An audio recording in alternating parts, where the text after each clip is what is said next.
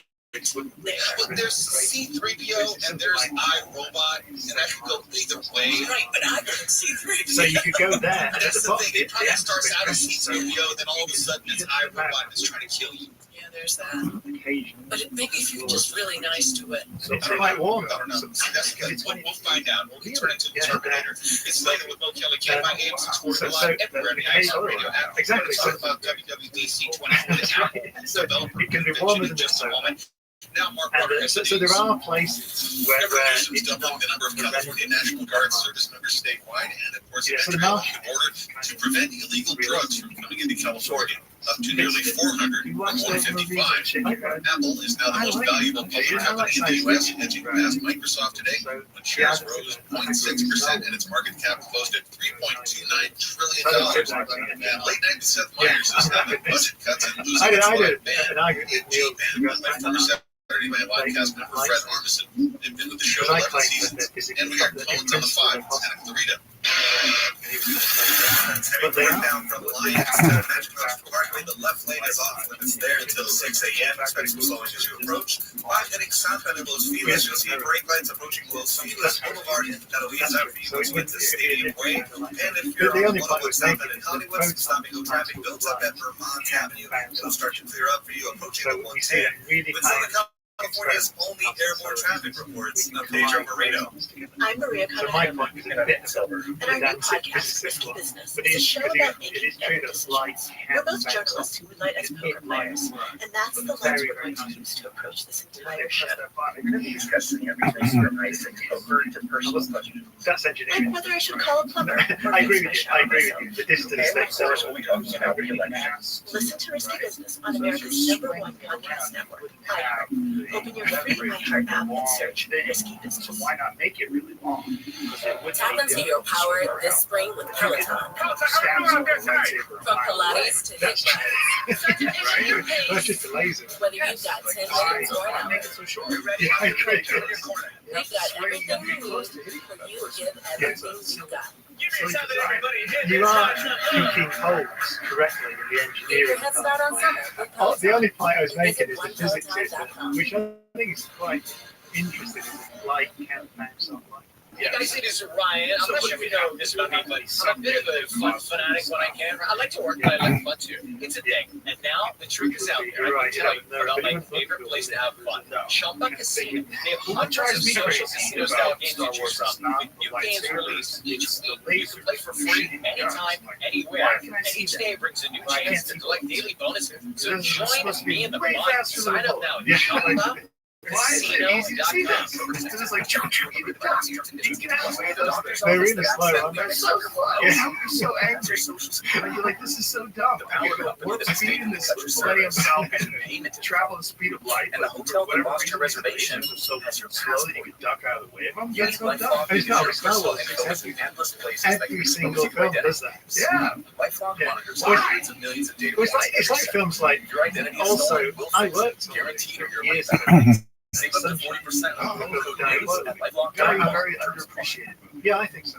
Yeah. So, Struggling with but weight in loss, that, finding so the right they asked solution me, can be tough, but I want with to do Henry it right, Meds, so there's there's space finally hope. Henry Meds offers affordable online weight management programs utilizing compounded semaglutide, a clinically proven medication for weight loss. Save thousands with our program. No insurance required. You'll finally see the results you've always wanted at a fraction of the cost. Weight loss can be a very personal and difficult journey. What works for some may not work for others. That's why with Henry Meds, our treatment plans are customized for your needs. Are you ready to transform your weight loss journey? Visit henrymeds.com/iHeart50 and get $50 off your first month with promo code iHeart50. That's henrymeds.com/iHeart50. Here's promo code iHeart50 to save $50 off your first month. Take the first step today.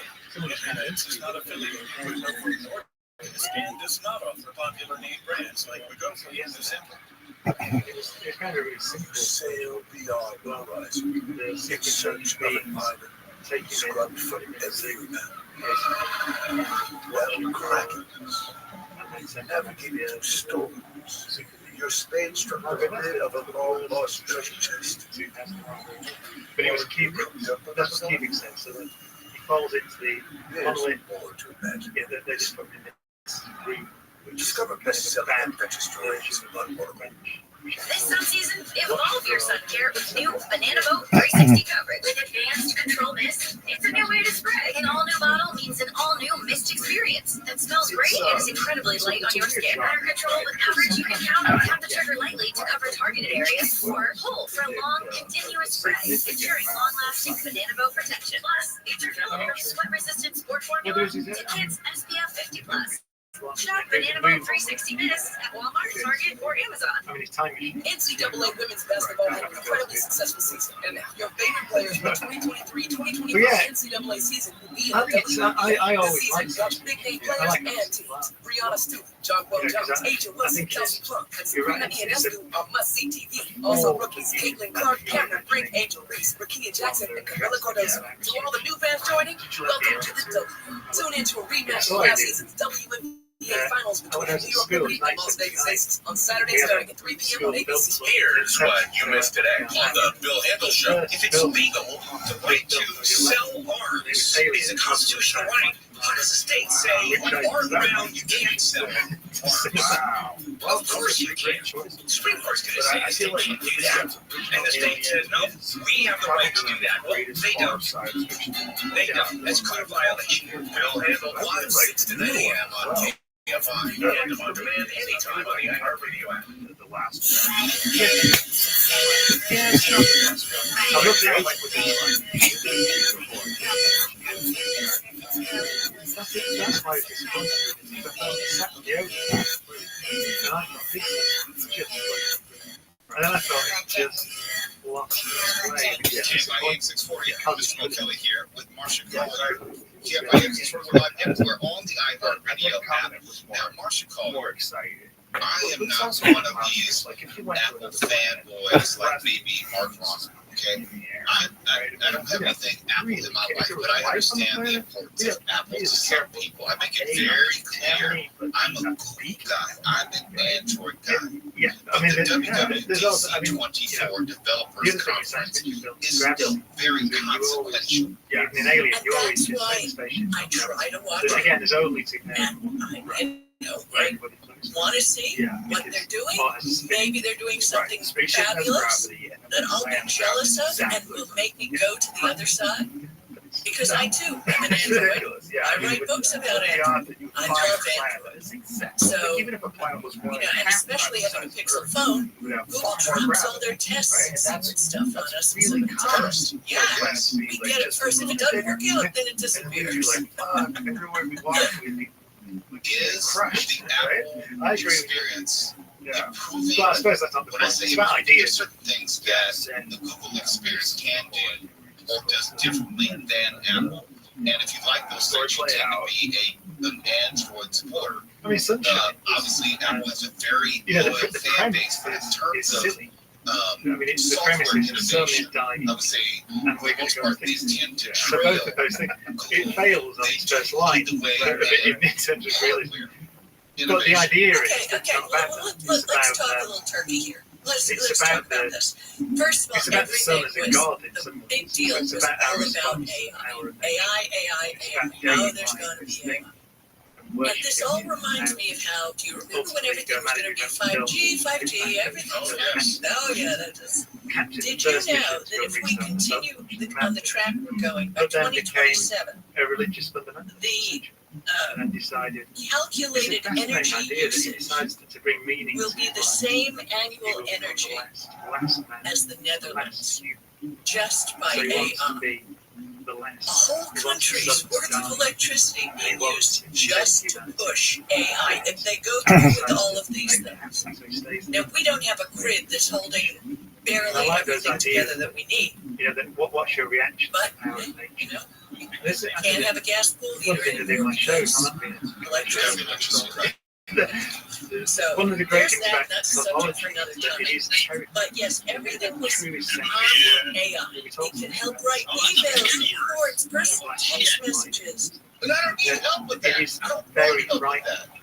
So this is just a hypothetical general question. Like, what does that mean for me?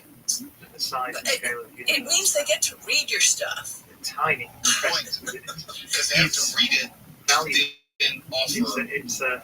So that You know, an can be alternative. terrifying. Yeah, someone from the Also station was coming inspired. down to the elevator and they And got a it's fine. pop-up from If you Google, want and I'm to sure find- you're seeing them too. If you want to And it's ask about questions, Google that makes AI. Want Google AI to help you. What do I do with this? then I think Push you it down. find the answers Don't agree to it. from Just that don't reality. let it infest your We phone. live in a terrifying Because fashion. once it's out of the bag, Hours. it's kind of like herpes. It sticks around. That is an But that's what analogy. I wasn't quite ready for that. I thought you were going to make some sort of grandiose technological comparison. It is like this era of the Industrial Revolution. No, it's more like herpes. Yeah, right. It just doesn't go away. It keeps coming back. Have you ever But double fry your anyway, wings? so the AI is going to be everywhere. It can say voices. It can do all the things that I really Yeah. have no interest And in. then the first That's coming right now. Google Gemini. Yeah, I did that. Which I can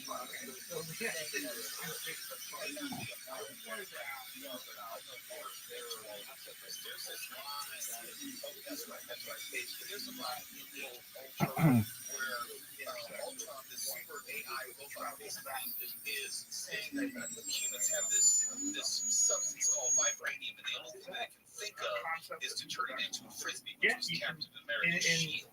Yeah. The comparison that makes sense is like we have this AI technology and capability, but we're just making pictures with it. We're not really So it really is. physically trying We to talked do about before. anything You imagine which advances us. space, time. Don't kid yourself. Imagine Don't you think the government's been Oh, futzing no, around I with know this? I'm just talking about And all the us. theories You know, it's like, oh, let's make AI think pictures of Donald Trump or whatever. We're not. Oh yeah, and it'll cook your meals for you and everything. My So it's a goodness, yeah. response. We're just scratching the surface. It would So seem, if you, but like we said, the simplest remember the story of 5G. So there's a new Siri, which is also driven by AI, and it can set an alarm late at night without waking the person sleeping next to you. Wait. That's why you can do that already. Okay, go ahead. Yes. Okay. So It'll clean up your photos, the AI. Wait. Doesn't Google Photos. Well, these abilities are excellent phones, but it will remove unwanted people. An example would be That's called match tracer. But with Apple Intelligence, you can also search for photos with more natural search terms, like pics of Gina riding a skateboard. I'm pretty sure I can do that on my phone right now. Yeah, and kind of Google Photos. They were We've been able to do that for years. Okay, all right. Okay, now there's something brand new called Jetmoji. Change direction, Right. Think of something we might know as Emoji Kitchen. When it takes as two you go further, emojis and mashes them up. Yeah, that's what it is. It's pretty exciting. When want an eggplant riding a cheeseburger? You could probably put that together. Okay, but an eggplant is not an eggplant in the And that's basically eggplant, right? Never mind. Now, why did I start so? But you know, The idea. anyway, Oh, you yeah. can also customize your home So screen. you can. So all you have to do. You could customize your home screen on an iPhone. If you have to Can try you to customize your home screen where you on an put the iPhone? answer It does not interest me the least bit. to make the I'm geometry excited for people. I've never tried. And It's you never can occurred to me. do it. So you can Robin, you write say down you can that customize your geometry. It's called iPhone a home warp screen. drive geometry. Is that correct? Yes. Okay, what does that allow you So to you do? can do that to have a walkthrough. What is the The question is what customization? sort of stuff would you have to actually put into Not the wheel very to extensive. make Okay, all right. and it usually turns out it's the kind of stuff that doesn't Oh, well, wow. we got but it has 12 properties. which is Sort of We have all metal, sorts sort of of widgets we can that has put there. We can properties actually that put do a not exist in different nature. launcher on top But of you it. can still on an write the altogether geometry different home and screen. nice theory. So if you Yeah, have we this could- stuff force or mass or whatever it is. Let's Yeah. we're talking here about Apple. Yeah, so the geometry, And Apple has so you can do it and do the calculations, but you see the warp drive, they're improving the watch, and it has a new password. but you can do all that I thought we had like Google as a password manager. in We nature. have Google passwords. but that stuff is not real. But this is going to allow them to generate strong passwords for all their logins. Welcome to 2014. But Yeah. Okay, Tap to Cash, Smarter AirPods, and Primetime TV Plus. Stuff that It's the same thing as Amazon Prime Video, but the feature they have is extra, right? So for all the Apple stuff, oh, and the Vision Pro, there's a new edition, even bigger and better. We covered the Vision Pro. It was ready for prime time. It's a debate. So maybe it's ready for after. So there you go. And honestly, I am not lacking in Apple. I think Apple did great work in the days of Steve Jobs, and I think he would be spinning in his grave. Here's the thing. Steve Jobs had an understanding of ingenuity and innovation. You could go all the way around the edge, No, or you can I'm not an take a Apple shot. fan. So the question is, so you can do that outsider. in I Einstein's don't know theory. if they You have write the down same that type of geometry. innovation, The material first question is, innovation. can you make I just get really happy every time my phone comes up with a new thing the and I'm going second to try it. I answer a phone call, and before I get to it, it answers for me. Oh, this is Marcia. I love this. I love this. And it asks who it is if there's no phone number. And now, just so you know, the next thing they're adding in is they will run the phone number to see who that is that's calling. Because you know, sometimes you don't answer a call, you always want to press that person and go and look it up on Google. Yeah, no, it'll do it right. But let's not slow down. Don't come up with this. Maybe 2032. Right there. Marcia Collier, I have to go, but I appreciate you coming in and letting us know that we're not missing anything on the other side of the technological world. But I still want to hear from all of you and listen to my podcast on the iHeartRadio app. Just search Marcia Collier and you'll find me in between the Mo-Kellys. That was pretty smooth. Gotta do this all the time. It's later with Mo Kelly. KFIN 640. We're live everywhere on the iHeartRadio app, and we have a SpaceX update when we come back. Now, Mark Runner has the news. The man has pleaded guilty to assaulting a girl in Corona before riding away on a bike. Carlos Martinez admitted to assaulting a girl and pleaded yesterday, dropping related charges. Police say Martinez was riding a bike while wearing women's clothing in 2021. He approached a student near her school.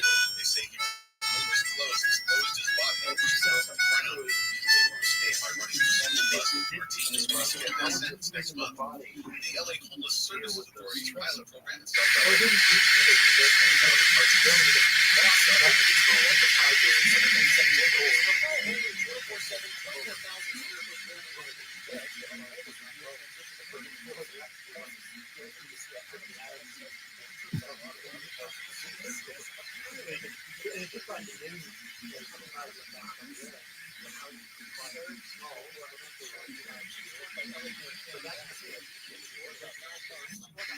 Assisted in a dozen are now in permanent housing in downtown LA. Michael Monks, KFI News. The Senate Judiciary Committee has uncovered at least 3 additional trips given to Justice Clarence Thomas by GOP megadonor Harlan Crow.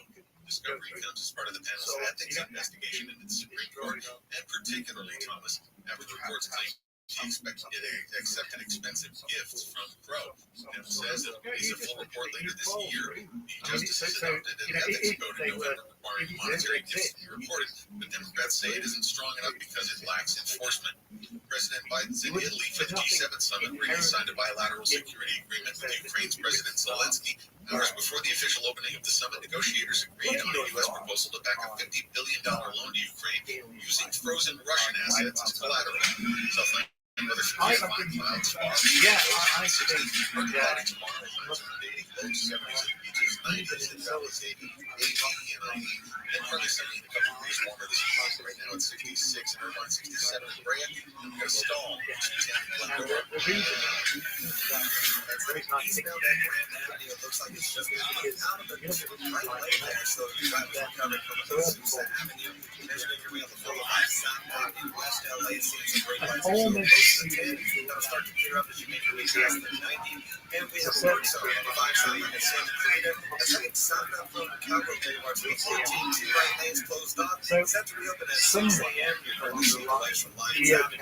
with Southern California's only airborne traffic reports, I'm Pedro Moreno. I'm Maria Cunningham, and our new podcast, Risky Business, is a show about making better decisions. We're both journalists who unite as poker players, and that's the lens we're going to use to approach this entire show. Then we're going to be discussing everything from high-stakes poker to personal questions. Like whether I should call a We have plumber a, or fix we my know shower that like myself. almost course we'll be talking about the election. Listen to Risky Business on America's #1 podcast network, iHeart. Open your free iHeart app and search Risky Business. So that means that at least Hey guys, here, this is Ryan. I'm not sure if you know this about me, but we I'm a know bit of that a fun fanatic when I can. I like to work, but I like fun too. It's a thing. And now the truth is out there. I can tell you about my favorite place to have and we know that there's Sharp Up Casino. They have hundreds of social casino-style games to choose from. With new games released each week, you can play for free anytime, anywhere. And each day brings a new chance to collect daily bonuses. So join me in the fun. Sign up now at sharpupcasino.com. The doctor's office that accidentally mixed up your files has your social so security number. that's one of the power company that mistakenly cut your service has your payment info. And the hotel that lost your reservation has your passport. You need LifeLock because your personal info is in endless places that can expose you to identity thieves. LifeLock monitors hundreds of millions of data points every second. If your identity is stolen, we'll fix it. Guarantee you your money back. Save up to 40% with promo code NEWS at LifeLock.com. Terms apply. Struggling with weight loss, finding the right solution can be tough, but with Henry Meds, there's finally hope. Henry Meds offers affordable online weight management programs utilizing compounded semaglutide, a clinically proven medication for weight loss. Save thousands without a program, no insurance required. You finally see the results you've always wanted at a fraction of the cost. Weight loss can be a very personal and difficult journey. What works for some may not work for others. That's why with Henry Meds, our treatment plans are customized for your needs. Are you ready to transform your weight loss journey? Visit henrymeds.com/IHeart50 and get $50 off your first month with promo code IHeart50. That's henrymeds.com/IHeart50. Use promo code IHeart50 to save $50 off your first month. Take the first step today. Henry Meds is not affiliated with Novo Nordisk and does not offer popular name brands like Wegovy and Ozempic. KFI AM 640. The news. That's probably unlikely why it matters. With the octopus, I think, but the thing is that the octopus is still extremely Saying propping up zombie companies, are you arguing to let airlines fail? Oh, very, very How does that make sense in the broader scheme of energy? And it's not live everywhere on the iHeartRadio app. And SpaceX, another company under the direction of SpaceX has been sued by engine haters. I suppose the science is unlikely to be the octopus. So that's again common origin to me. The engineers, 4 women and 4 men, claim Musk ordered their firing. There's only one way back to in do that. 2022. So you After could they say that circulated a actually, letter because calling the laws Elon of Musk physics a distraction and so embarrassment. maybe And I quote, also DNA urged executives to disavow is the only way sexually to do it. charged comments So that's the way it he gets had made on done, social which is media. why they're so similar. The lawsuit was It's filed in also state court alien as well. here in Los Angeles. Yeah, they're not Let me just though. stop there. Those Yeah, are that's the thing general about so that's why I'm surprised about it. Because they're not that we live in alien. a world They're now, very and also well, they're employment environment their ability to transform their outer texture. and also we have the social media aspect where it's not just what happens in the office, but also what happens outside of the office Yeah, but on I'll social tell you, media. you look at an The octopus. working world is very different now than when I started back in the early 1990s. It's different. I'm not saying this world, I'm just saying it's different. How, and I have some shit complaints. Like I do I'm not guessing, but yes, that must be the only way you can sustain that. Given that they're so similar. I don't want anything to be misconstrued. That's just me. And for other people, in fact, I was talking about this. I was kidding around with Bill Handel when I was speaking to him earlier Given the this building morning. block, I was talking with him, but it's a conversation topic that does come up often in the office where those on the planet, but where those boundaries that's remotely similar, and some people are of the opinion, hey, if you're not doing anything wrong, you have something to worry about. But it's not just what you say; it's how they lay, how they make it seem. Just because you, in your mind, may think, hey, this is a nice little dress you have on. Well, this is, it accentuates your curves. As I say, it'd be my friend. Remember, you mentioned the camping. That is, she may think it's what we do know about Earth is, although life began, it's let's say, offensive, 3 billion years and it's worthy it of wasn't one until around HR. 600 million years ago. I made a different point in my career than I was in my 20s. I'm quite sure I said some things working in the music industry that I can't say today. I'm pretty sure. I can't remember off the top of my head, but I'm pretty sure. Let's just say I did. And that's Kiana, one of the you reasons are at a why different point in your career. if I had to You're guess, working, I would say, relatively in the beginning of your professional career. And you are doing it in a post-Me world. Multicellular life Is there a line for you? And I know you're not speaking for all women. I would guess. But are there things that you notice or that you find offensive, or is there like a general rule of that you follow when dealing with other coworkers? Usually there is a line for me. Like I can joke around. I can it's mess around. you I did it very feel quickly. like I have that once like it got going, and it's one of the great myself where I'm like I know when somebody is doing something as a joke or not, and you seem to be when that joke pushes the line a little bit. And so in instances where somebody might be complimenting me, but complimenting me in a way that makes it, like something that my fiance would tell me that's a little too far. Okay, let me go back to the story. The lawsuit says that Elon Musk's conduct fostered a pervasive sexist culture at SpaceX where female engineers were routinely subjected to harassment and sexist comments, and the concerns about workplace culture were ignored. Some engineers, for example, used euphemisms for sexual acts and male genitals to describe rocket components, according to the lawsuit. I know when you work in entertainment, it's a much more loose environment. Perfect example, I was kidding with Marcia Collier in the last segment on air about eggplant emojis. If you don't know what that means, well, you need to go Google and catch up. But I'm saying, you still have to be mindful in these work environments that it's different now. And I wouldn't say that there is a pervasive sexist culture across all places, but I have worked for some places where it definitely existed. But let's say let's say it was on the fortunate. And I wonder, like for example, we're I talking don't about, do give or take 4 billion hugs. the original life. I don't do hugs in the office. In some places they do. Some people they feel comfortable with it. I don't, because I'm always concerned about something being misconstrued. So let's say 4 billion is on. So I always defer, and I err on the side of caution. I don't know, Mark, what about you? In your many years of working in various newsrooms and environments. Well, Bethany hugged me earlier, and I'm wondering if I should sue her. How many of those worlds? Well, as funny as that is, there's a lot of truth to that. I will defend Bethany. She asked. She asked. She did get consent. My general rule is I try never to motorboat women in the office. How's that? Is that okay? Nothing. That's not thought.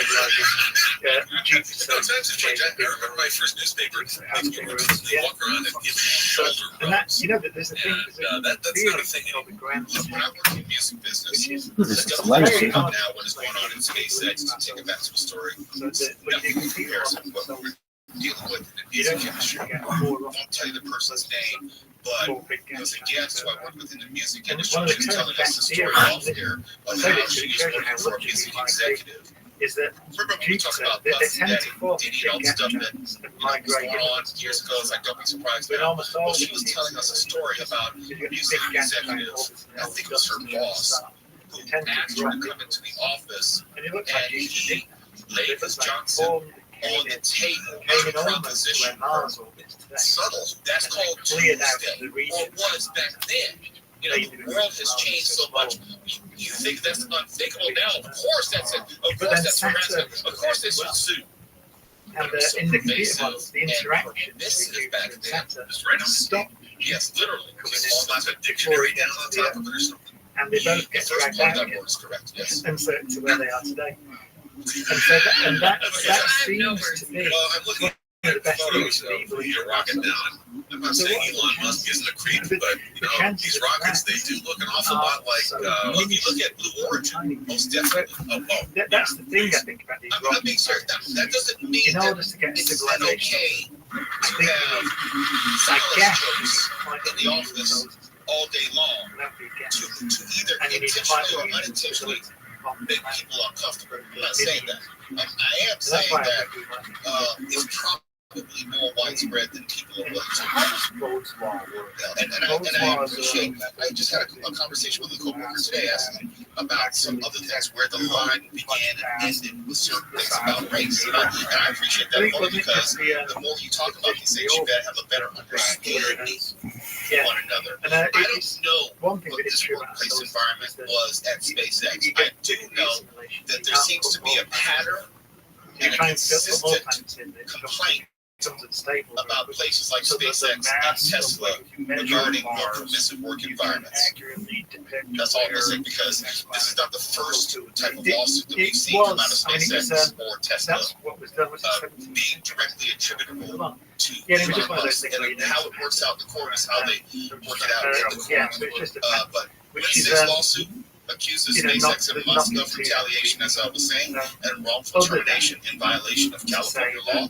And further accuses the company of sexual harassment and sex discrimination. We'll see what happens later on. But I think this is an ongoing conversation. As far as the obvious stuff, we probably all know. Just remember, Elon Musk is a visionary genius. He is. He is. Keep that in mind. He is, or at least so. He is space. Planets do that. He's perfect. Absolutely godlike. Yeah. Maybe the next president of the United States. Yeah, so again, it points to the fact that the Constitution doesn't matter anymore. And not stable for the long period of time. That's true. I guess I looked away from it. Sorry. It's later with Mo Kelly, Can by AM 640. We are live everywhere on the iHeartRadio app. And before we go to break, we got to tell you about this. We know John, your favorite son, had a dapper bow tie and floaty floral dress. And come on out to the Will Rogers Polo Team this Saturday for the 5th annual Rocky Polo event, benefiting Teen Cancer America. Join celebrity player and fast-paced sport polo. Music is set by iHeart's own DJ Von Mellows. Delicious drinks, tastings, and fun activities. All ages are welcome. The event benefits the work of Teen Cancer America, the national nonprofit founded by Rocky Daltrey and Pete Townsend, which develops age-specific facilities and services for adolescents and young adults with cancer. Find out more at teencanceramerica.org. KFI has your chance to win a pair of tickets to this great event. So listen up, check this out. Go to KFIAM640.com/polo to enter. Now let's go to the KFI 24-hour newsroom and Mark Bronner. Former UC Davis men's water polo coaches pled guilty to sharing child pornography. The I DOJ says 28-year-old tend to Daniel Joseph Noble was caught by an undercover federal officer in 2022 in a private chat room showing photos of young girls being sexually abused by adults, and he shared more than 20 videos. Senate Judiciary Committee has uncovered at least 3 additional luxury trips given to Justice Clarence Thomas by donors as part of the panel's ethics investigation into the Supreme Court. And Wallet Hub has revealed the best and worst states for working dads in 2024. That has a very Top 5 best are Massachusetts, DC, Connecticut, New Jersey, and Minnesota. Top 5 worst are Louisiana, Alabama, Arkansas, Arizona, and South Carolina. Frequent factors ranging from workday limits to child care costs. And let's head to a crash on the 15th in Ontario. Heading northbound just after 4th Street, it's the center divider adding to the slope that's backed up to the 10. And you're on the 15th south. I would go as far as to say that North south from Bear Valley to Highway 395, you'll see Caltrans. Because they're alternating meaning between it's one of those lanes things that's set to end at 5 a.m. Currently although see it's some fine slowing from right the here. Mesa Road. And a bit of traffic building up if you're on the 105 eastbound in Paramount just after the 710. That'll ease up for you once you make your way past Lakeville Boulevard. With Southern And so, California's only airborne what is travel self-evident reports, I'm Maria Kamakova, and I'm Nick Silver. and our new podcast, not to be a state, is a show about making better decisions. We're both journalists who write as poker players, and But I that's the lens we're going to use to approach this entire show. We're going to be discussing everything from basics poker to personal emerges from Like whether I should call a plumber or fix my shower myself. And of course, we'll be talking about the election. Listen to Risky Business on America's #1 podcast network, iHeart. Open your free iHeart app and So that search means that Risky Business. we are Lucky Land Slots. all You the can way get down lucky that just path. about We are anywhere. the only Beloved, we are gathered here today to seem the right into ourselves. Sorry, we're here. We were getting lucky in the limo. We lost track of time. No, Lucky Land Casino. Cash prizes that you have quicker than it gets registered. In that case, I would pronounce you lucky. Play for free at LuckyLandSlots.com. Daily bonuses are waiting. No purchase necessary. Void where prohibited by law. 18+. Terms and conditions apply. See website for details. Otherwise, you have to There are leave more this identity threats than you realize. Even if you monitor your credit, only a little personal info needs to I leak think out, more ones like your social security number or password. to us. To say, LifeLock alerts you we to should threats you could miss if your identity is stolen. A dedicated U.S.-based restoration specialist I'm will sure- work to fix it. I'm No one can I'm prevent sure all there identity is theft or monitor all transactions, but everyone can save up to 25% off their I first just can't year with promo code believe NEWS. this. Go to The LifeLock.com. question is, Are how fad often does it diets happen? still leaving you How disappointed? widely Have you been spaced searching civilization? for an affordable weight And I management think they're very program that widely actually works? And I think Look that no they do. further. Introducing Henry Meds, your solution for effective weight As you management. said, At HenryMeds.com, what you we said, offer you said, customized what else can online we think? programs that utilize What else do you compounded want? I semaglutide, think what it says is clinically proven you have to take medication for weight responsibility loss. With Henry for all Meds, you those can things save that thousands spiritual compared to things brand name about medication. emotions Our and monthly about- cost includes you- both the you provider are- and you the are medication, responsible for and that. no insurance You is are. required. Ready to Right, take that- control whatever that of your is, weight loss it journey, exists visit in you. And it will henrymeds.com/iHeart50 only exist for and receive $50 off your first month with promo code iHeart50. That's henrymeds.com/iHeart50.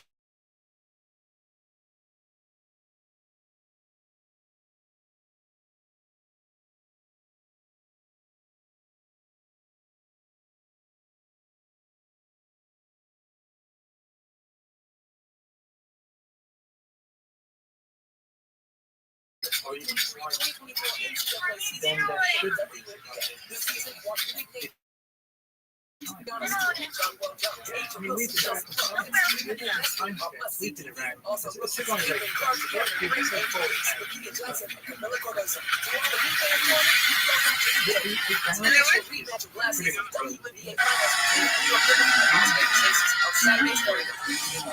So the idea that there are no civilization arose, 100 million years ago, 2 million, 1 billion years ago. And imagine what they'd be like if they survived. We don't survive. Let's say the high post. We've gone beyond the solstice. There's more to imagine when We've lost the moon. Discovery We're about to go to Mars, I would think.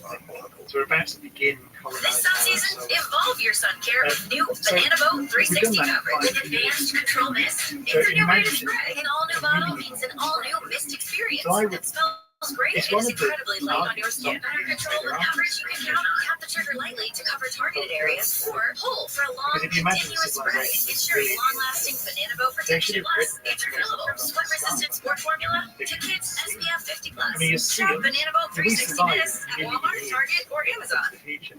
Every business faces challenges, but complicated, expensive, and Right now, the exposure is one of them. USPS Ground Advantage from the United States Postal Service. You can avoid all the noise. There's no more unexpected surcharges and fees for complex rate structures. It's just easy, cost-effective, and dependable shipping. really know what's going on. Turn shipping to your advantage. Learn how at USPS.com/advantage. USPS Ground Advantage. Simple, affordable, reliable.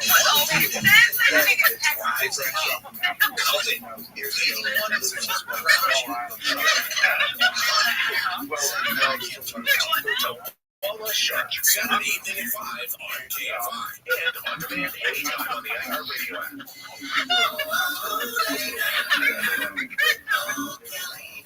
We're live everywhere on the iHeartRadio app, and we have heard you loud and clear. We want more stupid cult tricks. So I guess going forward, it's going to be more stupid mug tricks on social media. And if you're tuning in just now, because of the show, which is treating it as completely spontaneous. I said about how Yo, Caspian C. Long time no see. How you living, pimp? Whoa. Hold on. Think I heard you okay? But let me get this back. Hold on. Just one moment. Like Star Wars, big energy, they just see the signature. But actually, maybe the civilization becomes a nano civilization, a tiny little nano, because that's more efficient, better way to do it. So it's possible. And then it got me really thinking, There are space probes all over. It's so small and it's so efficient and so little energy that we just don't. So yeah, I suppose that is possible. My other thought is that where we are headed, it seems to me that there's some sort of strange symbiosis that's taking place. There's a strange connection. Yo, pimp. Long time no see. What happened? Something that's created by carbon-based cellular beings. Yes. But also acts like life. That this may be the future of life. That we are so connected to the idea of flesh and blood and bone. Maybe this is just a temporary situation until we transition. Or not us transition until it surpasses us. This is the next stage of life. But this stage has no need for all the human and biological reward systems that are in place that make sure that we survive. Ego or fear or emotions. No need for that. That it will just exist and maintain its equilibrium as this new form of life. And this is the future of life. We'll get there. Maybe we'll only get 100 years from now. But that's what exists all through the cosmos. There's no need to peacock. There's no need to show our signal in the sky. It just exists in this form. I agree. I wouldn't be surprised. Even yes, that's the counter argument to this Fermi paradox argument. Well, exactly as you just said. That basically, you evolve to quite very rapidly where you just go create, and you don't really get involved. It just maintains. Like, there's no motivation, right?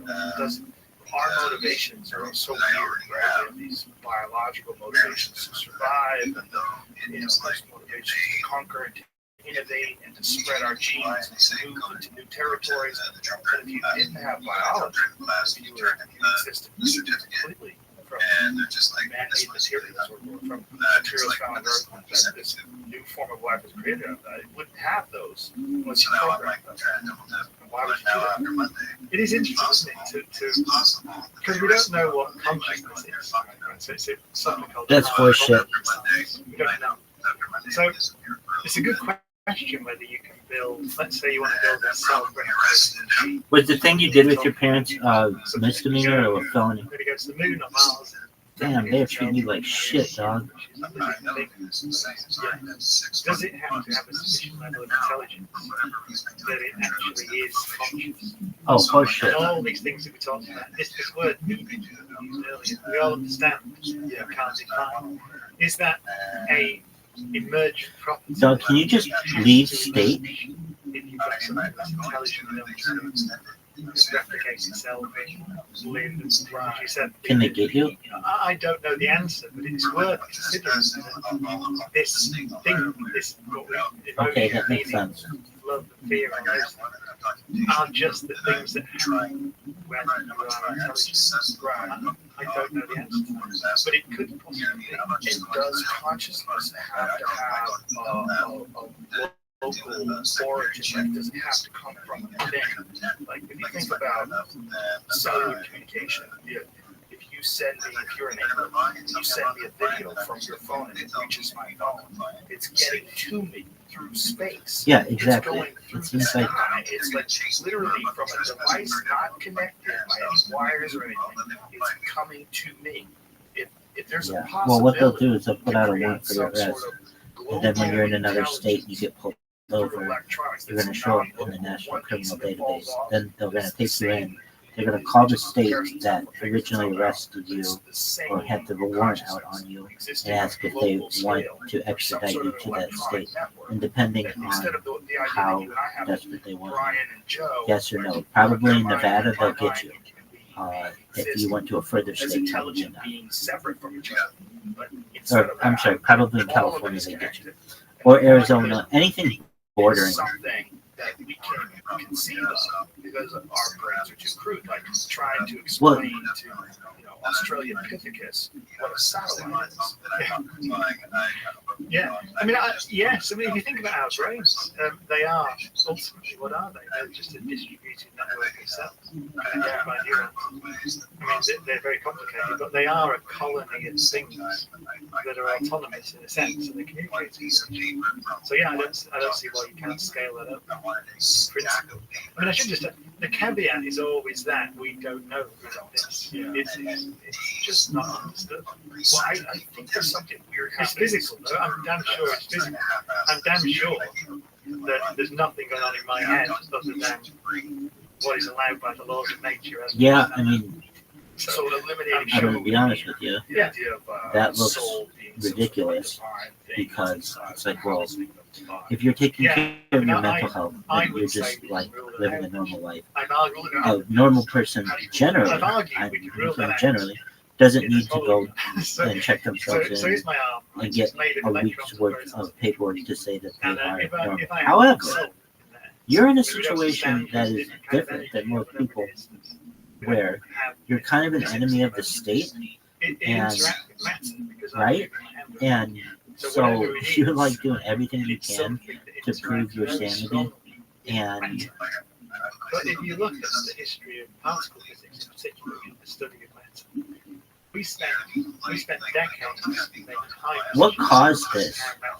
What caused you to be like, and we look, hey, I'm gonna go to the police so we know station? four forces: gravity, two nuclear forces, Or what caused you to go to the hospital? and we look for another one with ultra high precision. We don't see it. So I would claim. Wait. Okay, so I get that. So you get a piece of mail that says we might put out a warrant for your arrest. Very precisely. And so if you want to suggest there's something else that interacts with matter strongly, then I would say that it's ruled out. I would go as far as say it is ruled out by experiments. Or at least it is extremely simple. And you would have to jump through a lot of hoops of theory of some stuff that we wouldn't see when we observe how matter interacts, that is present in our bodies. And presumably if you believe in the soul, you want it to exist outside of your die, you still want it to be there, and believe in ghosts and things like that. You look at a ghost, it is something that carries the imprint of you, presumably. It looks like you. So that means that right, and why will they arrest you? Matter that is you, because it carries a pattern. If it carries a pattern, it carries information. If it carries information, there has to be an energy source that allows that information to exist. Yeah, so what is that? They're saying you're non-compliant. I know what non-compliance means, but like, okay, so you got arrested for what, trespassing at your parents' house? So then it's something that people see sometimes. So that means that it interacts with light, but we know that no light interacts. And we rule out anything but the most subtle further interaction. So I claim, and I started off as a joke, actually, I wrote it on this in a monkey cage book, radio show that I do. But it ended up, when I'd written it down, I thought, actually, it makes sense. And I read something similar, actually. I think that's Sean Carroll. I don't think that's Sean on the show. He's said something the same, I think, in the book that he wrote a big picture and there's a similar argument. So it just occurred to me. Right, it's difficult to get all that medical record, all those medical records. So if you So this energy that's interacting Okay. with matter, even if you're not moving at all, if you're just thinking, it's interacting with the matter that encompasses your mind, your brain, or your nerves, your neurons. It's something in there that's interacting with matter, whether you like it or not. So even just a simple thought process or a dream. So let me get this straight, just so I'm following along. So you're just minding your own business last week or whatever. You go and check the mail, or you get your mail. You open up an envelope from the state, or it's an email, or they sent you an email saying, "Hey, you're non-compliant. You have 10 days to become compliant."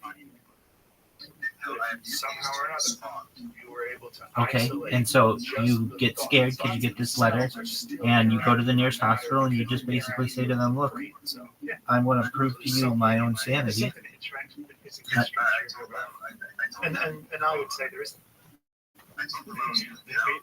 So that's the woo-woo version is that the brain itself, by the spiritual self, you are merely an antenna that's tuning into the great consciousness of the universe. But why? But then you have to answer what it, Right. We know what we're made of, so we know how those particles behave in interaction. So why do the particles not in any way interact with that stuff? Because we interact. We don't. If that's true, we don't only just interact with it. We interact extremely strongly with it. We're interacting with it now. Every movement I make is interaction between that. Excellent. No, and you're not. I understand why you would embellish it. Just for a moment. I'll be right back. I'm here. I just have to fix one of my So it's a computers. very strong interaction, but we don't see it in all our precision measurements. Well, the answer to that, the answer is because it's not there. The answer is Jesus, and you can't measure God. That may be an answer, but the point is, as we talked about earlier with absolute space, if you can't measure it, it's not there. Right. But for whatever reason, for people, there is some incredible motivation to find a divine something or another. There's something greater than this physical being. There's something. What do you think that is? Like, what is that compulsion? We've already talked a bit about it. I think it goes to the heart of this question of what it means to be human. So I would say, Okay, I'm back. being human. I don't know why, I don't have the answer to the meaning of it. but just how it sounds like you might get arrested on Monday. Finite beings, Right. which are just clusters of atoms. Dog, so then why fuck around with that shit anymore? Just bounce. How they came to be. And we have a limited amount of time, not actually unfortunately, but because of the laws of nature. And the laws of nature forbid us to be immortal. Immortality is ruled out by the laws of the Wait, let's think about this. In all seriousness. Okay, so you don't have anywhere to go. Now, if you choose to just leave, you don't have anywhere to go. So you'll basically be homeless, correct? Okay, so then what they're offering you is not that bad. It's 4 walls or whatever. It's a roof over your head. It's 3 square meals a day. You get some TV and outdoor time. I'm not saying it's great, but it's better than homelessness. Okay. Is that in that process of going through all the Dog, over a trespassing violation? So it's a natural start of the evolution of the universe. A period of time when there's Is that where your parents live? so stars and planets. I gotcha. I imagine so. Okay, so then, They exist because the universe, not in spite of the universe. So our existence in that sense is necessarily timeless. Necessarily timeless. yeah, exactly. Let's think about this. Complexity has got so far that there are things in the universe that can think, Right. feel, and explore. Okay, so I think that is the answer. You want an answer? what would I do if I were you? It's that. Um, You are part of the universe. because of the way the laws of nature work, you are allowed to exist, or you're allowed to exist for a temporary, small amount of time in a possibly situation. One of the biggest mind-blowing moments, I think, of my limited comprehension of what it means to be a living being was when I found out that Would they store your stuff for you? all the stuff that makes us has to come out of a dying star. Like that alone, that there's this very strange cycle of these enormous fireballs that forge the material that makes Brian Cox. Like that one alone, that there's some strange loop of biological life that comes from stars, which is So, like the if I understand correctly, you're going to have your stuff packed. Hopefully Monday comes and they're like, all right, just get out of here. You come back, you unpack everything, and you've got another month and a half or whatever. If they're like, yeah, you're going to jail, and you're like, all right, and your friends will just fend for your stuff, basically, you get out in 45 days or whatever, and you're homeless, right? And so it was all made itself. And it's probably not even stuff. You know, the atoms in your body, they're not all from one side. There'll be a mixture of stuff from any side. And I agree. What more do you Okay, so your friends, once you get out of jail, they would give you a couch. Yeah, but the rest of the what do you need? Do you have a couch? I wish I could give you one, or I would. Do you have a couch anywhere in California? So I'm December, that's spontaneous and using the temporary structures end up going to jail. Then at the end of the jail time, structures will decay away again at some point. Right, but they could just extend that. So there we are. Again, one way or the other, this goes south in any way, shape, or form. It's going to get weird today. Yeah, so why don't you, I know you've thought through all of this stuff, but whatever friend you have, you could maybe couch surf in California, call them and just say, look, I'm coming this weekend, and I just need to couch surf, and I'm bringing my laptop, and that's it. If you do that, basically, the state of Nevada probably isn't going to come get you. I know what I said, but if it's just like a trespass thing, that's no big deal.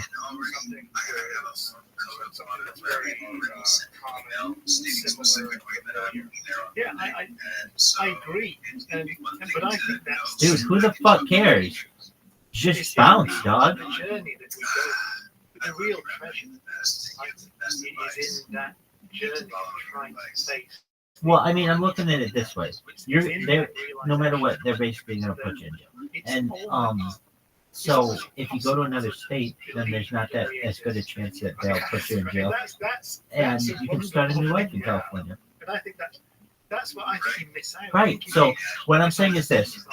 Okay, let's put it in terms of your shit.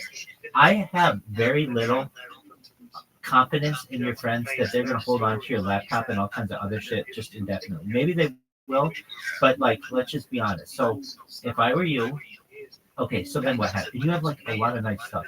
So if you go in Monday, they're going to put you in jail. You might be in jail for a year. Who knows? I know 45 days, but who knows? Basically, that means when you get out of jail, you don't have a computer. You don't have any of your shit. And you're going to be on a couch. Maybe, if you're lucky. Okay, fine. That's the worst case scenario. Or like in that situation. If you call the person you know in California and just say, look, I need to just couch surf on from like Saturday and Sunday, and Monday I'm gonna be on Craigslist getting a job. You can get any. You can just go work as a bartender in California, and all you have to do is say to your friend, "Look, I had this exact kind of job in Nevada. I got it in one day. I can do the same thing in California, but this way you have a computer. Basically, you have a computer and you have a new lease on life, and you're not going to jail again. You don't have another arrest on your record. Sean Carroll and all these other people that are public intellectuals. So just go. People like myself. Honestly, call your friend and say, look, I need to spend just like a handful of days on your couch. I'm going to hit the pavement as hard as I can. I'll take buses. I'll do what I need to do. I'll get a job in 1 day or 2 days in the state of California, just like I did in Nevada. and then from there, I'm going to get on my feet, and I don't have anything over my head, basically, in this state. I don't have to worry about probation. I don't have to worry about jail, and then do what you need to do. And the worst case scenario is, something happens, and then you have to serve whatever jail. If they make you serve jail in Nevada, but if the longer you get away from this, the less likely it is they're going to make you go back to jail. But the closer you are to it, the higher the probability. Which is really the reason that it exists. That's the reason the universe we don't know why that. So, dude, you can always just say, I got a flat tire. Okay, you can always say, I missed the bus. Science can I overslept. Sometimes it sounds like it's the discipline that people are not right. And it's not the discipline saying you're not right. It's saying this is what we found out. So I like right, dude, this isn't the first millennia Greece, and you're not going to drink any hemlock. Dog, right now, you have a computer. You have a bunch of computers. If you go and just, take the bus, the Greyhound, or Amtrak from Las Vegas to your friend's house in Orange County, where you might, or not Orange County, but in Los Angeles, where you might be able to couch sit. At least give it a chance. You're going to lose your... Just ask. And if they say no, beg and be like, look, I'll give you money as soon as I can. You just have to understand I can't stay here any longer, and my whole life depends on this. And if they know that, if they're really your friend, they're going to say fine. And then you're going to say, okay, Rabbi, I've got a place to go, and they said I could come there on Saturday or whatever, and now I just pack up my shit, and I put everything that I can put on in my luggage or whatever, and then I'm going to start a new life in California. If not, you're going to run into the same bullshit that you're running into. Dude, Caspian Sea, I hate this about Las Vegas, but it's true. It is like a spider in a web, and it's really hard to escape it. It's like a black hole. Everyone gets sucked into it. When shit goes wrong in California, everybody gets sucked into going to Las Vegas, and then it becomes like this wilderness of people.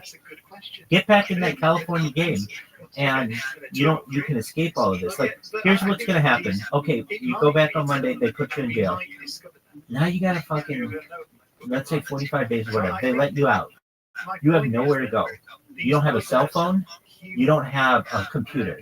You don't have anything. So now you have to go to a friend's house, and you're just going to show up randomly at their place. And maybe before they said, yeah, you can couch out with us, but now you can't. Okay, so now you literally are homeless, and it's the worst thing that you wanted for yourself, which is you have absolutely nowhere to go and nothing, and now you really are going to be one of the people who's like a desert rat, and you're going to be in and out of the homeless shelters of Las Vegas. Those are the worst ones. So what do you do instead?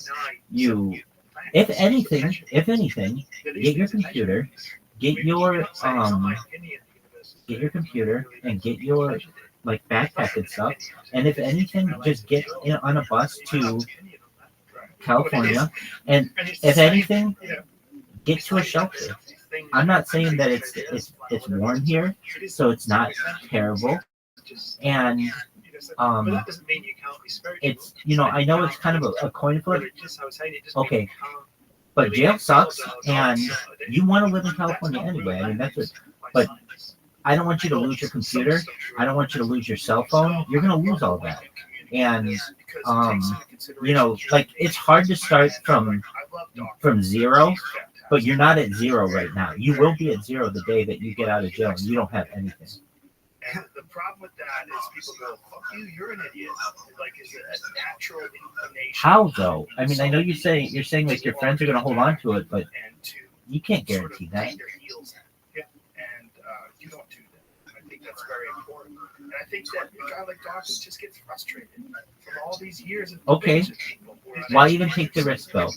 So here's what you do. You get your phone right now, and you call your friend and you ask them, hey, is there any way that I can stay on your couch for a week? I just need a week.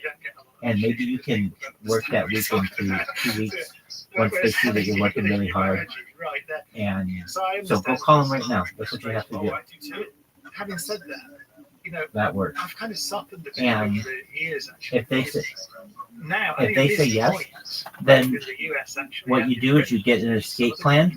You buy a Greyhound bus ticket or a whatever bus to Union Station or LA or whatever, or wherever they live, and you get to their place. And once you're in California, you have to say to yourself, okay, now I can do anything. I can go be a lifeguard. I can, I can pass background checks here because California has a ban the box. It's a ban the box state. So basically, like, unless you know what that means. And so I've stopped, actually. Okay, so California ban the box state, which means places aren't allowed to ask you if you've ever been arrested. Unless they see it as having to do negatively, like you can't be a bank, you can't be a bank teller if you robbed a bank or something like that. It has to be very specific to whatever your crime was. So basically, before people would say, oh, you've got 2 DUIs, you can't be a carpenter anymore. Well, it doesn't work that much anymore. They say having 2 DUIs doesn't really have anything to do with carpentry. So while it's not good to have the DUIs, it's not. It shouldn't prevent you from getting this job. But other states don't have this. Other states will say you've got 2 DUIs, you can't be a carpenter here. So what I'm letting you know is that anything that you have on your record in other states generally isn't going to affect you in California. And then also anything that you have in California, the place where you potentially apply for work, it won't necessarily affect you because of the ban the box law. So then what? What's the plan? You find a spot in California, and if your friend says, go for it, you buy the cheapest and fastest ticket out of the state of Nevada. And then what I would do is I would email whatever person who said I would be there on Monday or whatever, and just say, I missed the bus, or I felt I overslept my alarm, or whatever, if you really are feeling that badly about it. But you only have a few days of freedom, and I know you're saying that look, my friends will hold on to my computers and shit for me too. Okay, maybe they will, maybe they won't. But this way, you for sure get to keep your computers, and you also have. Do you have any other family with whom you could say? I know, you would have no siblings. Okay. Okay. And it's nothing. You couldn't call her and be like, "Hey, is there any way I could chill with you?" He talks, but it's brilliant. It's called science. There you go. That's a thought. Or just ask her if you can stay on her couch.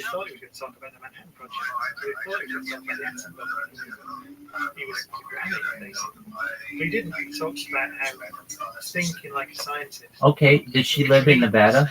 Thinking in the way that nature okay. forces you to. Well, then staying on her couch doesn't help you. That's an insight in itself. All right. So then, at least you have a place to keep your computers and shit. And so then, what I would do if I were you is call her and say, look, I'm going to deliver my computers and shit to you on Saturday or Sunday or whatever, and then you go in on Monday, and if they arrest you, fine. You don't have to worry about her having to go get them.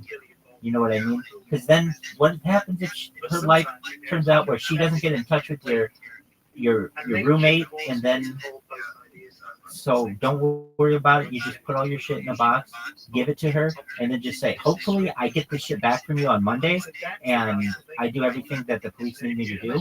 But if not, just please hold on to this until I'm out, and then I don't have to start from zero. Because basically, that's an entire year of your life of trying to get back on your feet.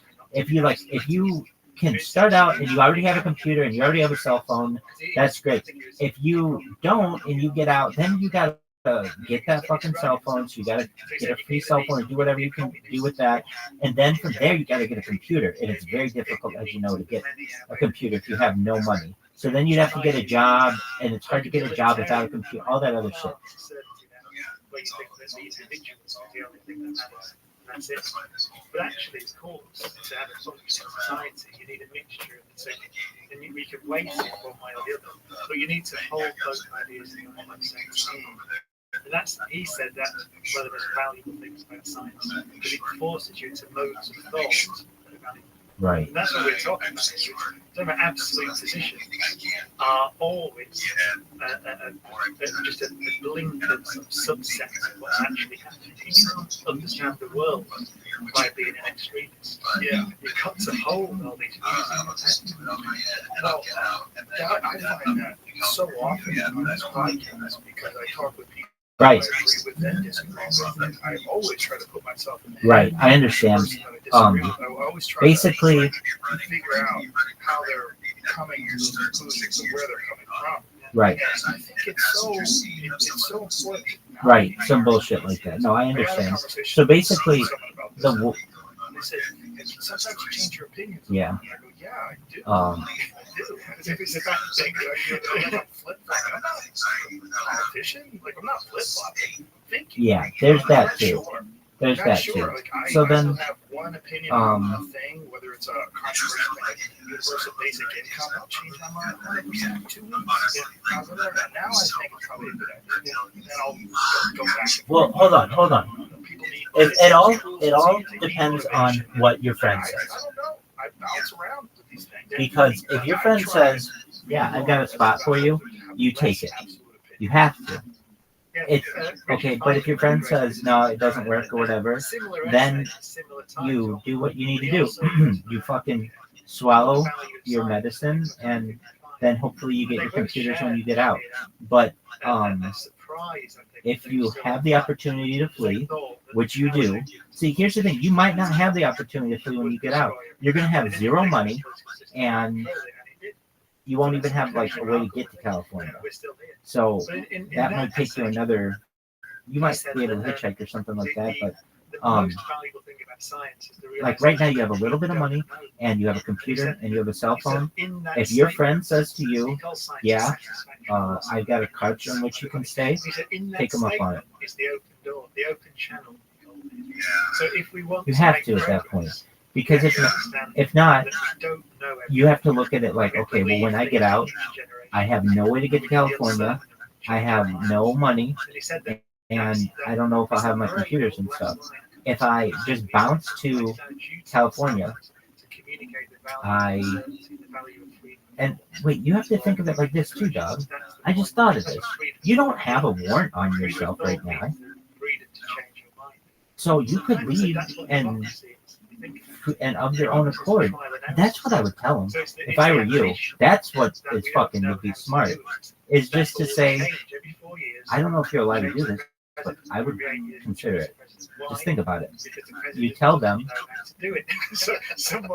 I just moved states. I decided that this wasn't for me.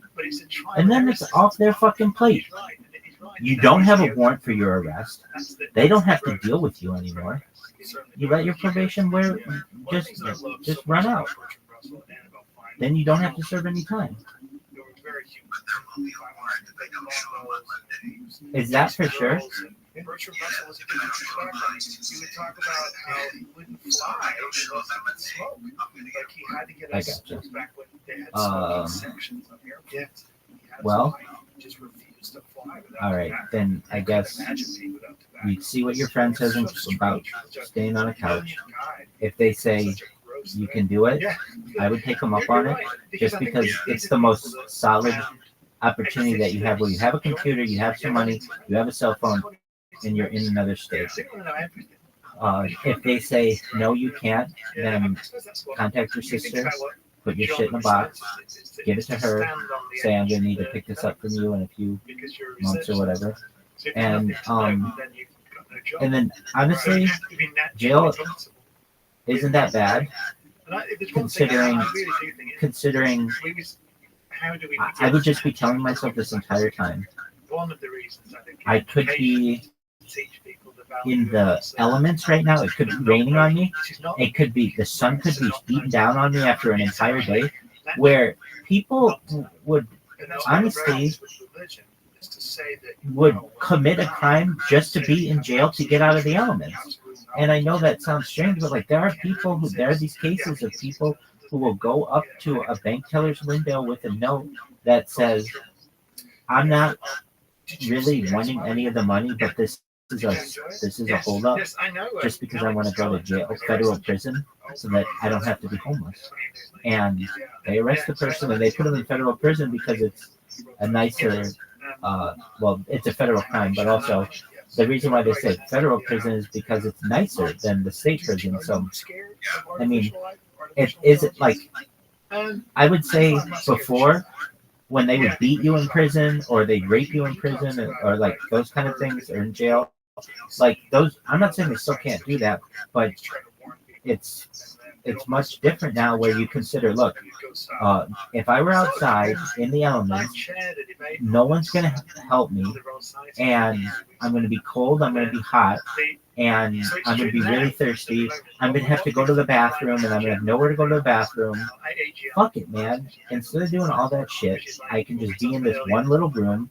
This is how I one time heard jail described, and I thought it was perfect description. It's like spending all your time in a bathroom. Meaning, like take your bathroom wherever it is, and then just that's what jail's like. Basically, like you're spending all your time in it. Meaning, there's just a toilet, there's nothing else there, but like being in that kind of environment while shitty is better than getting rained on, is better than getting hailed on, is better than being fucking cold as shit, and it's better than being hot as shit. Yeah, they're very good. And these systems it's really not that bad in comparison to what the alternative is. See, where they really got you fucked is this, and I'll just come out and say it. If you continue, if you don't go, you won't be able to get a job. You have to be on the run. You have to go to another state. All this other bullshit will happen, and it'll just follow you. So you're doing what's right, just fucking hitting it head on and doing what they need to. And maybe they don't arrest you on Monday, but I don't.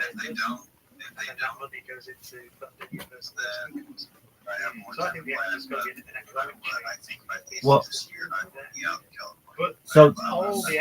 so if they don't, then I exactly. Now, right. Now, here's my question. I know that they're going to put out a warrant for you and you're just going to be fucked. But I wonder why. Like, imagine you didn't open that mail or like respond to it and you just moved to California. I guess they would have just put out a warrant for your arrest and you would have no idea about it, and then you would get picked up on it randomly. I guess that was what would happen. Which is really shitty. But I guess. Okay. What are the odds they don't put you in jail on Monday? Well, it's these concepts that are really hard to visualize, like sort of Kurzweil's idea of an exponential. Damn, so only a 25% chance of going to jail. Okay, and why are you so confident with this 75% chance? Yeah, on neuroscience. Yeah, neuroscience. One brain cell probably. Kurzweil's convinced that what's going to Dude, everything. As technology increases in this wildly exponential way, where we really can't visualize it. We can't even imagine how. Okay, that's cool. Hey, you. There are so many uses that have been acquired already. I think Elon shares this idea as well. It's going to sneak up on us so quickly that when it does go live, it's worth the framework in place. Okay, well, I keep it vague. I don't really know what you mean, so I'm sure no one else knows what you mean. Okay, so I was thinking about this though. An MYP? there was something inside of my urine sample that should not have been there. Oh. When they asked me, When you were on probation? the very first day, there was something in my system, and they asked me why I was there, and I told them I had never done it my entire life. Otherwise, you get pregnant. So you're a human being, though, so that people need just done it the other day. They Just giving them income. So, Is this not cannabis? It's just my speculation. Okay. Create mass to spare. Provide them, Gotcha. provide them with food and shelter. so they shouldn't have done that, but it was New Year's Eve. So there's going to be Damn. So you were just like partying on New Year's. And they asked me, they said, hey, they said, have you ever had this? I thought that it was enough days, but it was like 5 days later. They're like, have you ever had this? And I said, and I looked at the guy, and I just, looking up and I was like, no. I was like, what are you pulling on me right now? And he's just like, oh, I'm just saying. I'm like, is that what it says? I was like, where you have something on your finger that you dip in there because there's no fucking way it's me. I gotta do that shit. I was like, what are you fucking me on? And the cop was like,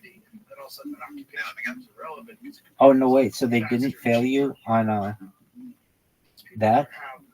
So I mean, if ever they tried to bring it up, like, well, the first test you did said that. Hold on a second. So I obviously don't know everything. You had to do random drug tests throughout this process? No, just right in the beginning. Oh, okay. So I'm wondering if they might be doing another one. The job that you don't really want to do is right. But I'm not supposed to have that anyway. Yeah, what do they say on that nowadays? They're still really strict on it, aren't they? They shouldn't be because it's recreational legal here, but if they are, Yeah, they still use the federal. Everybody went on. So yeah, that's where the 25% I'm thinking 35% chance. Holy shit! Hold on a second. So you're gonna have to take a drug test on Monday? But there was tons of weed in the last time they brought it up. Okay, so they only brought up the other random thing. Yeah, it doesn't look like they really cared about. Okay, so then that's okay. And then But that was last time. So kind of think on next time. right. Do you have some sort of artificial intelligence or that resembles something again, you know what? Because I'm gonna just take it on the chin and get it out of the way. Yeah, dog. I'm kind of like in agreement with you on that. It's almost like, dude, if you want to put me through all these fucking tests, just throw me behind bars and instead, because it's like. Yeah, you tax me as your indentured servant for however many days you want to keep me in. You get that tax money from me out of it, and I'm out of the state. So maybe I'm hiding my head in sand. God willing. And you know what's bullshit is the 13th Amendment. Everybody thinks freed the slaves and everything, but not really. It says in the 13th Amendment that you can still have slavery for as a means for people who are incarcerated. And there are people who are moving to totally eradicate slavery because it technically hasn't been eradicated. But yeah, anyway, I thought that's very interesting. CT scans on my back because I'm going to tell them straight up, this is my back. Yeah. Oh, hey, dude, you know what you should tell them? I'm serious about this. Tell them that you need a CPAP. If you tell them you need a CPAP, they have to put you in the medical unit, and you also get a plug, like into the wall, because they have to provide you with a C. You know what a CPAP is? Okay, so you tell them that you have sleep apnea, and then they say, okay, what do you need for your sleep apnea? And you say, I need a CPAP. And then they'll say, okay, and they'll give you a little machine, but that means you'll be in a hospital unit. You won't be in the general population. And the hospital unit is usually treated a lot better. And also, meaning like you'll get TVs and shit. And also, you're going to have a a plug into the wall. And you can't use that for much except your CPAP system. But nevertheless, it's more than anybody else is going to be. You don't get anything in jail. So if you want the best conditions, try to get in the hospital wing. And the best way I've heard of people getting into the hospital wing is by just saying that they have sleep apnea and they need a CPAP machine. And, yeah, so there's two things you have to memorize. The word sleep apnea, and then, sleep apnea.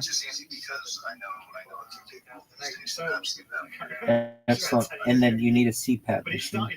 And I have a CPAP machine. And so I've had friends of mine who have unfortunately had to spend time incarcerated, and they have said that they needed a CPAP machine for their sleep apnea. Because I've asked them, what do you do in that case? Like, what if you needed like a defibrillator or something, and they put you in jail? And they made me aware that there's like a hospital wing, and all the stuff that you need, they'll provide for you. And that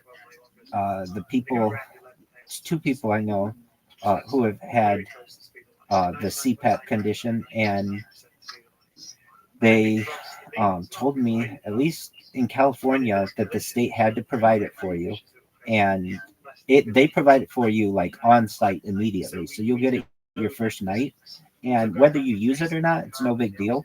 But then you're in the hospital wing.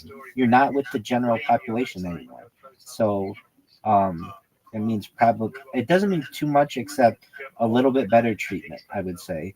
From what I've heard, all the food and shit is going to be the same, but you're going to get a plug. And I heard this too, actually. I don't know if this is true or not. I forgot. This one person I know had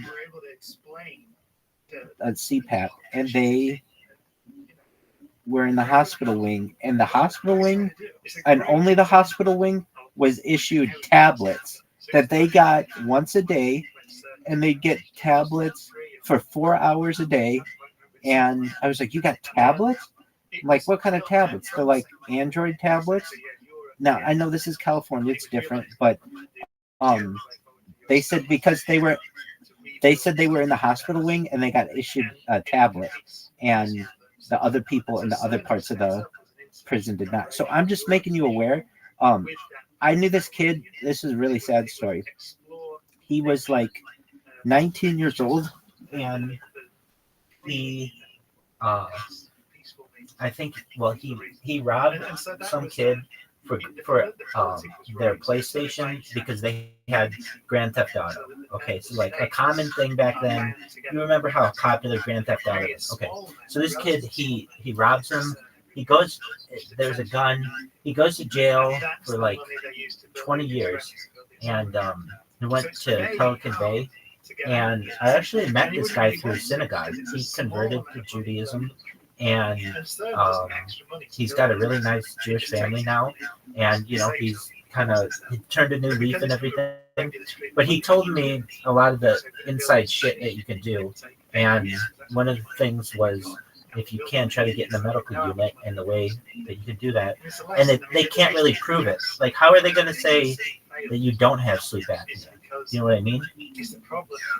And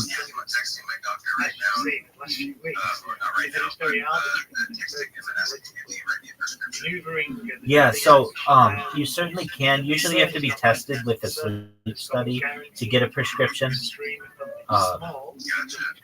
So it's not something I don't think you could get together in like 72 hours or something. You could. I mean, if you could get to your doctor in the morning and say, I need a, you still can. They're going to want a sleep study. And it takes, at least when I've had 2 sleep studies, you have to book them like a month in advance. But nevertheless, the people at the jail aren't going to know all that shit. So when you go there, you just say, I have sleep apnea and I need a CPAP. And they're going to say to you, all right, the worst thing they're going to say to you is, do you know your settings? and you can say, yes, I do. And they can say, all right, what are your settings? And you just say, I'm a 10. And if they're like, what is that? They're not going to fucking know. Like, that's the worst thing. Like, there are different ways to say your settings. It depends what machine. Oh, write this down too. They might ask the name of the machine that you have. It's RESMED, ResMed. RESMED. And, yeah, so what is that going to get you? It's just not going to put you in the general populace, and, it'll probably, I would say there's a much better chance for you to stay safer, because if you're in the hospital wing, like, generally the guys there are either on some kind of medication or they have some kind of, physical impairment. Great question. I have one, and I believe it goes, well, I have two actually. An old one that I think went to 12, between like 0 and 12, and then I got another one, and it went from like 0 to 100. So if I look up ResMed levels, 0 to, okay, so the ResMed AirSense 10 has 4 EPR settings, 0 to 3. Let's see here. All right, here you go. Your CPAP pressure setting is set between 6 and 14 with an average of 10. So if you tell them 10, that's a really good one. Now, I have another CPAP system that instead of saying like between 6 and 12 or whatever, it just tells you between 0 and 100%. And so you can say like 75% or whatever, but just have that in the back of your mind if you need that. And I'm trying to think of anything else you can say. I don't know. At least in the state of California, you could change your gender.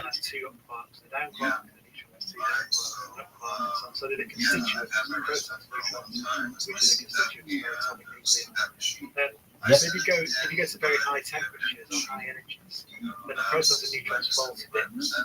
Exactly. That's perfect. And the worst they're going to say to you is, we're going to need a prescription from your doctor. And that's fine. You could still potentially get one, especially if you're behind bars, because it's like, okay, well, there's a thing. I remember reading about people who are in jail and their dental work.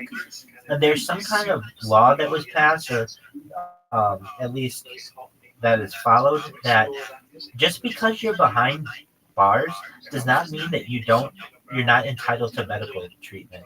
And so I'm not saying that it's like a joy, but like if there's something that you need done, depending on how long you're going to be there, that's the time to get it done. Like if you had, I don't know, if you needed cataract surgery or something like that, like, or, well, so I thought about this at one point for cataract surgery. I was like, man, it's really expensive for cataract surgery and et cetera, et cetera. Wonder what, like, yeah, I've had cataracts. I wonder what opportunities there are. And so that's when I started researching this, and I think they would do it, but obviously I don't want to have to do something like that.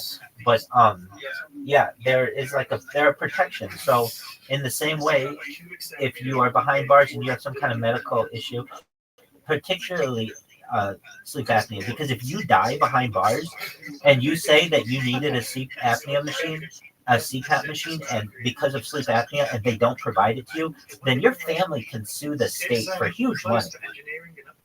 So in order to avoid all of that, you just tell them what you need. And I also think this probably gets you, again, probably a little more attention from like nurses and staff and stuff, which probably just breaks up the monotony of the day. Hey, if they have to come check on you once a day just to, take your temperature, it's for a few reasons. One, I don't know. Exactly. It's non-facility employees or non-penitentiary employees. So if something is really going bad, you can tell them, or if you feel like you're not being treated correctly or whatever. And then also it's just, somebody new and whatever. But I think that would give you at least one or two extra interactions a day where they let you out of your cell and you're able to do what you need. The other things I've heard are but are harder to get away with. It's just a CPAP is all you need. Then you're just going to be able to be in the hospital ward. But other guys will say that they'll need a walker, but then you got to walk around with a walker all the time, and that's almost like shit. Now I have to fucking put on this. Do you have a bad back? Then fucking get a walker, dude. I don't know if they'll let you have a cane because it's a weapon. It can be a weapon, but a walker, you can get a walker. So you get a big mess. Oh yeah, definitely. So most of it's a load of particles of spray. So sometimes when you went, let's say, exactly. If you can go into the thing on Monday with a cane, that's amazing. Have they ever seen you? Oh, so they know you don't have a cane. Yeah, so strange. So then go in with a fucking get a cane tomorrow.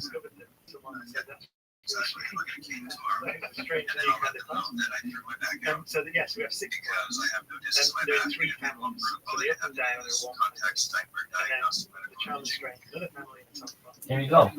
Okay. So for some reason, so the only classes we need to make is the are up, down, but for some reason, there are 2 further families, which are identical. Perfect. So the charm and strength one.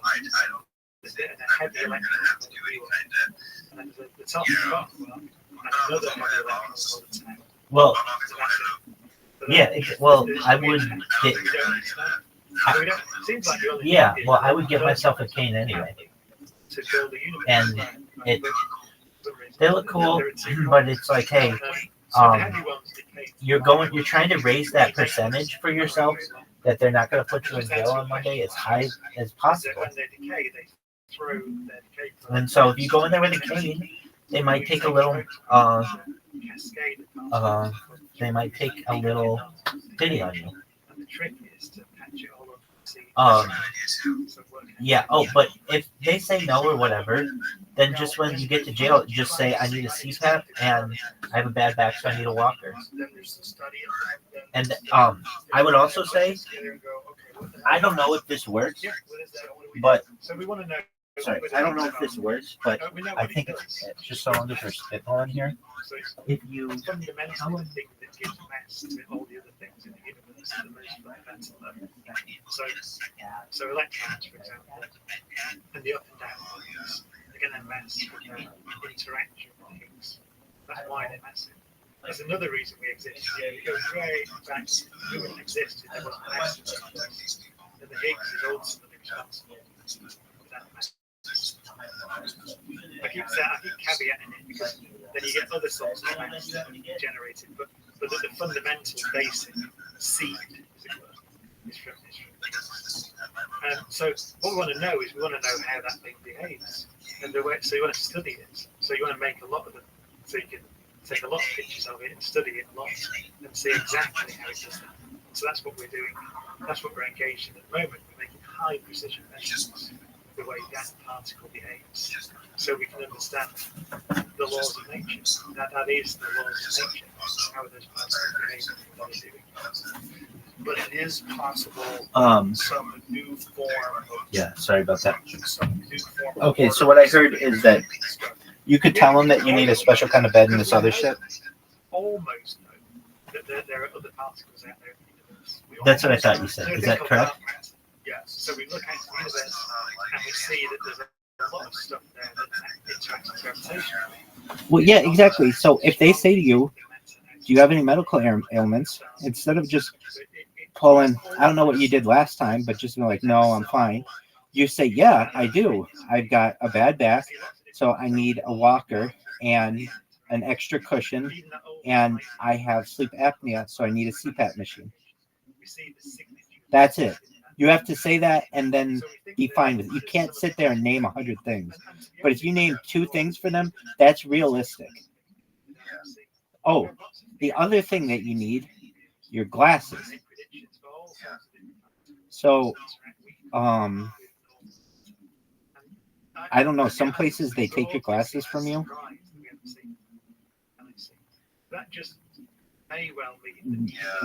When you were in before, did they take your glasses?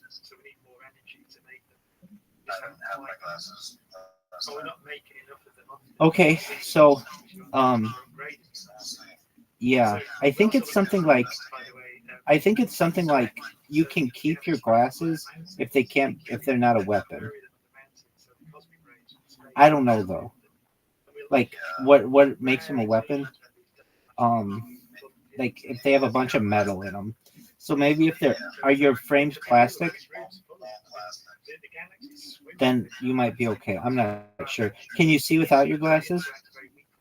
Okay, well then you're in good shape. But nevertheless, you want to include that too, because maybe they'll let you keep your glasses. Do you have any other things? No, it doesn't have to be documented. All you have to do is trick some person at the entrance to the jail. That's it. And there are something like 60 billion centimeters squared per second through your head. So they get made. Like I don't know. But they go straight through and then actually straight through the earth. See, here's the thing. I don't know what. Oh, okay. But what does that get you?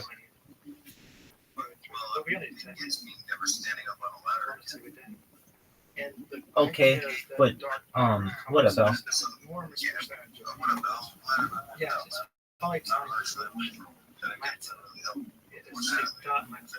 Now, how are you, Doug?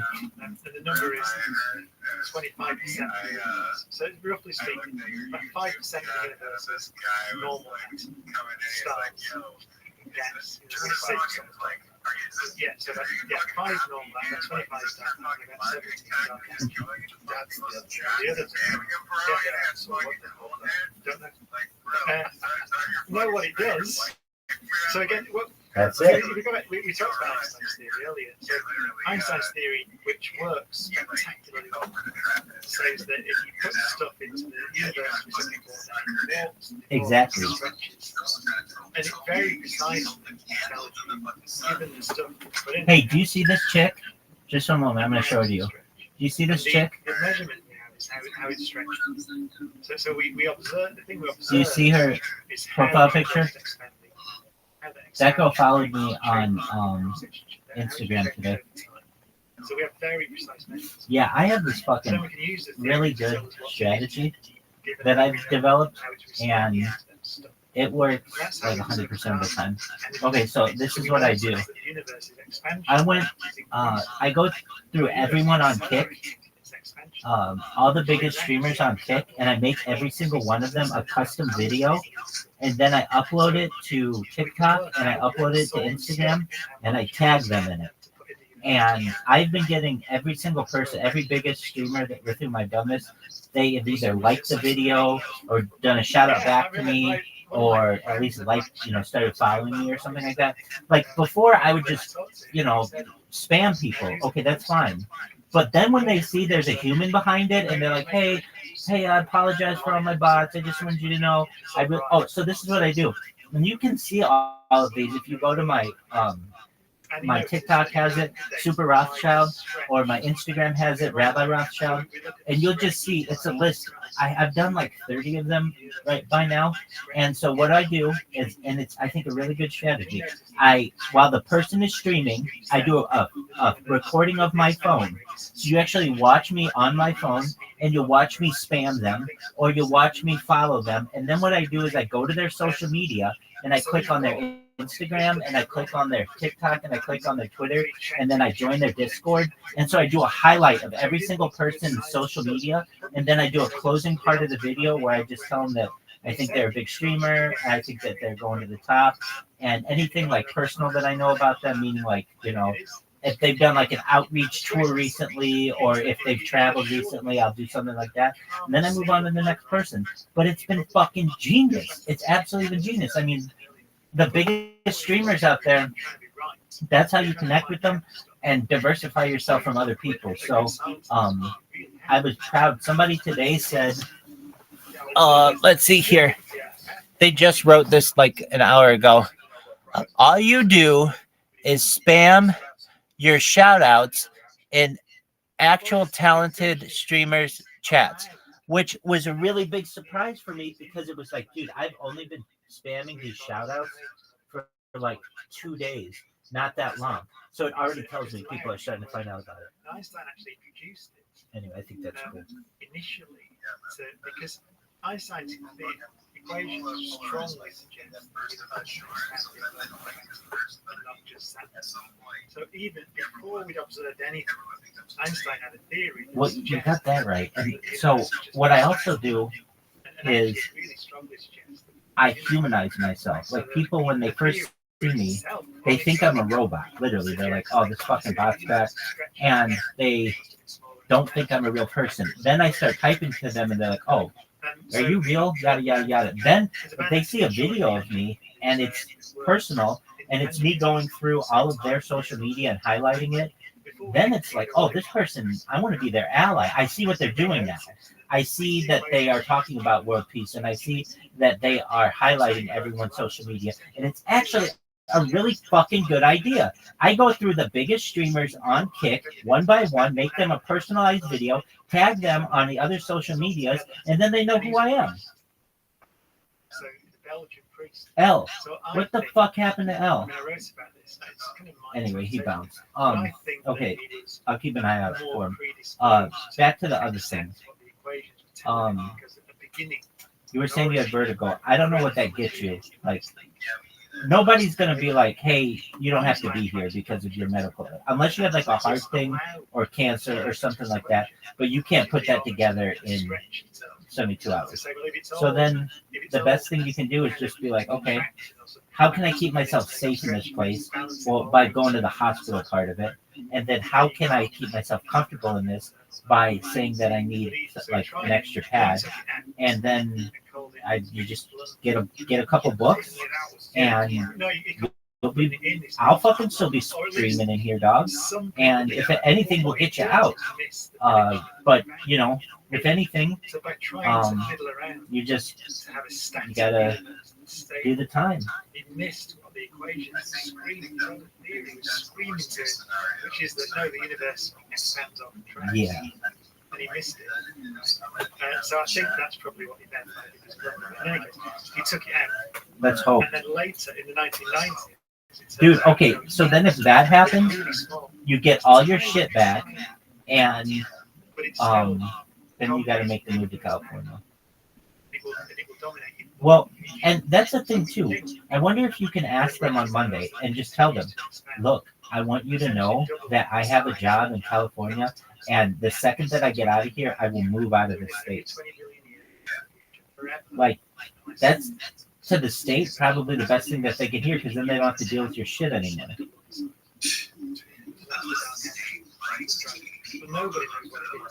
No, that's true too. So I don't know if I would tell them, "Hey, I'm bouncing," but I mean, it's theoretical. I mean, we're making very precise observations, right? But it looks like this. Okay, I got you. It looks like it's basically. Hey, what did your friend say when you texted him?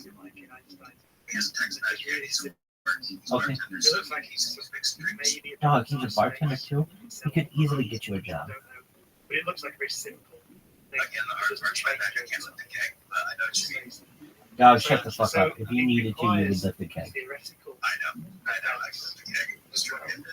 That's fine.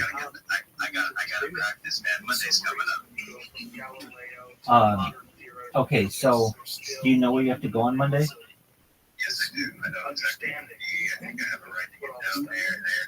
Yeah, I mean, these are fundamentals.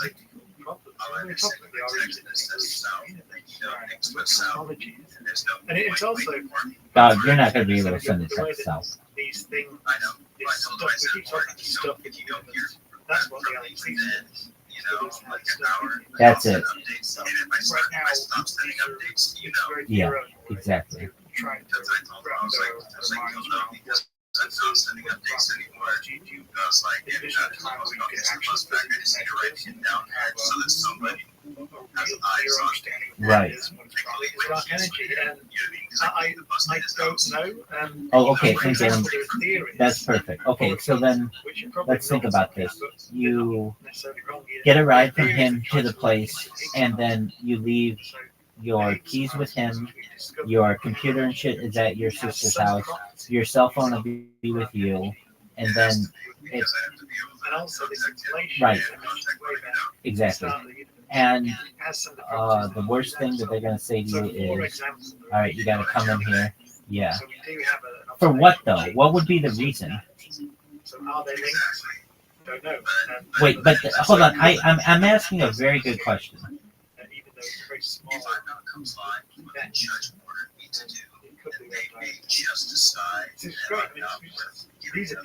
I understand what you're saying with that. What did the judge say that you had to? With what did the judge say you had to comply that you might not have been complying?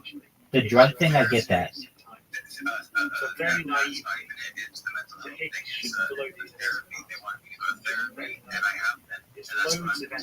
Okay, so wait, let's talk about that for a second, because I remember what you said about your doctor and everything.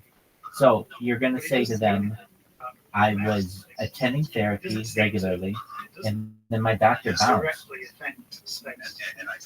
Everything else directly affects. So, you know, there are kind of issues there that they just don't get it. We don't get it yet. And dark energy is another one of those. They probably think that if I could guess and say something, there's something going on. Did they give you referrals? Yes, sir. I have an appointment on Thursday. Okay, that's good. So, how many people worldwide do you estimate are trying to grow? Yeah. Right. It's a question, I don't know. I mean, that's good. It's probably tens of thousands of people. Okay, I'm going to give you it. On just ballparking it, it's like 50-50. I know, but for us to get an understanding of what's going on, but yet so outside right. of the and I would probably say it's 51%. You don't have to go back to jail. Like, because the question would be this: what did I do wrong? And they're going to be like, well, you're not seeing a therapist or whatever, and then you can be like, look, I'm going to tell you what you did was a little strange. What you did was a little strange, but I understand, and they're going to see it as strange. They're going to be like, wait, why didn't you just go to a normal doctor and have them check you out? Why didn't you? Wait. I was just going to say, unless it's just because it's so fucking hard to get into one, and it was like, look, I need this to be seen within 10 days, and the only way that some motherfucker's going to see me within 10 days is I have to demand it. Look, that makes sense to me. Not to say that's going to make sense to anybody else, but at least your reasoning is sound when it comes to why you did what you did. And I would say it to them just like you said it. I normally would not have checked myself in, but I knew I wouldn't be able to have seen the doctor in time, and I needed the referrals to be able to bring them to you guys. Or else you would say that I'm not being compliant. I'm making you aware I'm doing my best to be in compliance.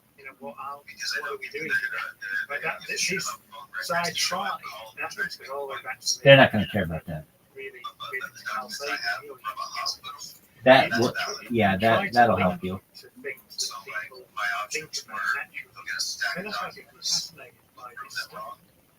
What time's your appointment on Thursday? Might not be with the right names or the right words or the right facts even.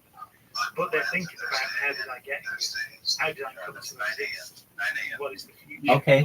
Do we have a future? So then, what was our past? Thursday at 9 a.m. These are universal questions. Is there any way you can get in? They certainly are. And the way you're doing this with your life, I know this is just the best case scenario, But is there any way you can get in? I know you're not going to be able to. I know you're not. But you call the doctor and you say, well, I would just say this. Call the doctor and say, is there any way I could get in for Monday on even a cancellation? I just need to be able to see him once or her once. And let's say they say, yeah, come in on Monday if you have time or whatever. Great. And then you go into the thing on Tuesday. I know you said I'm going to go in on Monday, but you have till Tuesday. And then you have one under your belt. And you can say to them, look, I've seen professionals recently. I got a referral and I've already seen him. So like that to me, okay, so you've already seen that. That to me sounds like a plan. You could even do both in the same day, meaning if I were you, I would call the doctor in the morning and I would say, look, is there any way, I understand I can't get in today, but if you have a cancellation, please call me. I need to get in by Tuesday. I have an appointment for Thursday. I just need to get in a little earlier. Is there any way I can come in on Monday? I just need to see the doctor for 15, 20 minutes. I just need to have a session before I have a meeting on Tuesday. Is there any way that this can be done? I mean, it doesn't hurt to ask. And if you were able to, then then when you go in on Monday or whatever, or Tuesday, then you can go in there pretty cool as a cucumber. Because when they say to you, you haven't been keeping up with your therapy, you can say, yeah, I have. I went today or I went yesterday. And so who are you to say that I'm not? And then they're going to look kind of stupid because they'd have to go back in front of the court, or you would be able to go in front of the court and say, yeah, I actually met with a doctor earlier that day or the previous day, and they still wanted to put me in jail. So that's, I would say, what you did now makes sense, but just, I would say it would make what would make you look a little bit better is if you had a meeting with a doctor. So just so that one, it's so high resolution, by the way. Exactly. So then, yeah, exactly. So call in the morning and just say, is there any? I think you should. I honestly think you should. You show up and you explain, and you could just explain the situation to them. Just like in a simple way. You don't have to go into anything but this. If I were summarizing it, it would be this. Hi, my name's Caspian C. I have an appointment for Thursday. And hey, that works, baby. Hey, Jason, how are you? My name's Michael Rothschild, baby. Jason Kaplan. Excellent. Excellent. In case I have to look you up. This, you have a great name. Excellent. Okay, Jason. Well, I'm going to continue calling you Caspian C. So you go in there and you say, hey, my name is Jason Kaplan, and I have an appointment for Thursday. And they're going to say, okay, well, it's, you're not here the right day. And you're going to say, I understand that. I need to talk to someone, though, about my appointment for Thursday. Is there any way that I could wait to just be able to speak to someone? Because I need to speak to someone before Thursday. It's very important. And they're going to say, why is it so important? And you explain exactly, I have to meet with the state by Tuesday, and if I don't meet with someone by the state by Tuesday, there's the potential that I could I won't have my freedom. I would do my best to say incarcerated or anything like that. And so in order to show that I have been at least doing my best to see some kind of therapist, I'm here to meet with a doctor as soon as I can. They're going to do everything they can to get you out of there. And so they'll have you sit with the doctor and just say, okay, yeah, we met with him, and your next appointment is in a month. And then when you go in on Tuesday, you're going to say, yeah, my next appointment is in a month, and I've been doing everything that I was supposed to be doing. My dad was an archaeologist, and okay, that's even better. So what we do, I find in general that people don't really understand what modern archaeology is now.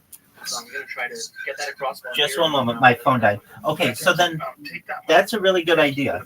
If you and okay, so then I'm gonna tell you this too. All right, we had a bit of This is actually fucking brilliant. So Flint. Okay, so you go in tomorrow, and you say, "Look, I know I have an appointment on Thursday. Is there any way I could see the doctor before then?" And they're gonna say, "Is it an emergency?" And you're gonna say, "Yes, it is." And they're gonna say, "Okay, what's the emergency?" And you're gonna say, "The state is requiring that I see a medical expert by Tuesday. And if I don't see someone by Tuesday, my personal freedoms are perhaps going to be limited. So time is of the essence, and that's why this is an emergency." And they're going to say, "Okay, well, is any, are you suicidal? Are you having any mental issues?" You're going to say, "I want you to know that I got your recommendation from this time that I was in the hospital. But the only reason why I was in the hospital is because I'm doing my best to avoid being incarcerated. And so I'm willing to do everything that I need to do in order to show that I am doing what I'm supposed to be doing when it comes to medical care." So then they can say to you, they can say to you, "Get the hell out of our office," which is fine, because guess what, Caspian C? You could still maybe see if there's a psychiatrist or a therapist who'll meet with you on a Saturday or Sunday, but then you still have Monday to still find somebody else if you needed to. And exactly, that's the way to do it. And you bring all your paperwork, and you explain to them, exactly, and you explain to them, all I'm doing is just trying to avoid incarceration on Tuesday or Monday, and they're going to understand that. And then the doctor's going to say, "Okay, obviously I'm not going to give you a complete seal of approval, but I want to see you in a month." And then you'll have what you were supposed to have on Thursday already done. And then I think you change your odds from going back from like 50-50 to like 90-10. Yeah, so just perfect. So that's your plan. You go in as early as possible, and look, the worst thing that they're going to do is be like, "Hey, you're a crazy person," and you get thrown back into the hospital. So who the fuck gives a shit about any of that? The best thing that can happen, exactly. The best thing that can happen is that they give you Thursday's appointment on tomorrow, and then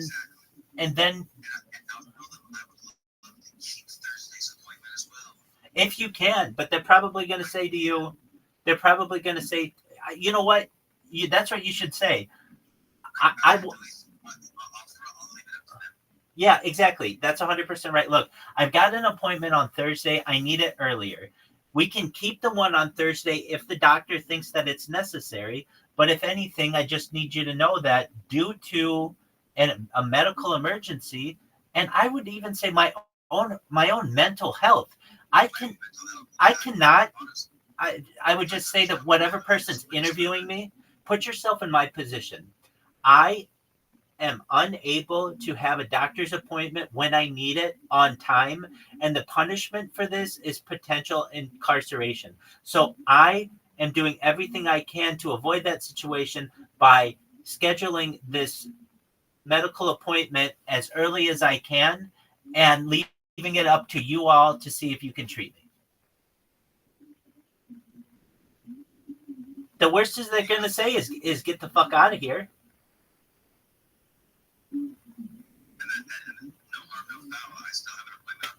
Wait, you still have an appointment on Thursday, and you could still find another doctor if you needed on Monday. Exactly. And even if it were like, why can't you make it?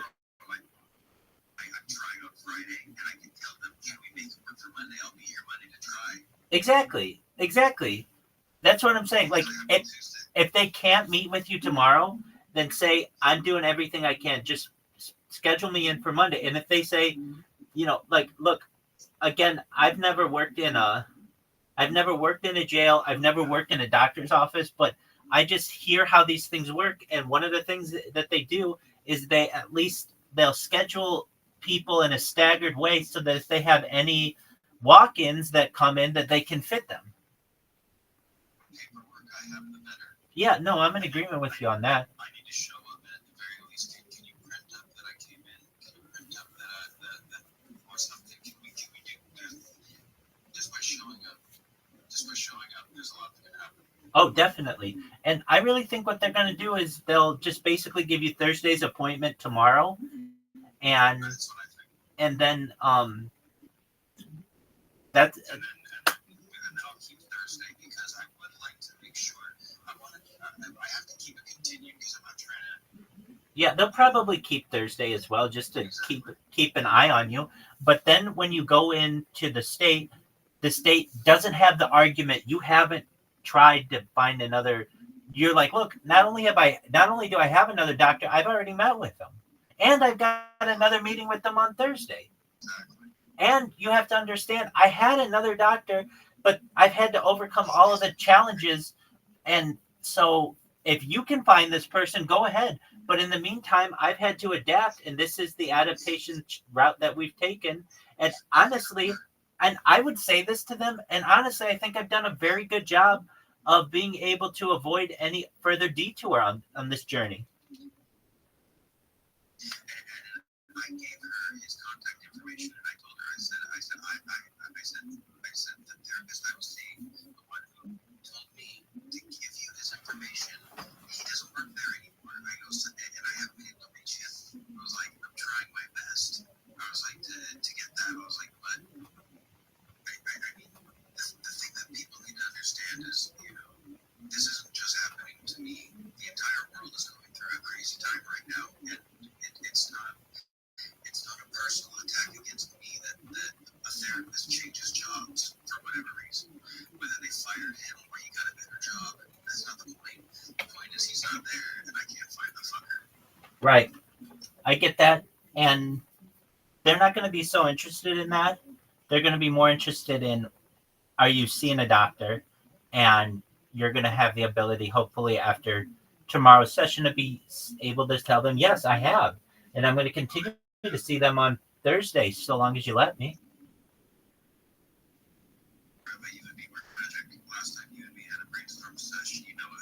Absolutely. Hey, dog, we got to keep you free, dog. Free Caspian. And I would say that if you were to get the document, okay, so let's say they meet with you tomorrow. They're not going to give you like a clean bill of health saying that you're just the most, but what they can tell you is this.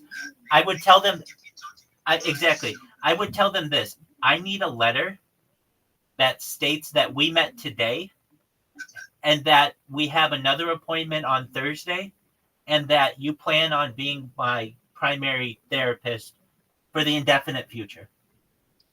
And if you have that, then you're a free person. Then you go to like 95%. And the reason why is you give that to the people on Monday. And then if they're like, well, throw him in jail, you could give that to a lawyer. And the lawyer is going to give it to the judge. And the judge is going to say, look, you threw this person in jail when obviously they had the therapy that we were requesting of them.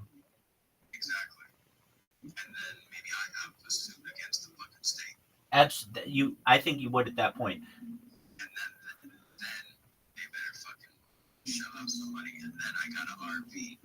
Yeah, yes, you do. Then you've got a bus, dog. So, all right. So then, how long is it? Have you been to this doctor before? No, never.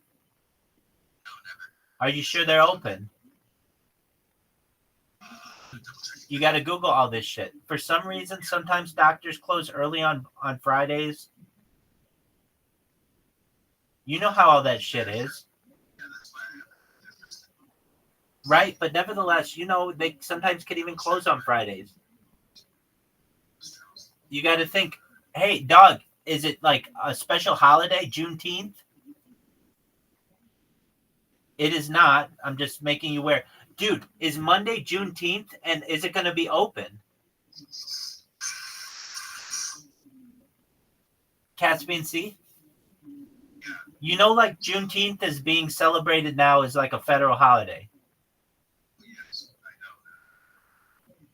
Now, I can't guarantee that this Monday is going to be celebrated as Juneteenth, but I would just check whatever state office you were planning on going to and checking to make sure that it's open on Monday.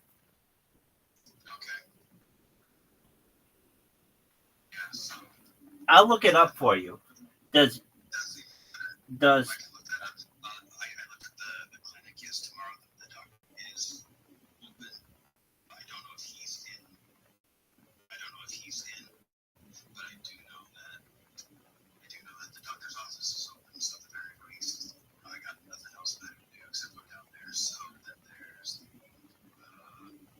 it looks like Juneteenth is a state holiday. It will be celebrated this year in Nevada on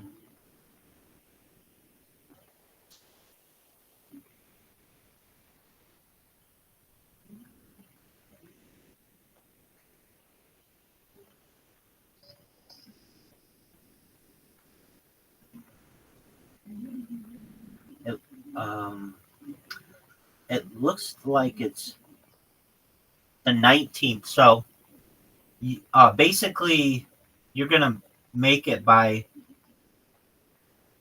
okay, so it would be closed on Wednesday probably, but it's open Monday and Tuesday. Doug, I was even fucking joking about this Juneteenth thing, and it's like, oh, dude, you were fucking 1 day away from it being closed. I mean, I know it's a serious thing, but I didn't know, like, it's going to affect anybody I know. Okay, so, agreed. Okay, so you...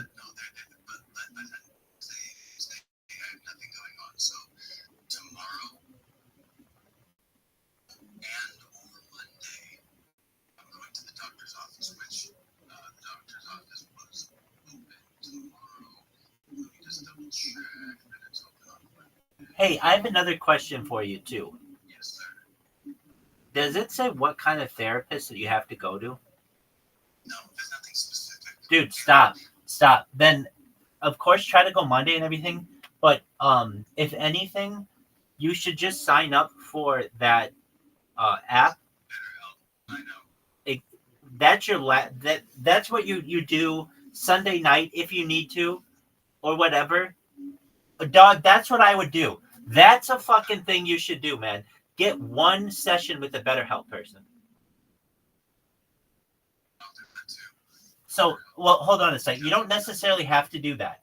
If you can see a doctor tomorrow, then or Monday, you're good. That's fine. That's all you need. But let's say the doctor says, go fuck yourself, and you can't see anyone in the state, I would set up one of those BetterHelp sessions and then just get like a schedule from them in the future. You know what I mean? Like, hey, let's do this every Monday or whatever, every Sunday. And then when I would go into the thing on Monday with the state, I could give them a little printout or show them my schedule. And while they may not be like, well, this isn't a Nevada certified or, accredited therapist, you can be like, look, I did everything I could, and I am seeing a therapist. And if anything, you could give that to a lawyer and make a very good case that you are doing what you needed to do when it came to the mental health part. Basically, I don't care who it is you're seeing, so long as they have a therapist credential. If you can see them by Monday, I think you have a 90% chance of getting out of there. If you don't see them by Monday, you have a 90% chance of going to the clink. But either way, just after this chat, I don't think I'm over 15% going to jail. 15% what? 15% only. 85% chance I'm free Monday. Okay, so it's all about the doctor. So, well, it's actually not. Do you have enough money if you needed to cover one of those fucking app therapist sessions? Yeah. Then you're good. I have to.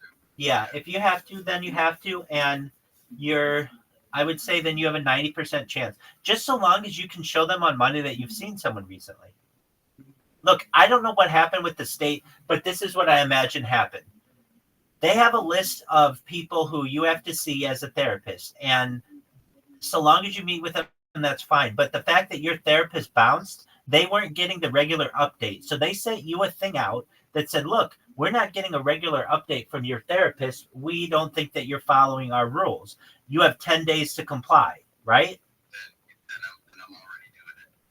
Well, I understand. So then you took the big plunge of going to the hospital, which I understand and I get it. I think there was a lot of fear in that decision too. And dude, totally. And I think that's fine. And I think it's okay for you to that plays into the fact that I needed to take care of my mental health because then, do you see what I mean? I don't know if that makes you look good.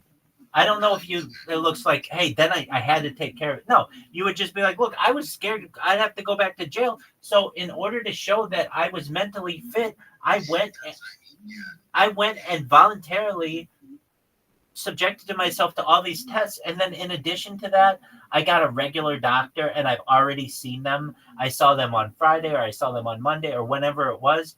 And I'm going to see them again on Thursday or whatever. What more do you want from me? Okay. Yeah, then you're 95% home. If you just look, if you go in whenever you go in and you haven't had a session, you're going to jail. If you have had a session, they're going to say keep having the sessions and keep us updated. And when it comes to marijuana, let's look that up too. Let's leave that. All right, we're back to 15%. It's okay. We're back to the 85%, but it's okay. Hold on, marijuana, parole. What's the difference between parole and probation? I didn't go to prison.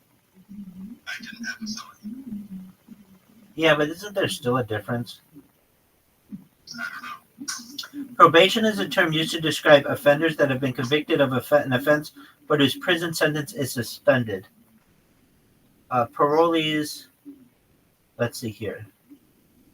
The main difference, probation is part and parcel of the offender's initial sentence, whereas parole comes much later, allowing the offender early release from a prison sentence. Okay, so parole is part and parcel of the offender's initial sentence, where parole comes. Okay, so probation is like coming at the beginning, parole is coming after. Okay, does Nevada test for drugs for probation? Yes. Or what? You never know. You might get an article that says, hey, the state no longer cares about this. Okay, so parole or probation. On probation or parole, get a marijuana card. Huh, what is this? Is it legal to smoke and use medical marijuana on probation or parole after you obtain a Nevada American? Okay, let's see what this says. But there's no way to obtain a Nevada one because I don't have chronic epilepsy or... Dog, shut the fuck up, man. Are you fucking dumb? You just walk in there and you're like, dude, my back hurts. This is not California. I have tried it. Dude, we'll get you this. California is different. Oh. Trust me, that it's nobody here. Everybody has Cali licenses out here. Cali licenses work. Nobody except the epileptic and the chronically cancerous. Dog, hold on. If anything, you might be able to get one from another state. Oh, yeah. What I'm trying to say is, like, if you get one on Saturday or Sunday, and then they were like, hey, wait, I'm not saying you have to go and travel, because that's what I want to avoid. But what I'm saying is, like, I downloaded an app to get a report. They sent it to you in the mail, but you have a document and everything. there you go. There you go. That's what I'm saying. So let's see what it says. On probation or parole, the only way you're allowed to use any type of marijuana is to have a Nevada medical marijuana card and doctor recommendation. But hold on. It says ask about our probation and parole compliance package today. Okay, so it is legal to smoke and use medical marijuana on probation or parole after you obtain a Nevada medical marijuana card and doctor recommendation. I mean, dude, you're like, it's so hard to get this. This place is called Dr. Reefer. I mean, it's like frequently asked questions. It doesn't look hard at all. You can schedule online. Dog, you even have a bad back. You can give them your medical records.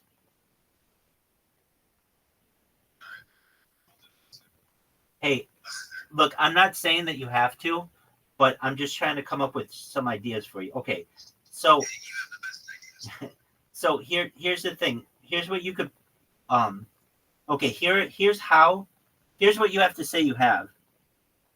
You need one of these conditions: AIDS, cancer, glaucoma, multiple sclerosis, epilepsy, PTSD, or any condition that causes muscle spasm, seizure, severe nausea, severe pain, or cachexia, disease caused weight loss, and malnutrition. So you just have to say that. Yeah, it is, but it is like you're saying, it is pretty strict.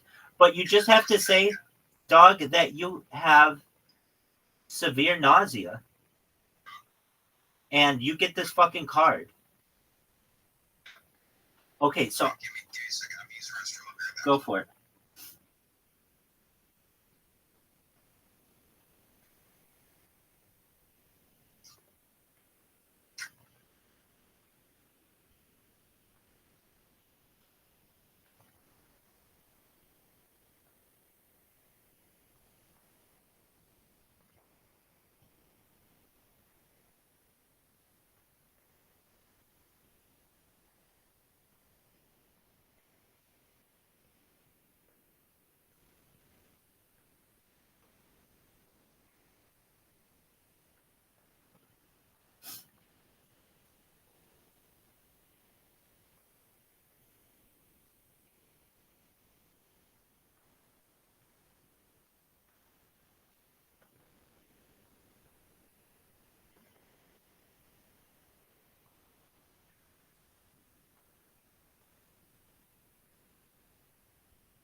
Excellent. So it looks like it's pretty affordable. At most, it would be $150, but that's for like 2 years. It looks like it's like $89. So I'm not. Pardon me.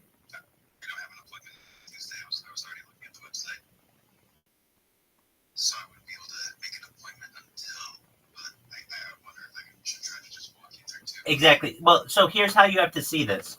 You're gonna walk into your appointment tomorrow and get that fucking piece of paper from the doctor and meet with him. If you can't meet with him, then there's no point in going to Dr. Reefer. But once you get the thing from your doctor that says you've met with him, then you meet with Dr. Reefer. And you explain, I would just even go in there in person and explain to them that I need this by tomorrow and I can't wait till Tuesday. Basically, like, you have to strong arm your way into the first doctor. Once you get that, then strong arm your way into Dr. Reefer. I don't know if you can hear me. I can't. I was just asking a friend if he might be able to give me a ride tomorrow instead of. The bus? Yeah, dude. That's the way to go. Well, but basically, don't worry about Dr. Reefer until you get the therapist. But if you meet with the therapist, then I would do everything I can to meet with Dr. Reefer. And it's not like Dr. Reefer's the only guy in the state who does it. Somebody else, either Friday, Saturday, Sunday, or Monday, is also offering this service. Does that make sense?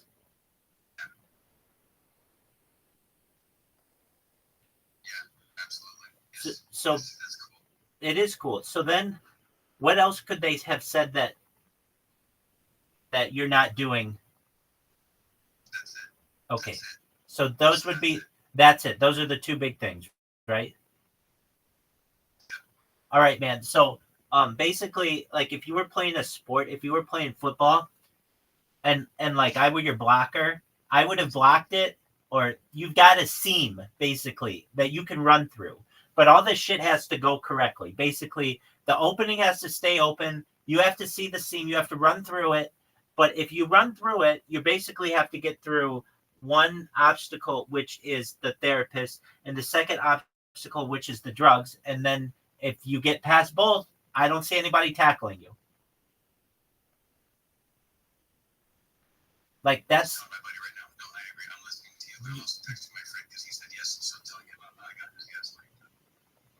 Excellent, man.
You hear it?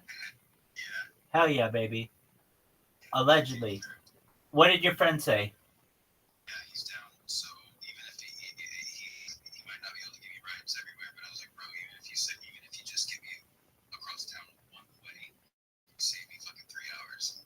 You turn 3 hours into 15 minutes. That's perfect. Even if I can just get one of them done, then I can get a ride from that side of town to another. I can figure it out. Definitely. Okay. So, if you ask me, what are the odds that, like right now as it stands, that you're going to be able to get this? 50-50. It's still that. If you're able to go tomorrow to the doctor and get a, I don't think you're going to have an issue if you just explain to them that you need to meet with them before Tuesday. I think they're going to understand, and they'll give you a letter that basically says that you met with them that day and that you've got another appointment on Thursday and that you're going to be your primary therapist for the indefinite future. If you get that, that's a major checkoff. And then from there, you just got to find a weed doctor in Southern in Nevada. And I think you'll be able to do that at least. I know it's difficult, but you just have to go there and say, I have severe nausea due to PTSD. And they're going to say, what's your PTSD? All you have to do is say, I was in a severe car accident and I have PTSD from it. And they'll be like, okay. There's nothing that they can do to say otherwise, and they're going to at least have you pre-approved for it. You'll be on the Nevada medical approved list, so that when you go in on Monday or Tuesday to the state, and if you piss hot, they're not going to take it. They're going to let you go because it says on there that if you are on that list, that you can be on parole or probation and have marijuana in your system. But that's the only. Did you read it? It's the only. Like, you can't have it from another state. But it's like, I know that, you only have a certain amount of time to be able to do all this, but I'll tell you this, you have a chance. You have a chance. And so, what happens if they let you go on Monday? Then you got to move to California. But I think that you are going to be able to get what you need. You just have to be there by Tuesday by 5 p.m., right? I know you said you emailed them and you'll be there on Monday. I get that. But you could always tell them Tuesday if you needed to, in worst case, right? Excellent. Okay. Not to say that you're going to need to do that. So then basically you've got, just look for other marijuana doctors in Nevada if needed. But I think you're going to have, you have like a 90% chance of getting the documentation that you need with the therapist. And then I would say probably another 60% chance or so to be able to get a weed recommendation by Tuesday. You'll probably be able to get it depending on if your friend can drop you off and you're there right away at 8 a.m. Then you'll probably be out of there by 10 a.m. with some kind of documentation. And then from there, you just need to find one of these doctors. And you never know. You might have everything you need by 5 p.m. And there might be some weed doctors who are open on. I'm not gonna say it's a high likelihood, but you might find some random guy doing a Saturday day. Exactly. But even if it's not on Saturday or Sunday, you'll probably be able to find somebody on Monday. And even if you had to go to the thing on Monday and then go to your thing with the state, or even Monday afternoon. So exactly. So you keep your word by saying, look, I'll be there on Monday or whatever, and you still have that amount of time. Look, you have a chance. What do I think is going to happen? I think that you're going to be able to get the documentation that you need, and somehow, somewhere, you're going to be a free man Monday night. if you really had to ask me,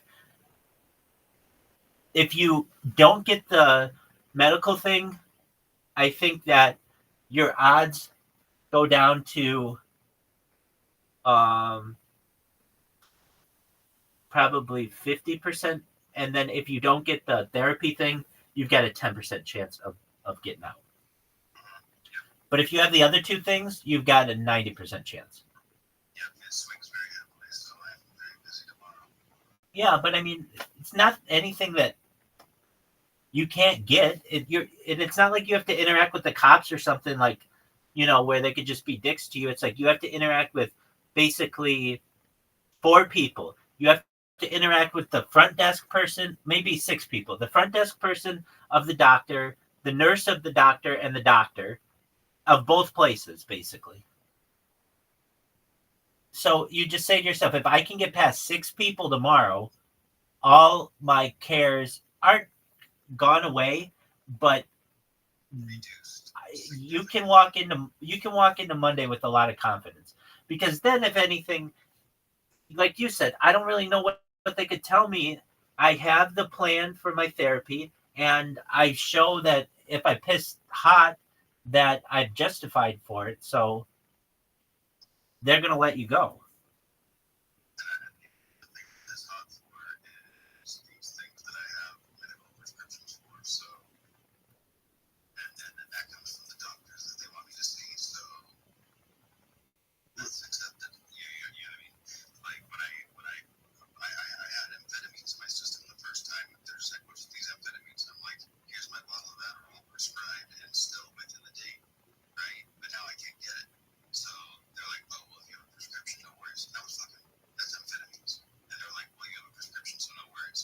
There you go. So if anything, bring that bottle in if you can, even if it's expired or whatever, just in case.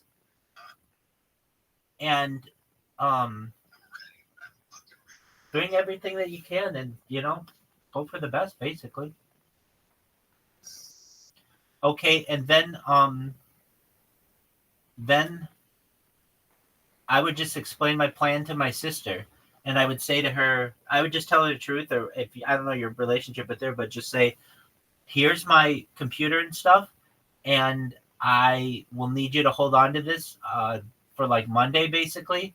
And if they let me out, I'll pick it up from you Monday night.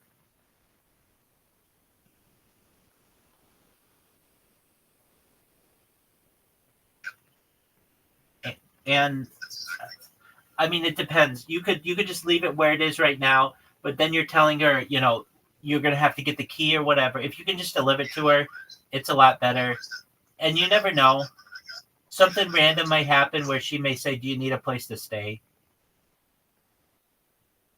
I know that that's not probably a high percentage, but you never know. Stranger things have happened. If I may ask, why won't she give you a place to stay?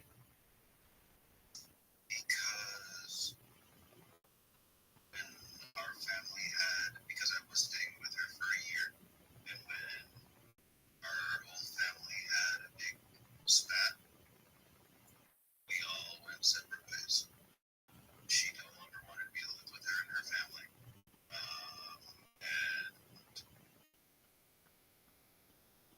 Hey, dog. I understand. It never hurts to ask.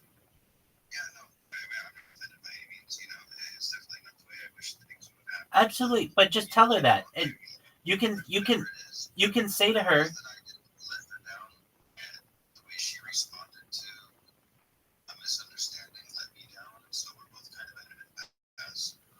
There you go. Just at least let her know that, and you never know. She may give you a chance.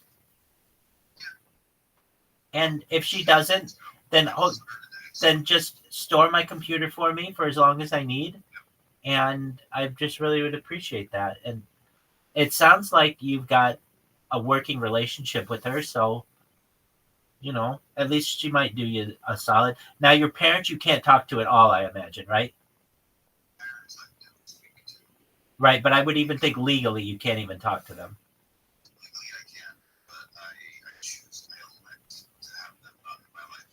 I understand that. Okay, so you don't have like a no contact order with them. Okay, and there's no like even if they said to you, Caspian Sea, you can live with us, would you accept it? Yeah, you would. Yeah, you would. Yeah, you would, just to have someplace to stay, get on your feet. So I get that. So, is it in your worst, dude? I don't think it's that bad of a move, dude. This works out perfectly for you, dude. Dude, but I'm just saying this. This couldn't have worked out any better for you. Do you know what Sunday is? Sunday is Father's Day. Now, I'm not saying it's a guarantee by any means, but a strategically placed call on Sunday might be in your best interest. And why? It can't hurt you. There's a good chance you're going to jail anyway. But if oh, son of a bitch. Sure.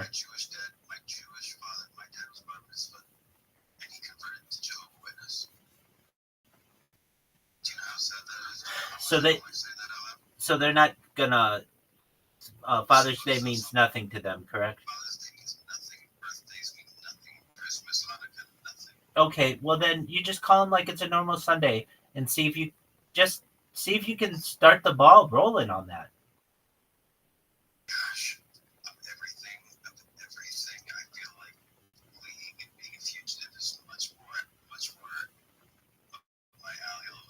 Dude, and it might be an option for you, but if anything, you're either let's just call a spade, you're gonna be homeless. Right, exactly.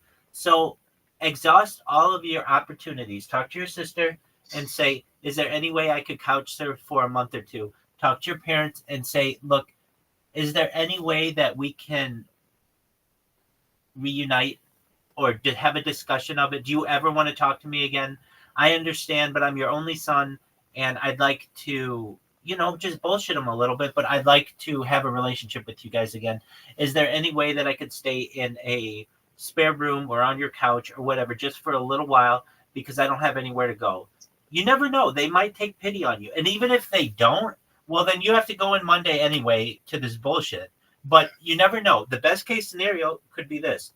You call your sister, she takes your shit, you call your parents, and maybe somehow, some way you might be able to reunite, and you're coming out on Monday with the documents that you have, they're letting you go, and you're able to, you could even say this to your parents, and I mean this, look, Mom and Dad, I don't need a place to go immediately, but I might need one a little later in the summer. Is it something you guys would just consider? Like, even just putting it out there to them means it just shows that you want to be back in their life. And look, I know you're mad, dude. They had you. Hey, dude, I understand, but you will swallow your pride when it is fucking 120 degrees outside and you have nowhere to go.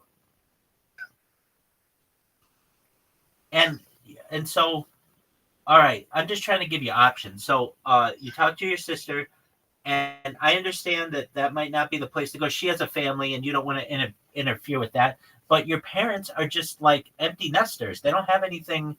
And I understand that you guys got into it and that your relationship with them isn't that great, and you don't want to necessarily start things up again. And they might not necessarily want to start things up with you again. But the most innocent thing that you could do in the world is call them on Sunday and just see how that goes. You don't have to necessarily say, hey, I want to live with you guys, but I would start massaging that relationship as best as I could, because come midsummer, you don't have anywhere to go, and you're going to need one. And so, and they can just say, don't talk to us anymore, and you're where you were right now. Okay. But they might say, hey, you know what? We're open to having a cup of coffee with you and burying the hatchet. And that might be a positive as well. I understand you don't want to have anything to do with them ever again. I would understand that completely. but you need a place to live.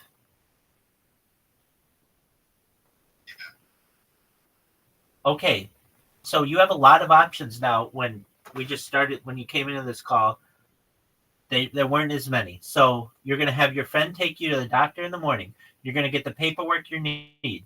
Then you go to the weed doctor, pay your $89 or whatever you need to get on that list. Then you can take off Saturday and pack and do whatever you need, get your shit to your sister. Sunday, you can either, if I were you, I would call my parents and I would at least just try to massage this relationship a little bit. And then Monday, I just go in like I'm a doctor and be like, hey, here's my information from my medical professional and here's my medical certification. Why won't you let me leave here? And they're going to let you leave. Then you're going to have this. You're going to have an opportunity, and it's going to be Monday, and you're going to be like, okay, I'm free. I either have to come back and see these assholes again in 3 months or 6 months or whatever.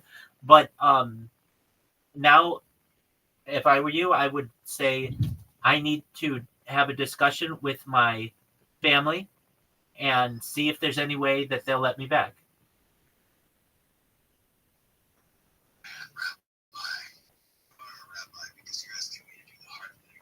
Hell yeah, dog. But I'm here to support you too. And look, the best thing that I want to see for you, Caspian C, is you to move back with your parents, because it's just so hard to do on your own when you don't have a car and you don't have you don't have a job. You need just a second to breathe. And living with your parents will give you that opportunity.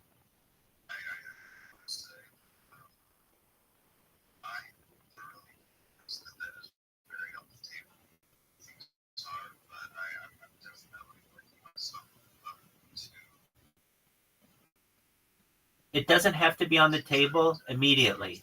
You just have to make a good call to them on Sunday and start the ball rolling. Because then what you can say to yourself is, look, I have, by the time that my friend's going to kick me out of his place, I have until then to be able to talk to my parents a little bit and massage my way to see if I can potentially move back with them. And if not, maybe I can massage my sister. And if not, well, I didn't really have a choice either way. But let's say there's a 5% chance that they'll take you back, either one of them. That's 5% more than you have right now.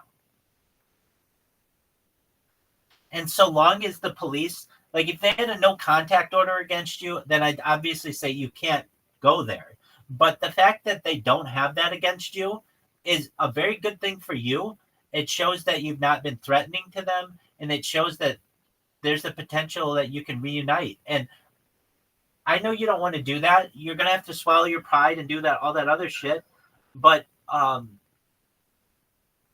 you know, I mean, at a certain point, you can beg. And I don't think there's anything wrong with literally saying to your parents, I need a little bit of time to breathe.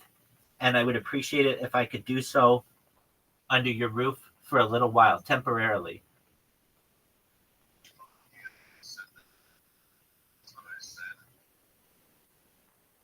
Oh, I believe you.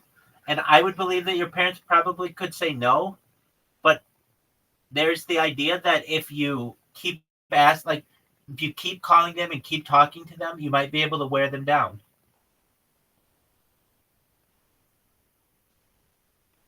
I know it's hard, and I know it's not something that is an attractive option for you, but your options suck, Caspian C. Of any person I've ever known who have some shitty options, it's you. So I'm trying to find some options for you that work, and you do have a few of them.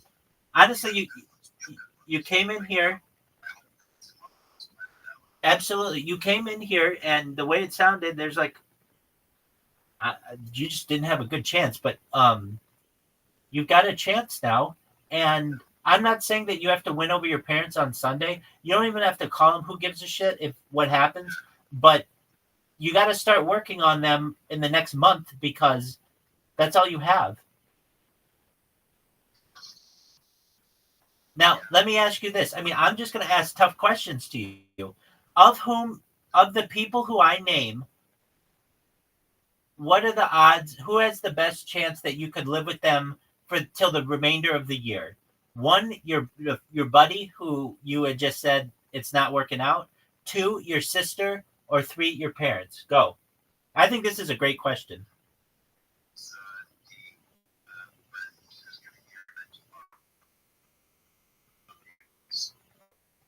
Oh, okay. So your friend would help you out.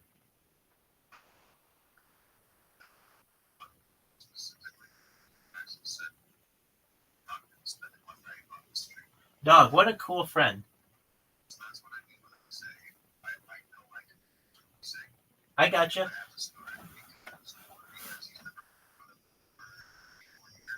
I gotcha. So then he's a real friend.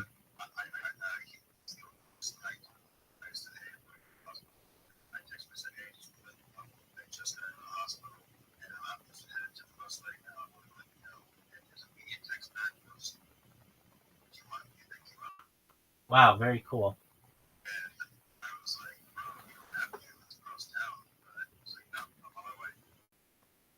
Did he pick you up?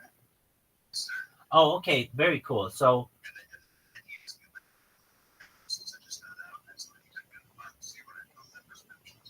very, very cool. Very cool. Okay, so you do have options, but it still wouldn't hurt, dog. It still doesn't hurt to talk to your parents.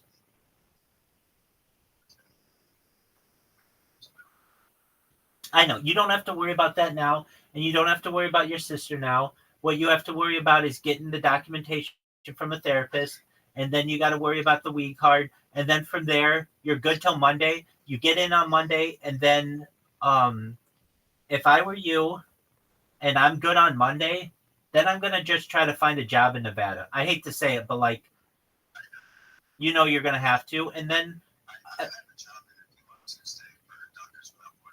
Oh, I heard you say that you had a job interview with Doctors Without Borders, or you had mentioned that. So, but okay, so you got that on Tuesday, and that's a good thing that you can even say to the people on Monday.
I don't understand what you mean by they don't work Saturdays. It's a 4-day work week. Oh, okay. I gotcha. You did say Saturday, at least that's what I heard. Okay, so they don't work Friday, so they're only open Monday through Thursday. Correct? Okay, well then.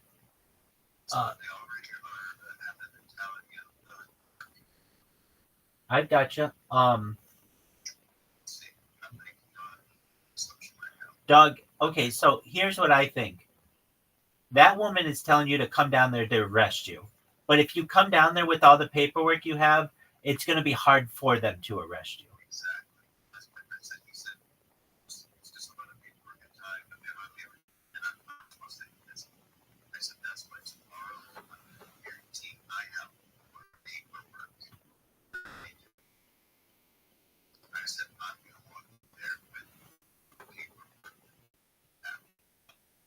And you agreed to, like, by whatever your probation, you agreed to drug tests?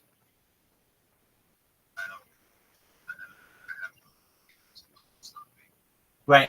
I understand that. But what I mean to say is they told you that you are subject to drug tests? Okay. So then, yeah, you need that fucking card. Meaning, I was just mentioning it before, like, maybe you might, but no, they're going to look for any reason to throw you in potentially.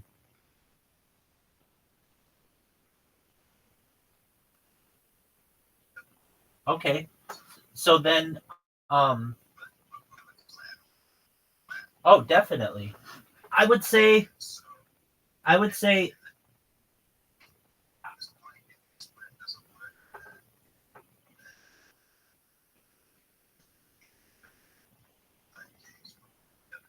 exactly. I mean, then you got to do a little time, and it's whatever. And you've got your friend who can help you out when you get out, and you'll have your stuff. So, I mean, it's not that bad. You have a lot of options. It's almost though, I hate to say it, Caspian Sea, when you're at the wall and you're going to be homeless, jail isn't that bad. I mean, in a lot of ways, I mean, it's like your own little apartment. You get all your food is taken care of, so you don't have to worry about the hard things about, like, in my opinion, when you're homeless, the hardest parts about being homeless are the shelter, the food, and going to the bathroom. And all of those things are taken care of for you there.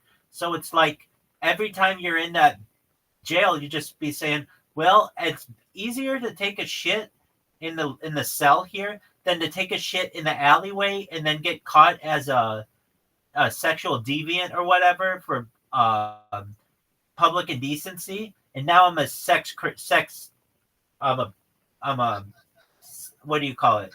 A sex criminal or whatever. You know what I mean? It's like you were just doing like a little thing, but now you're on some fucking list for the rest of your life. You're going to avoid all of that bullshit. Okay. And the other thing is, it's not like you're looking at like 10 years in jail or something like that. It's like it's a little bit of time, but we want to avoid it, and we've got a very good plan to avoid it. And I keep asking myself, what are the odds that you're going to be able to avoid it? And I would say, if you come in with the documentation and from both doctors, there's a 90% chance you walk out of there. If you went in there with the therapist stuff and not the marijuana stuff, I think there's like a 50% chance you walk out of there. If you go in there with the marijuana stuff and not the therapist stuff, there's like a 20% chance you walk out of there. If you don't have either, there's like a 10% chance you walk out of there.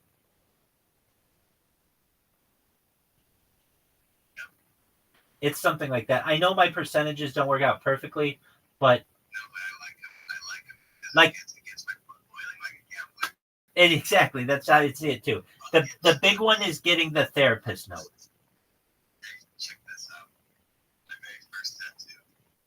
You got a tattoo? I'm not judging you, but what did you get a tattoo? These are dice. Oh, tight. Well, you are a gambler, dog. So, did you ever read Robert Jordan's The Wheel of Time? I did not. There's a book series called The Wheel of Time. They did a very terrible adaptation for a TV show on Amazon, but the books are amazing. And there's a character who was gifted with being the luckiest man in the world. Every time he was reincarnated, even though he didn't remember his past lives, he was always the luckiest man in the world. And every time the chapter was about him, it would start off with this symbol. So, very cool. So he was the character I identified with most, because even when he could, so like, he liked to gamble, and he would go into a tavern and he would get drunk, and he knew he was the luckiest man because he met like a prophet or a spirit who told him, not only are you already the luckiest man in the world, but here's a pendant, here's a talisman to make you like truly untouchable, the most luckiest person that just ever was. But you're already a gifted spirit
says, were you not paying attention to the room? You walked out of there with your fucking life, bro. You are the luckiest man. He says, if you would have won that money, they would have killed you because you were too hot. You need to cool your jets if you're going to try to take people because they would have killed you. The fact that you walked out of there a living man proves you are the luckiest man in the world.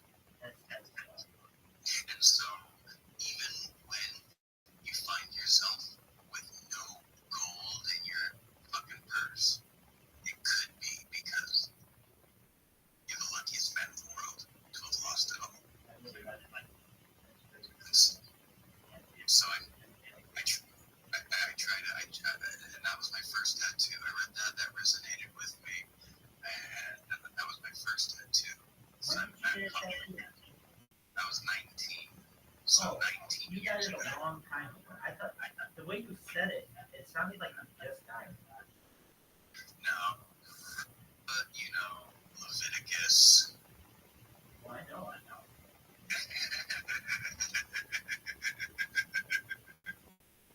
But you should understand too that with modern technology, the thoughts on tattoos, at least within Orthodox Judaism, are changing.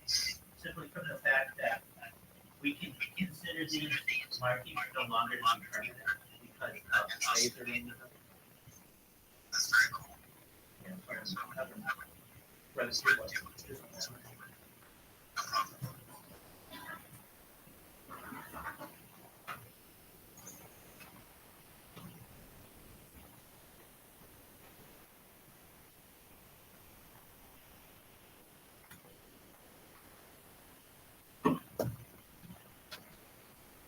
What up?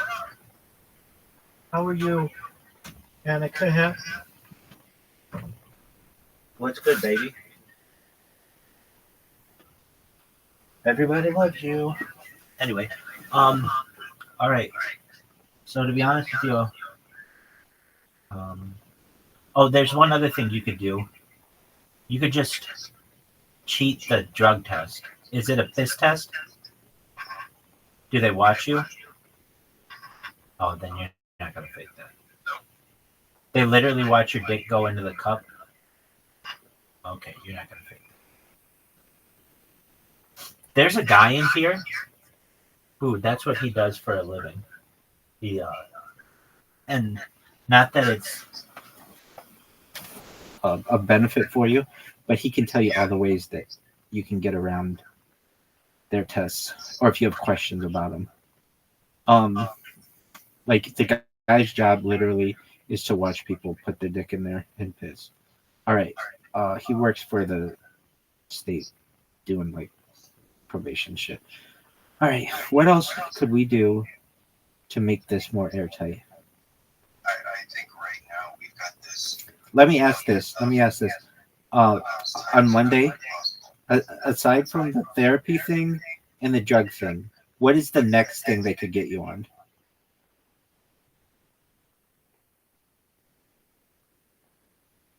Can they get you on not having a job? No. Okay. I don't think there's anything else. I don't think there's anything else they can get me on. You don't have children? No. Okay. I mean, doesn't it say in whatever the judge produced, like a court-appointed thing that what you would have to do? Drugs. Well, let me ask you this. Why the fuck are you smoking cannabis if you've got to take drug tests? Well, because I don't do it regularly, but also I was absolutely loaded with weed the first time I ever took the test. And they didn't care. I gotcha.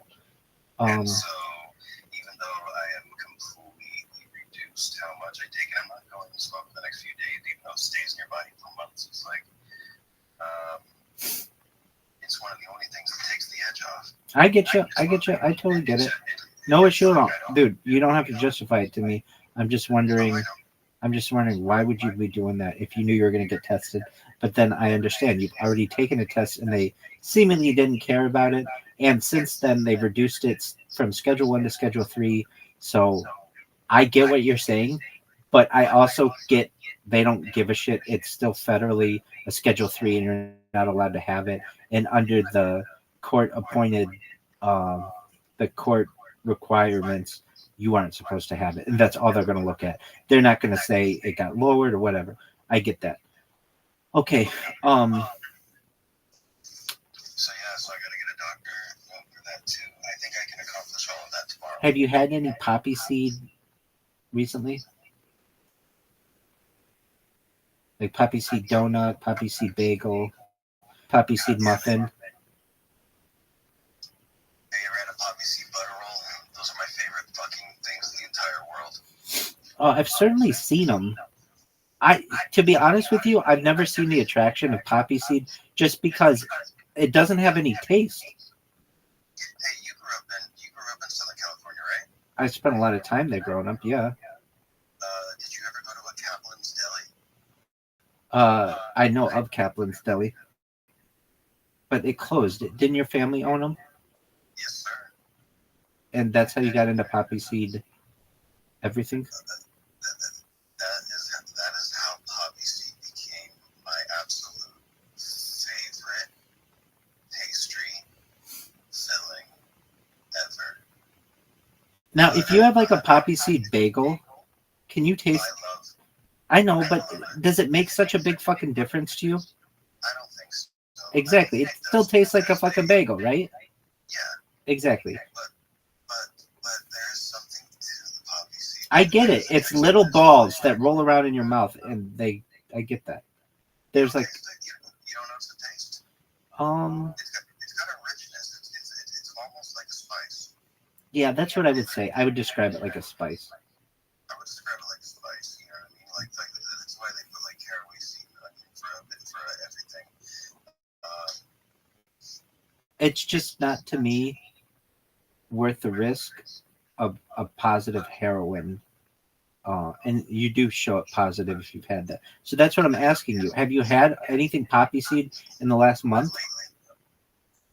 Okay. In the last month, yeah, probably. But I mean, I've never not had poppy seed stuff. I can't think of a time in my life I've gone a month without eating poppy seeds. Okay. I'm not even joking. Like, poppy seeds are one of my go-to. I'm just saying, avoid it for the next few days. Oh, absolutely. Okay, so poppy seed will make you. Poppy seed is possible. Okay, and then stay away from alcohol and any kind of cold medicine. Yes. If you avoid all of those, then at least on the test you should be okay. And then, yeah, the way that you're saying it, I mean, I'm hearing it through you, but basically they're setting you up for a trap on Monday, and you're gonna, and you've got like the Uno reverse card on them, or you're gonna try to. Now let's say exactly. So now let's say I was really trying to think, do you need this weed card? And the more and more I think about it, the absolute more and more you do. Absolutely, 100%. Okay, so let's say tomorrow you can't get anything. Just, I don't know, something happens. You can't get anything. Well, then you're just going to your own funeral on Monday, basically. Not too bad, but like, all right. But I'm sorry to have to do this because it didn't seem like it won points with you earlier, but Socrates didn't escape the jail when the guards left the gate open. He said, no, this won't go down in history if I escape. I have to be killed by the state if this is going to live in history. So it's like... You've already been to jail, though, so you can already say that you have been behind bars for this belief. We want to keep you out of there as long as possible. And it's not going to be penitentiary. It's only going to be jail. It's only going to be... So, Well, wait, hold on. We can say that. I get that. But you never know. Some shit can happen behind bars, and all of a sudden you got another charge, and now your jail time went to prison time. Basically, it's very easy for shit to happen to you behind bars because there's no protecting you. So the more we can keep you on the street, the safer you're going to be, I feel. you would think that being behind bars would be the safest place that you could be, but unfortunately it's not. So, and I get what you're saying. You're dying on your sword, basically. But we want to avoid it. So, right. Okay. So then, let me ask. I get that. Okay. So then, worst case scenario, the doctor says, get out of here. So then you do the app, and you do a therapy with someone on the app, and you do your best to get any kind of look. If I were you and I couldn't meet with the doctor, but I needed the app, I would this is how I would say it. I'm going to jail anyway, so if I fucking lie a little bit, who gives a shit? So here's what I would do. I would fucking get somebody from the whatever app. I would print out like a little thing saying that we met on this date and that we're going to meet every so often. I'm not saying you have to do this now. I'm saying if no doctor will do anything for you and no one will put anything in writing for you, you just got to do it yourself. And then I'd fucking do the Nevada thing too. I would just say, yeah, here's a fucking note from the doctor too. And they're going to be like, well, you're not on the Nevada list. And you can be like, well, I should be. That's on their end. That's their issue. They're not going to throw you in jail if you're fighting for yourself, saying that you've been on this list and it's some kind of paperwork thing with your doctor. Basically, now what could they say? Well, you are defrauding us, or you are forging documentation. But at a certain point, that's going to be really hard for them to prove. I mean, what would be hard? They could say no one from our office provided this person with like an email that said he met with us for this therapy thing on this date. How do you know that? How the fuck do you know that no one from your office did that? Or no one from that app did it? You don't know. It's hard to prove. And then on the other side too, the marijuana person, you could say the same thing. Here, it just got lost in the shuffle of the paperwork. Look at I would just say to them, the name of the doctor is Dr. Reefer. Okay. Now we all know that there's a loophole in this state where you can be on this list, and this doctor just so happened to not put my name on there because the left hand didn't talk to the right. But just because the left hand didn't talk to the right doesn't mean that I should have to go to jail for this. Like, basically, you're putting the blame on a third party. And that gives you more of a foundation because they're going to have to do a little bit of research on that one. Basically, if they have to do research and shit, they're just going to say, get out of here on Monday. But, like, the way it sounded, where do you have to go on Monday? What's it called? Yeah. Wait, you have to go to the court on Monday? They're definitely going to arrest you. I'm not kidding. That's probably true. So what they're going to do to you... Dude, I didn't know that's where you were having to go. I know this happened to somebody I know. This guy from South Africa. So they told him in Orange County that he had a warrant and that he had to go to the court on Monday or whatever it was to what they told him is he needed to get on the calendar. And so he was like, okay, well, I don't know if this fucking warrant was for like some parking ticket or some shit. I forget what it was, but it was something he didn't pay that eventually became something a little bit bigger. Okay, so he called them and they said, you need to come to court on Monday and get on the calendar. And he called back and he said something like, wait a second, if I go there on Monday, am I going to be arrested? And they said, there's nothing we can do to guarantee that you won't be. And I think he called it the public defender, or somebody told him that, or his lawyer told him that. Somebody told him that. So basically,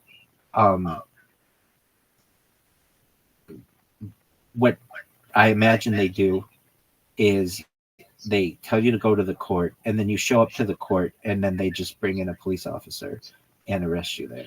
I thought you were going to like the registrar or something like. No, you're going to the court. I mean, let me ask you this. Why would they send you to the court and not to like a behavioral therapist place? Because the court is where the probation officer works out of. Okay. So I have to meet with her in her office. Oh, okay. Okay, that's different. That's different. I don't know how. I'm just doing this off of like third parties I know. I don't know how it works where the probation officer is. So the probation officer is usually at the court? For this kind of probation, yes. Okay. Then, hey, I could be talking out of my ass. I just remember I've heard of a situation. I have one friend who said that they called I think they had a public defender or their lawyer, and they were supposed to go to the court on Monday, and then they called back and asked, hey, are they going to arrest me there? And they were like, there's nothing that we can do to guarantee this. So this is what this person did, which I thought was really smart. They were from South Africa, and they had family in Georgia. So they had some bullshit that they had to do in California. And instead of going to the court and doing all that bullshit, they just went to Georgia and got a lawyer to fight on their behalf in California so that the state couldn't do anything to them, if that makes sense. But I know it's a different situation than what you're dealing with. But in the same way you've talked about this, basically, if you go out of state and have a lawyer fight for you in state, basically, that's another option. Okay, so your probation. Oh, let me ask you this: when you went in January, did you have to go to the court? Yes. Same place you're having to go on Monday. Yes. Okay, so then I misspoke, or I spoke out of my ass a little bit. There's a chance you're not going to get arrested there because you've already been there and they've already let you go. I just taught the same building that they. Good point. An excellent point. And what was your sentence? 1 year probation. And 1 year probation, 45 days stay away from my parents. So I did have a stay away from my parents for 45 days. But that's nothing. Yeah, and that's already come and gone. Yeah. But I've already tripled that easy. Damn. So this is all just probationary shit. Yeah. My parents had me put in jail rather than wanting to have a discussion with me, and I don't want to get into the gory details, but they are very much in the wrong and refuse to see it because of the job. Because of their religion? Yeah, and I only call it the Jehovah cult because, one, it doesn't matter what language you look into. Yahweh, Yahuwah, there are certain sounds that you can translate it in English, sure, Jehovah, but in every other religion, they have the respect to never use the name of God, and I don't like that the Jehovah Witness cult co-opts the literal translation of the name in some sort of look, we're his friend, not anyone else kind of thing. Everyone else has a reference for the name, that they don't even use it. Right. Within Orthodox Judaism, we call them the J witnesses. And that makes sense. I'm poisoned because I grew up in it, right? So I have some major issues, and again, I also have major issues with the fact that they caused me to have major issues with the name of God. That's justifiable. Like I said, no matter what language you go into, even when you start reading ancient Hermetic texts, if you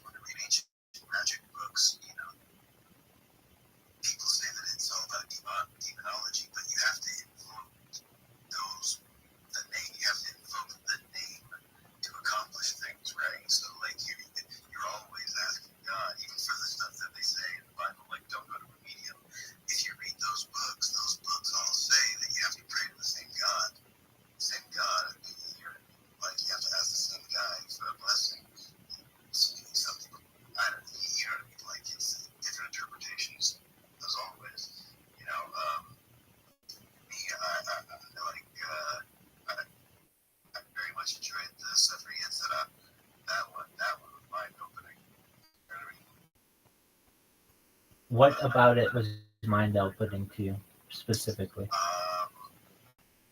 I was doing it, the way they explained the tetragrammaton, they basically explained how to create a written language. So people try to attribute the writing of cuneiform script and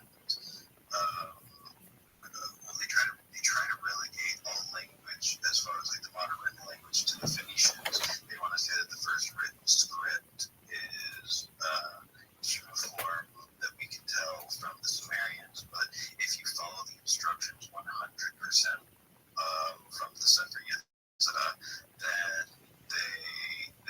you draw the symbol of IVH, which they do try instead of quad, so they don't YHVH.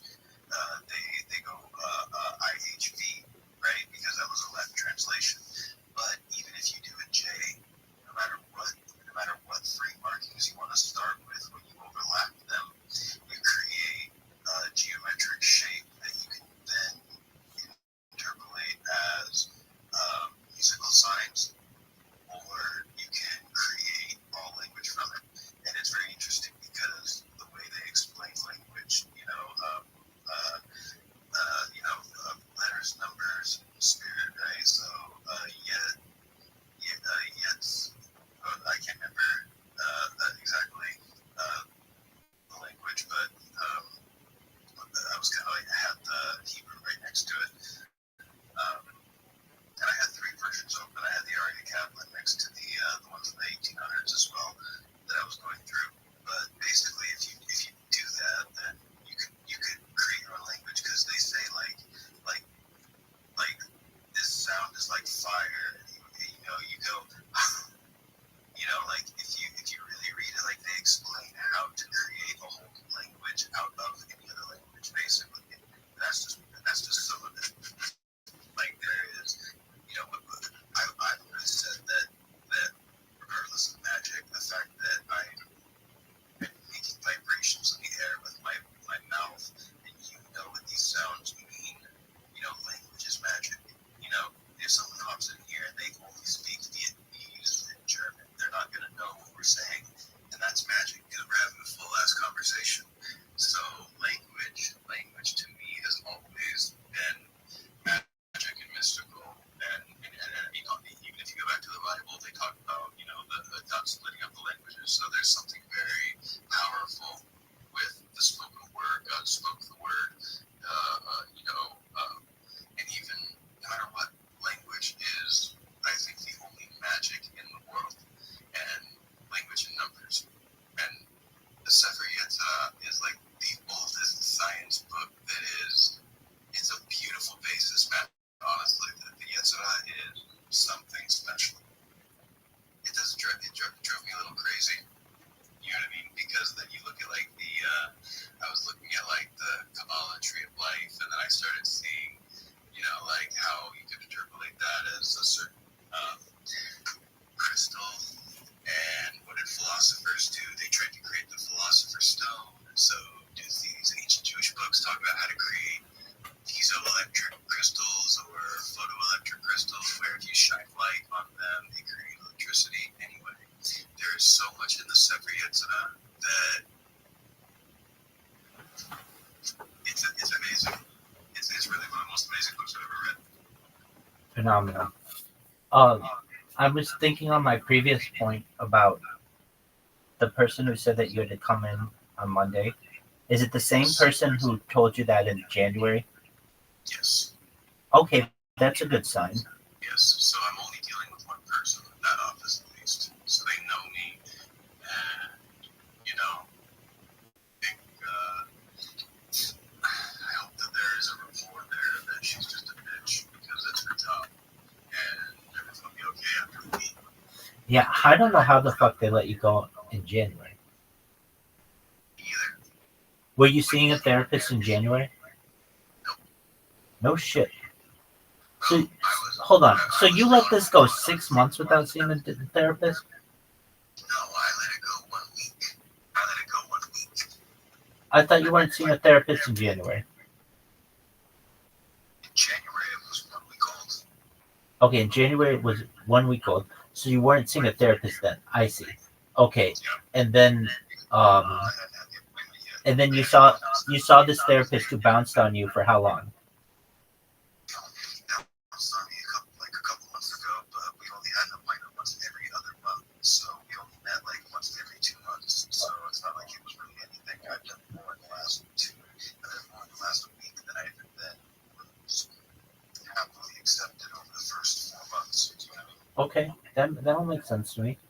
So like comparative data shows that I am certainly on top of it. You know what I mean? Right. Okay. And not just that, but the moment I am told that there's a risk of not being compliant, I go way too far to become overly compliant. Yeah. No, I understand that too. It's like you're overcompensating, or you're overcorrecting, and you just need to see someone once a month or once every other month until this thing is done. That's it. And I don't even have to see her. This is only the second time I've had to go in. So it's insane. It's crazy. I cannot wait to be done with this. I understand that. What up, Tam Fan, you little bitch? How are you? Tam Fan, welcome. Can you hear us, Tam Fan? Yo, dog, remember when we would talk to you, Tam Fan, and then you would not talk back? That's what we're experiencing right now. That was so crazy. It was like happening at this moment, dude. Dog, deja vu. Tam Fan. Yeah. Deja vu, couché avec ce soir. Tam Fan. There you go. Hey, I would also do whatever you want to do, but plant the seeds with your parents. You got about a month. I know you don't want to, but like, what else are you gonna do? I know.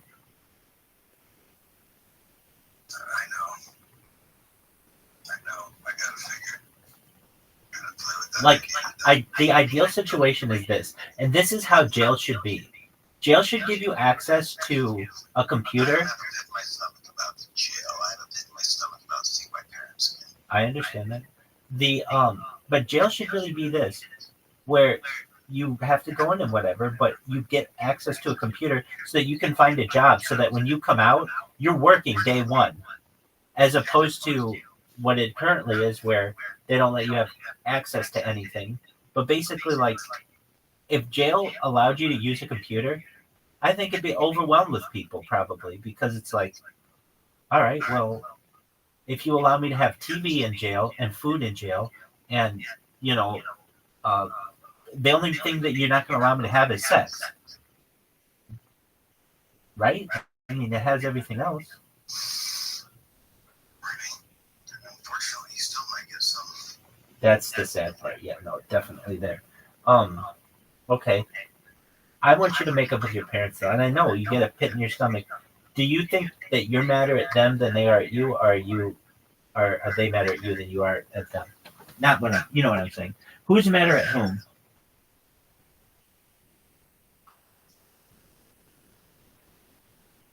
I really don't know. I mean, honestly. All right. If you're comfortable with it, in one sentence, tell me why you guys had a fight.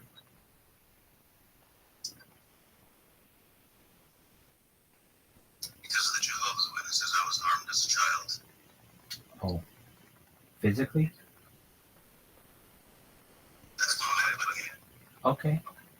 So there's a huge, huge issue religiously, but also had to do with your upbringing, and I get that. And I get why that would be hard. I get why it would be like. I didn't think that I was one of those people who was going to have a repressed memory that would come back, but yeah. Okay. So, you know, that's a lot to work through, and it's a perfect situation. You'll be seeing a therapist soon. Exactly, which is what I was doing before anyway. So, like, you know, it's just interesting. It's just interesting. You could, I could see how that would you would be like, look, I'd rather be homeless than have to deal with these fuckers. And I get that. But it's not. Oh, wait, let's put it this way. If your parents were to say to you, you don't have to talk with us. You can just sleep on our couch in the basement or in the guest room or wherever you would be. It's something you would consider. Yeah, I'd probably take it for the shortest amount of time. Exactly. And that's the goal. Or a goal. Basically, to just say, you just need a little bit of time where you don't have to pay rent so that you can save up a little bit of money to get on your feet. You know what I mean? Like, the thing that kills everybody every month is having to pay rent. But if you just had 3 to 6 months where you didn't have to do that, where you could just save that up and then you could move out on your own, that's what you need. You basically just need a little bit of time to breathe. And if you were able to say to your parents, I don't look, especially if you have, things that happen to you, it's very difficult to just overlook that. But the idea is this: you can at least plant the foundation of restarting a relationship, perhaps with them, if needed, even if it's just because you need them, because you may need a place to live someday. I know it's crazy, but this is exactly what got me into this situation, this conversation. It's like, it's kind of like reliving it. It's exactly what happened. They chose to call me crazy, deny it, and not get their fellow cult members in trouble, because I suspect my dad is probably covered up for other people too. He's what they call an elder. So if let's say somebody does something bad, my dad might be someone who shuffles someone to another part of the state. So if my dad knows about things, then I think he would throw me under the bus to save his own ass. I could see that. Well, it could be something where you just don't mention it, and you just try to pretend that never happened, but at least with them, you're basically just going to do your best to use them to be able to live under their roof. And there's nothing wrong with that. And so instead of saying to yourself, before when I did this, I brought up the topic of religion and all those other things. And look, I'm not saying you're wrong at all. What I'm saying is what happened is probably a terrible thing, and under normal circumstances you would be supported, but you're not going to be supported on this topic. So it's in your best interest to drop it with them and see if you can finagle your way into just sleeping on their floor. And maybe, I don't know anything about the J witnesses except kind of what you've already said, and that they go like door to door. So my thought is, well, is there anything that you can use for their beliefs to like get them to do what you need them to do? Meaning, so New Testament to them because they still consider themselves Christians. So okay. Mark where it says, if you're a stumbling block for the young ones, better to take a stone and walk into the sea. So I told them that they allowed me to stumble as a child, so they should go pick up some rocks and hang out by the ocean. All right. I don't know how positive that's going to be, and I understand what you're saying. You're frustrated. Come back from having already said that. Right. So then, I don't know. Do they drink coffee? No, they don't, do they? They're allowed to, but just for it gets them jittery in their old age. Okay. Well, what do they like to do? Do they drink tea or anything? Or just anything? Just what I'm saying is set up some kind of event where you can at least create a foundation to perhaps have the discussion to one day remove in. I'm gonna put a lot of thought into that because there's not a lot of foundation to build on. You don't have to be friends. I think you can explain it to them like this: I am your flesh and blood, and I'm going to die if you don't give me an opportunity to live with you, meaning I'm going to be on the street and the conditions are going to be so hot that it's going to be hard for me to live. Is there any way that I could sleep on your couch and we don't talk to each other? I just use my computer to get a job and we don't have to interact. Is there, I mean, do they have I don't care, but like, do they have a house that like you could live in a guest room or something? No, nothing like that. So they have a smaller house? Okay. So do they have, it's a 1-bedroom? It's a 2, but Okay, it's 2 bedrooms. What's in the other bedroom? I don't know anymore. I don't even know what they do with all that. Always, Where did you sleep before? it was a guest room. Okay, so you could at least, assume or perhaps ponder the assumption that it could be used as a guest room again. So you could, and I know you just got to get past Monday, but once you get past Monday, then there's a real opportunity for you here to say, Mom, Dad, is there any way that I could spend the remainder of the summer in your guest room? And it would be under these conditions. And I would put conditions on it. 1, we don't mention what I mentioned in the past. You know how I feel, and I know how you feel, and we'll move on from that situation. 2, I'll work every single day to get a job. And 3, I will be out of your house as of this date.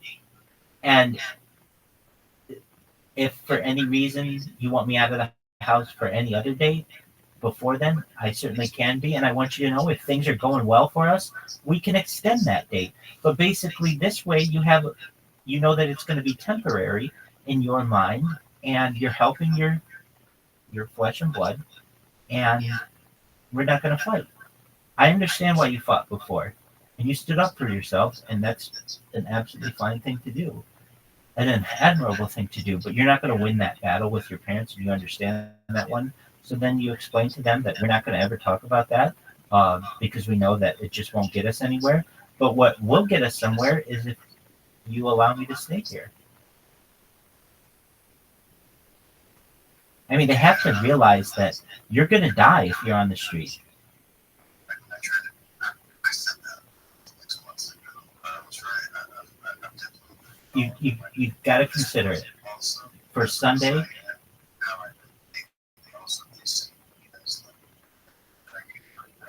so they do not allow the sorceress to practice divination or see go still trying to file Dog, can you play their bullshit game a little bit and say that?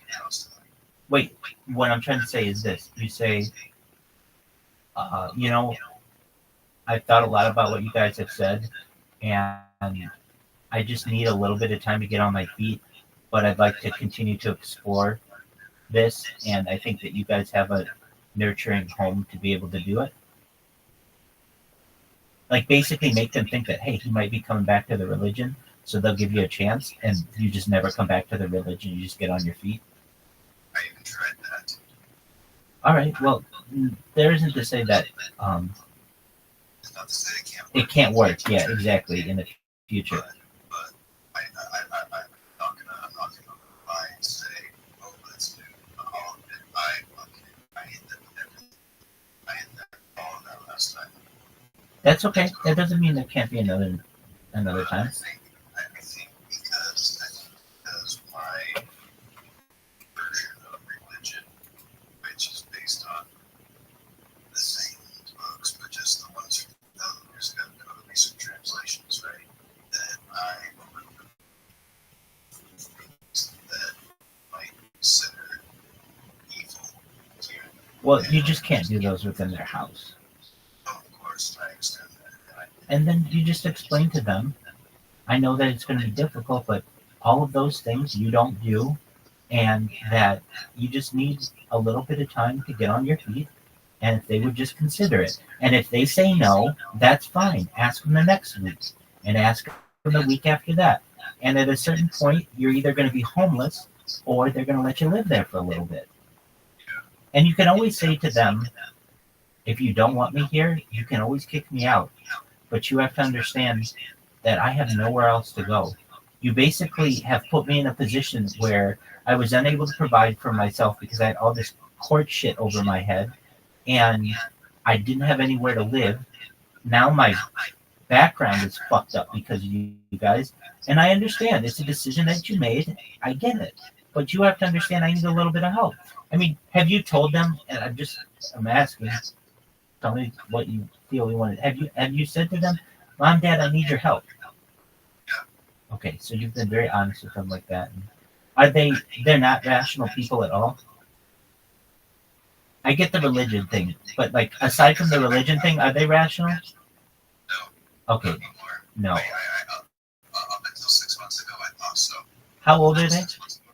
My dad is in his 60s now, and my mom is 60. Okay, so they're not old enough where you have to take care of them, but. No, and I already told my sister that's on her. No, there you go.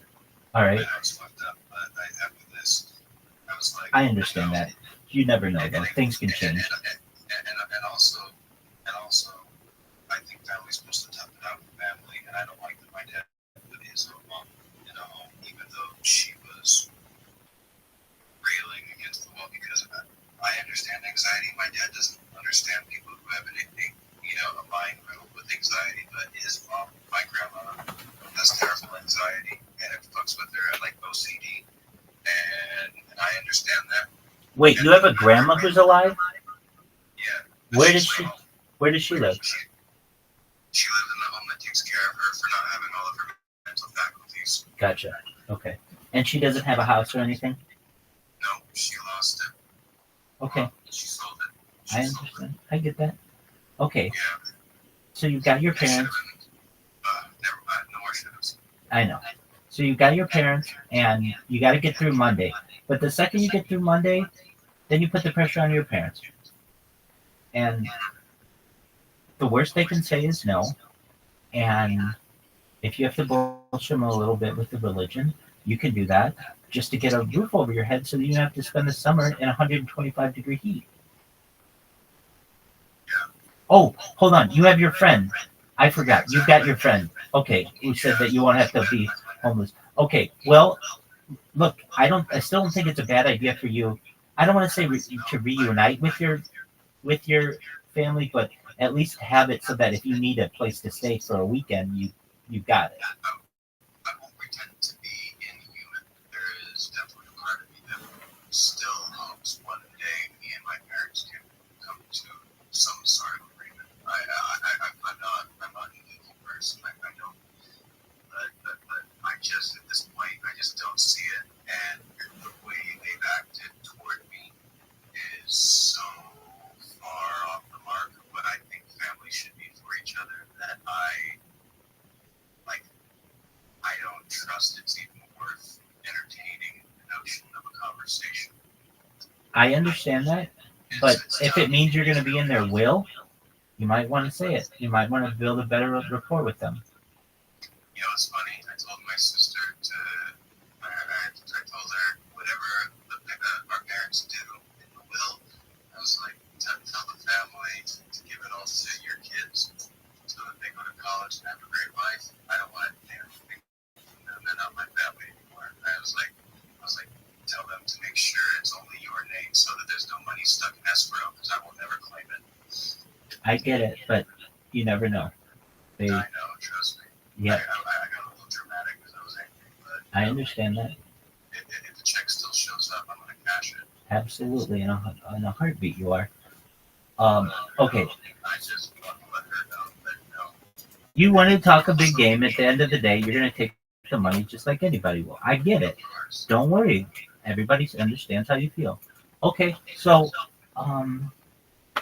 you got like no one does. The part that hurts me is that, honestly, this all came about because I was trying to repair old damage in the family. And I think it's shitty that your parents put you in this position. I agree. Like, it's almost they hurt themselves. Of course. Okay, so but you don't have to worry about them. You've got your friend. What time is your friend picking you up? 8 a.m. probably. So we're gonna be there by 9. With we're gonna be there before they open. Because they open at 9. Okay, that's good. If he's able to take me after, I'm gonna try to be there when they open the door. So hopefully there's nobody already waiting first. So I'll be like, can I sneak in? Right. Chances are, though, Doug, they're going to have a bunch of people there already. I'm still going to give it a shot. And if I have to wait there, I'll just send them a text. Hey, no reason to hang out. And I'll try to see if I can't get someone else to give me a ride to Dr. Reefer after. I'll call the fucking Uber. Hey, where is that doctor? The Dr. Reefer guy? Opposite side of town, but no worries.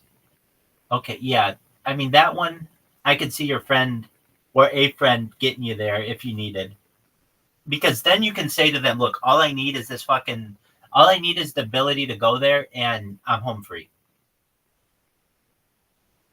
Okay. So then the friend who you have who's picking you up tomorrow is different than the friend who you live with, right? No.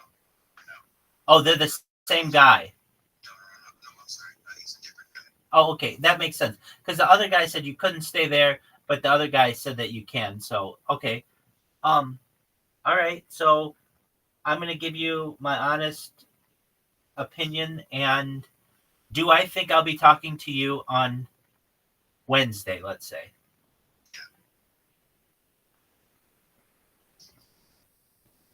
50-50. Well, I'll say, if I had to go one way or another, I would say 51% are in your favor, but not by a lot. Now, that will change to be like 90% if you can come in tomorrow night and say, yeah, I got all this shit.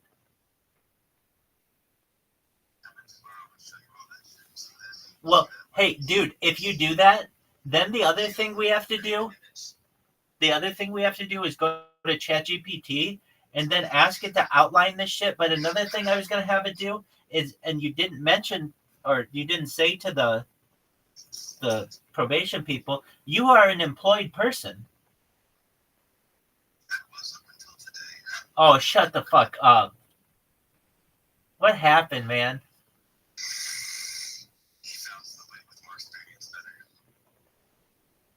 Well, it can't have helped that you were gone for a week, right? Exactly. I missed a day. I ended up missing a day.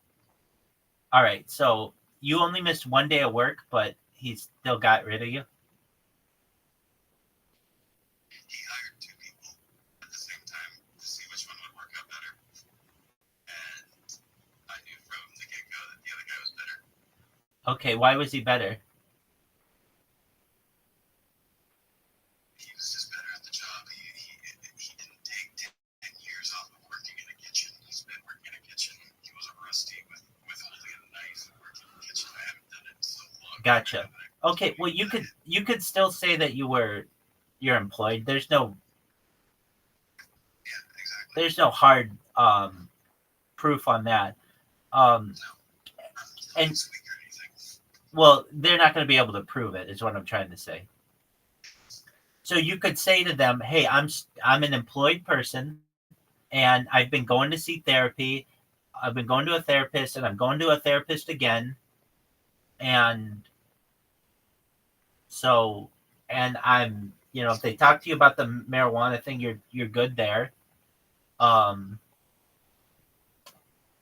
Apologies on the job though. That sucks. You know what? Honestly, it's kind of the least, because it didn't pay that great anyway, and it wasn't many hours. Right. Like I said, no, I understand. Didn't your exactly? That's a big one. Didn't your friend get you that job though? Yeah.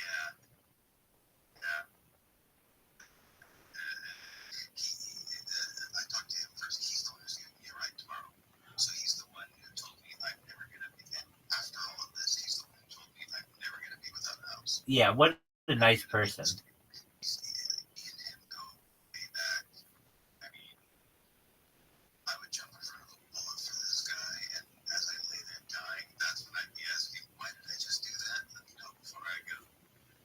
Well, because this guy is like the best friend that you could ever want.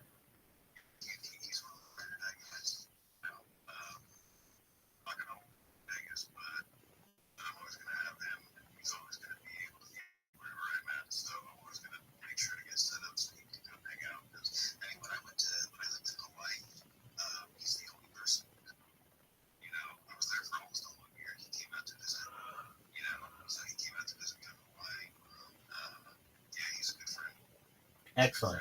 Okay, well,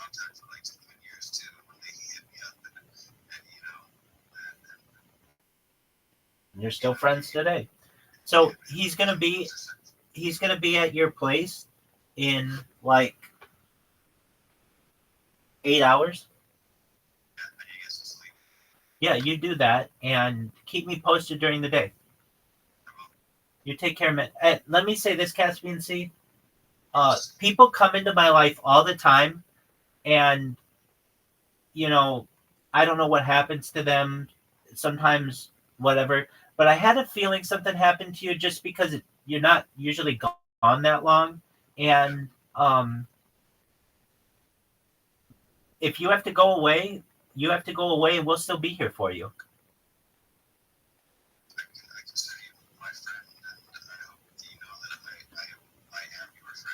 Oh, I know you are. No, absolutely. So you go get some sleep, and we'll be here for you tomorrow. You keep us updated, okay? Take care, Caspian Sea. Bye, my friend. That's Caspian Sea, everybody. Laying down some real serious stuff on us. Well, we wish the best for him. He's a nice individual. What do you want for him to have? I want him to make up with his parents.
What? Oh, if I told anybody any illegal information, all this hypothetical.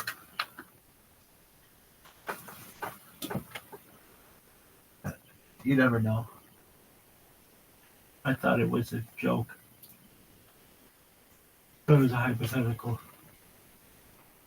I would never tell anybody anything illegal. Are you kidding? I'm gonna hit all the mafia, so tight on me.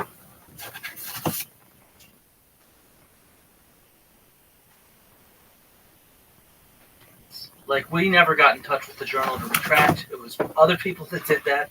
We wanted to write a response, and I think we're still aiming to do so. So that's our goal. Like, I don't know about Young Padan. Yeah, about Kanun Padan. Yeah, okay. Yeah. But while we're on my website, I'd just like to say that I've recently put up a major article. Are you tired? Concerning Göbekli Tepe.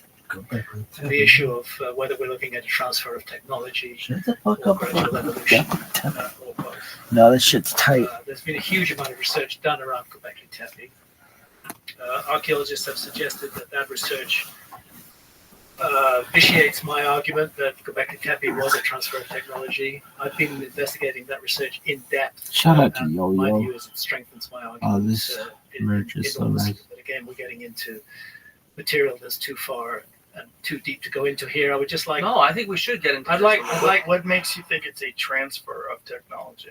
Well, I start off sucks. my Netflix series by saying it's an enormous site. You can't just wake up one morning with no prior skills, no prior knowledge, no background in working with stone and create something like Göbekli Tepe. There has to be a long history behind it, and that history is completely missing. To me, the Natufian culture? To me, it very strongly speaks of a lost civilization, transferring their technology, their skills, their knowledge to hunter-gatherers. And what I've done in this article is I've brought up to date my investigation into Göbekli Tepe. Of course, the Natufians have dealt with it great length in this article. How do I search Natufian? There are many predecessor cultures. The question is... Who worked in stone. Who worked in stone. The question is, when did this stonework, if you look at the research by Huckley and Gopher, for example, and of the introduction of geometric elements into the stonework in pre-Göbekli Tepe cultures, you find that almost all of it comes after the beginning of the Younger Dryas, not before the beginning of the Younger Dryas. There is an interesting development at Ain Malaha in Israel, also called Ainan, where some kind of geometric plan seems to have been put into place. But the bulk of the work, the bulk of the I hate to use the word that archaeologists dislike, a Neolithic revolution, but the bulk of the revolution took place after the Younger Dryas. So that's why you think it's evidence of a transfer? Yes, I do. Except that the fact that there's no domesticated plants or animals at Göbekli Tepe. So if there's a transfer of knowledge, why are they not transferring agriculture? Well, there was actually agriculture in Abu Huraira, for example. But not at Göbekli Tepe. Abu Huraira is a Natufian site that was occupied before Göbekli Tepe. Would you find agriculture around Notre Dame? Yeah, it was a sacred site. Göbekli Tepe was a sacred site. And we know that they're hunting gazelles by the thousands and harvesting wild plants. Yeah. This has been published ad nauseum by people like Laura Dietrich, who have talked about the kind of plants that they're harvesting and the isotopes. But was it possible that they just didn't bring food to this area because it was a sacred site for ceremony and ritual, and perhaps not at all for people to live in? No, it seems more like they were there about half of the year. So they're there during the warm months. If you look at the harvesting season from the plant remains we have, and then the wild plants that are gathered, and then if you look at the isotope evidence and the mortality profile from the teeth of the animals that they're slaughtering, we see that they're there basically during the warm 6 months of the year. So this is still... But not at Göbekli Tepe. At Göbekli Tepe, I'm talking about. Yeah, for about 6 months out of the year, that's when people are there harvesting these. And so I sort of say they found an ecological niche, and they've learned how to exploit this. And to sort of stay there for half the year, they probably went to the lowlands during the other half of the year, which is a fairly common mobile pastoral or hunter-gatherer strategy, which is where you move to where the food is in different seasons, right? And so that area is a very naturally abundant area during the warm months. And so, there's so much more that's under excavation right now by Lee Clare and other colleagues that shows sort of domestic spaces around this ceremonial center that we have. I sort of think of it as like Washington, D.C. We have the ceremonial center in downtown, and then we have the less nice-looking areas outside. Is it possible that there was a sophisticated culture that also was hunter-gatherers because the resources were so rich that they didn't need agriculture? Yeah, I think that's what we're seeing in this period. It's there was no need to grow plants. I think they found a successful niche, and they really exploited it and did a great job with it. And so I think that that's what's going on right in this period. And it's also the period where we can start to see the start of domestication. And so do you think that also explains the resources that were required to build such immense stone structures, that they had the time to do this because they had abundant food? Yeah, they had abundant food 6 months out of the year. And while they're there, they had the time to build those kind of structures. Exactly. But were they the first of those kinds of structures, you think, that were? Well, I mean, that's a tough question to ask. So, I mean, we certainly have T-shaped pillars from other sites in the region. In fact, there were some that were found by Klaus Schmidt before he found Göbekli Tepe at Navali Chori. And it's a younger site. Navali Chori is a younger site. It is a younger site, and so I think there's more invested. But what we do have is good monumental architecture from that period that we've known about for 60 years. If you go to Tel Es Sultan or Jericho, there's a pre-pottery Neolithic tower there. And so it's an enormous, not megalithic, but enormous monumental structure that we've known about in that area from the exact same period. And so this is pre-metallurgy? This is all pre-metallurgy. Pre-wheel? Yeah, well, yeah, probably pre-wheel. And where are they getting these stones from? From the area. Most of them seem to be local. The quarries at Göbekli Tepe are right nearby. And how do you think they moved those things? There's so many different ways to move large stones. There's been so many different experiments that show with rollers or ropes, you can get enough people and know-how, levers, and you can do that. And so, there's so many videos on YouTube of Wally Wallington and others that show you how you can move stones weighing many, many, many tons. I don't think there's any mystery around the moving of stones. Yeah. I don't claim that there is. I think what's intriguing... I go back to Tepe, but there certainly is in Egypt. Yes, Egypt's a bigger mystery, and we can go into that. Show us how. But what intrigues me about Göbekli Tepe is the precision, the underlying geometrical plan of the site, and the astronomical alignments of Göbekli Tepe. And I think that the transfer of technology that I referred to did take place. It took place gradually. There's a site called Tal Karamal. You've spoken of Jericho. The Tower of Jericho is fascinating. It's a sort of Neolithic skyscraper in a way, but it's after the Younger Dryas. There's Tal Karamal, which has got 5 towers. Kotik Tepe, Bontuklu Tara, Abu Huraira. Abu Huraira is a fascinating site, and it was hit by an airburst. According to the team working on the Younger Dryas impact hypothesis, Abu Huraira, the destruction of Abu Huraira took place because one of those comet fragments 12,800 plus years ago exploded over Abu Huraira within 100 or 200 miles of Göbekli Tepe. It's certainly a controversial point. I'm not an expert on this particular topic, but I know a lot of people that believe that the evidence is not there for the Younger Dryas impact hypothesis. Yeah, there's a huge dispute going on about it.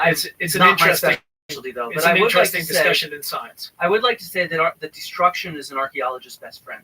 So when sort of a site is destroyed suddenly from earthquakes, from volcanoes, from warfare, from fire, it actually helps preserve material for us. And so, if there is this kind of global catastrophe, that should make things more preserved and easier for archaeologists to find. But isn't that dependent upon the scale of the catastrophe? Well, no, because even it's not going to be incineration everywhere, because we still have hunter-gatherer evidence everywhere. Right, and but it could be incineration in a lot of places, and the hunter-gatherer evidence that you have is after the fact. No, the hunter-gatherer evidence we have is from well before the fact as well. Yeah, we have hunter-gatherer evidence going back hundreds of thousands of years. Right, but and when you look at have you seen the evidence of the Younger Dryas impact theory in terms of iridium levels, nanodiamonds? I'm not someone who's qualified to be able to comment on that. I'm more thinking about it from an archaeological point of view, which is that if there was a destruction, just like with Pompeii, or Herculaneum with the pyroclastic flow. That stuff helps preserve material for us. Same thing with earthquakes knocking over buildings. Right. Would an atom bomb preserve material for us? Yes, because the atom bomb, the very center of it might vaporize stuff, but then the whole area that gets abandoned afterwards because of the radiation, that actually is going to make that area an archaeological paradise for people once that radiation goes away. But if Randall Carlson's work on the impact to what was the ice that was covering North America in one small landscape. What do you mean? Meaning he talks about it in the Scablands, right? And not just the Scablands. He talks about that, but he also just talks about that there's massive evidence of intense erosion. So very quick water flow that happened through an area that was absolutely devastating. I mean, look, so the more rapid the destruction is, the better it preserves for us, just like with sea level rise. Right, but dependent upon how strong the force is, right? And if there's something...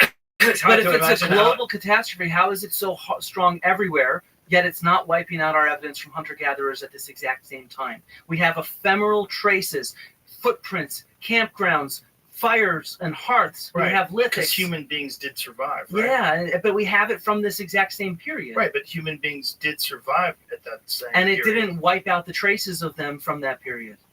But the traces you're talking about are stone tools and hearths, footprints, things like that that are extremely ephemeral, animal bones and seeds. We have all of these things from the period around this supposed destruction. But do you have them in the area where the supposed destruction occurred? We don't know where the supposed destruction happened because nobody's ever found that. But with Randall Carlson's descriptions of these massive floods of water, just hundreds of millions of pounds of water. Well, let's go to J. Harlan Brett's long before Randall Carlson. I mean, the Channel Scablands are an enigma.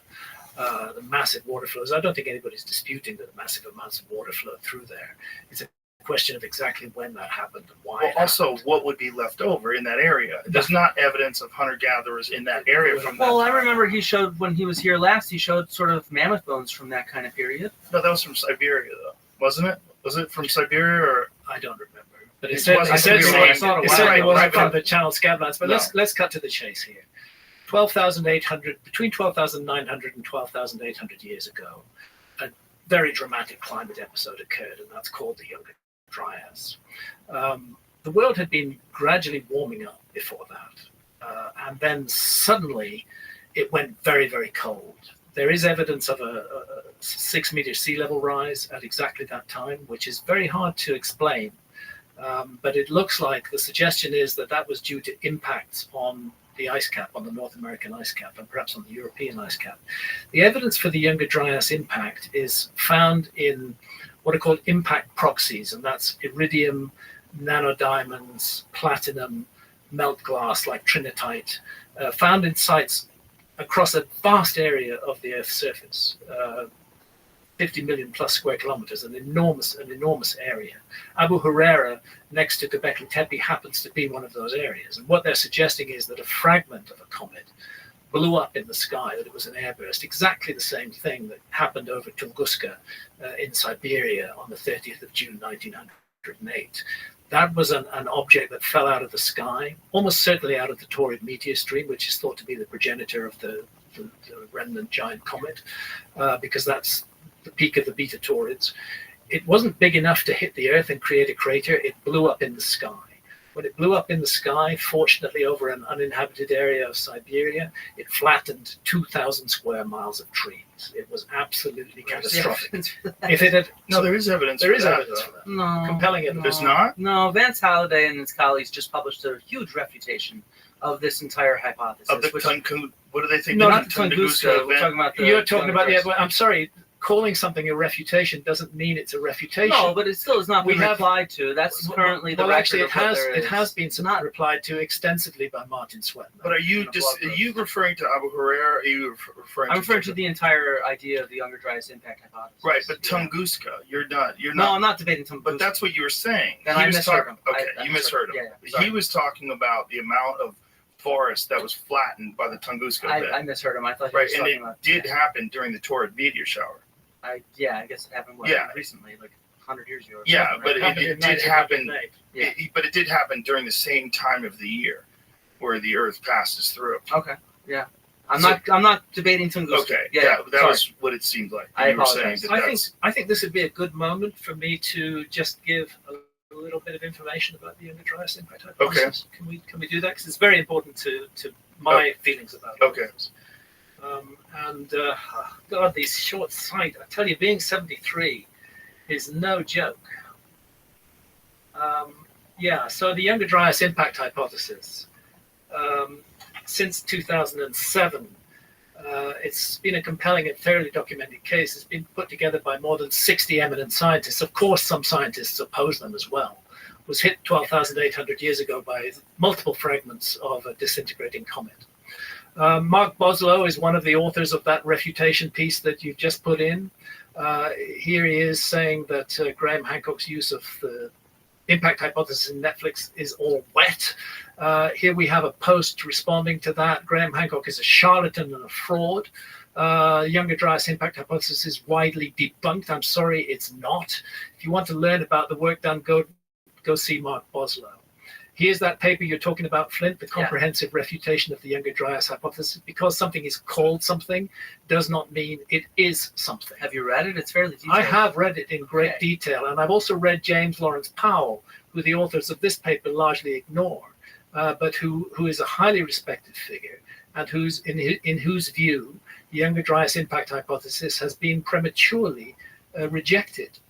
Bill Napier is a member of the Comet Research Group. He's the person who's connected it to the Taurid meteor stream.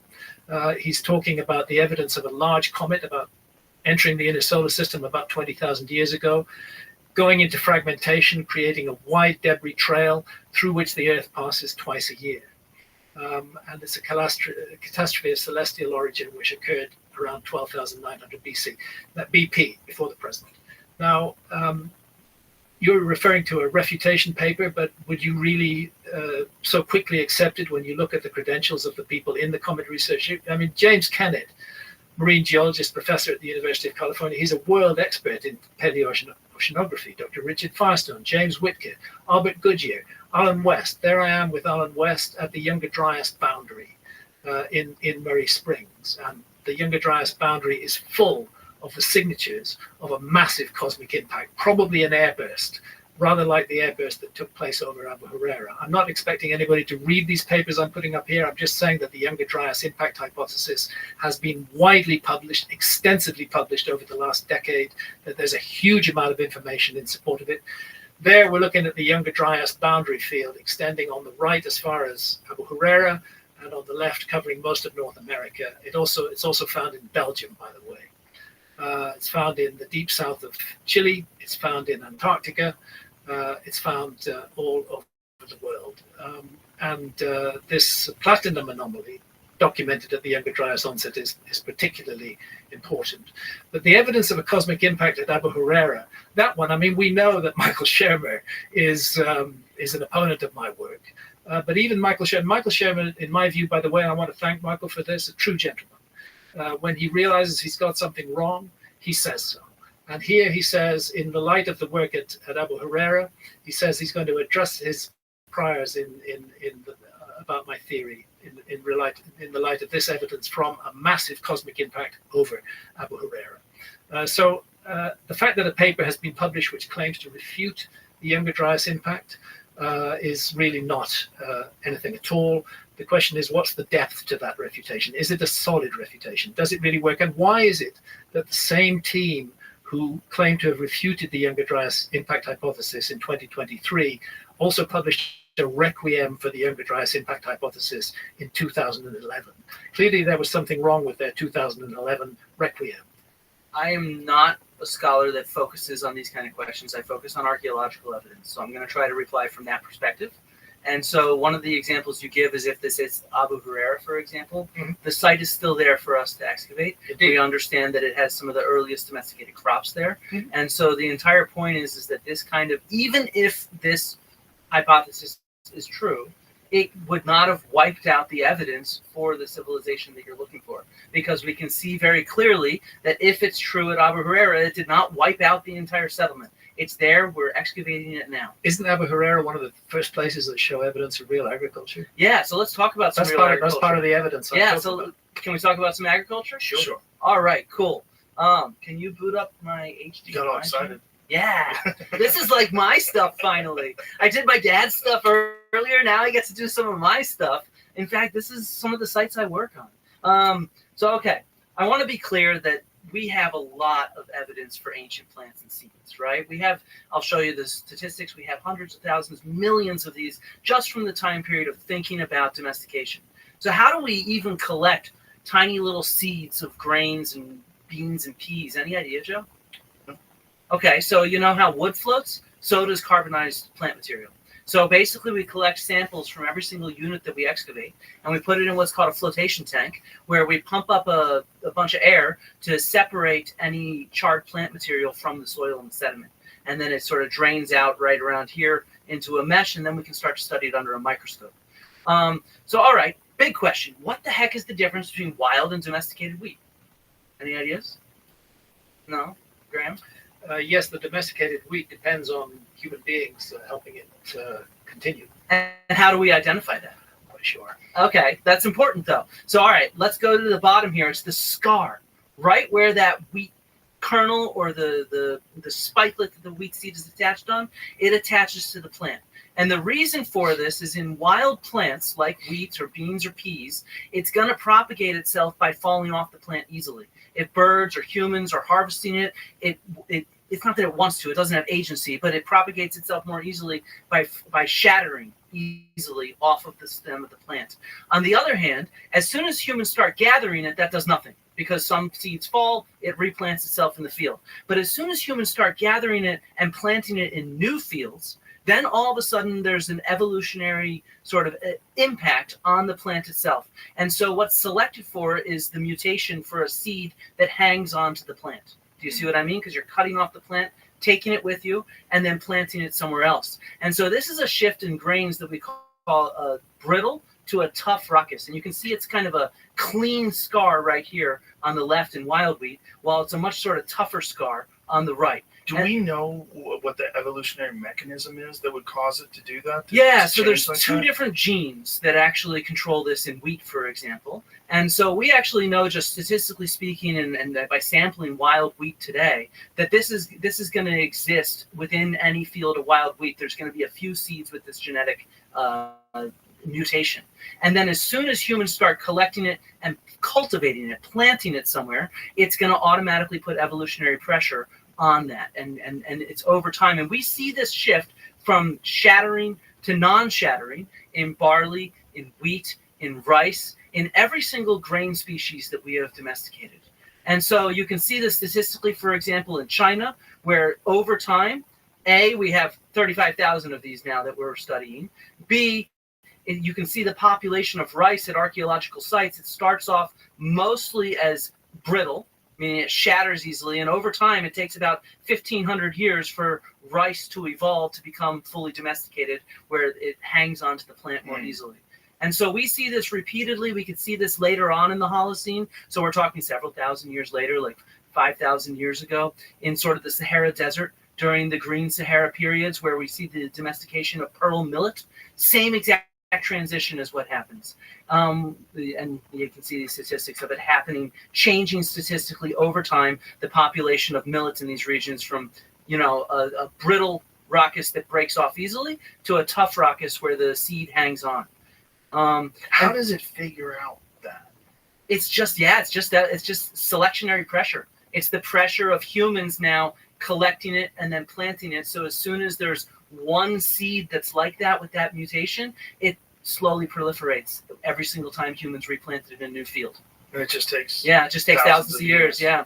And we see this in wheat, barley, rice, oats, teosinte, which becomes corn. We see it in millet, sorghum. We see it with the pods for beans and peas. So the pod changes how it breaks off the plant. And again, it goes from shattering to tough. And so we see that with lentils, chickpeas, peas, common beans, runner beans, soybeans, fava, vetch. All of these species, dozens of them, it's the first sign of human domestication.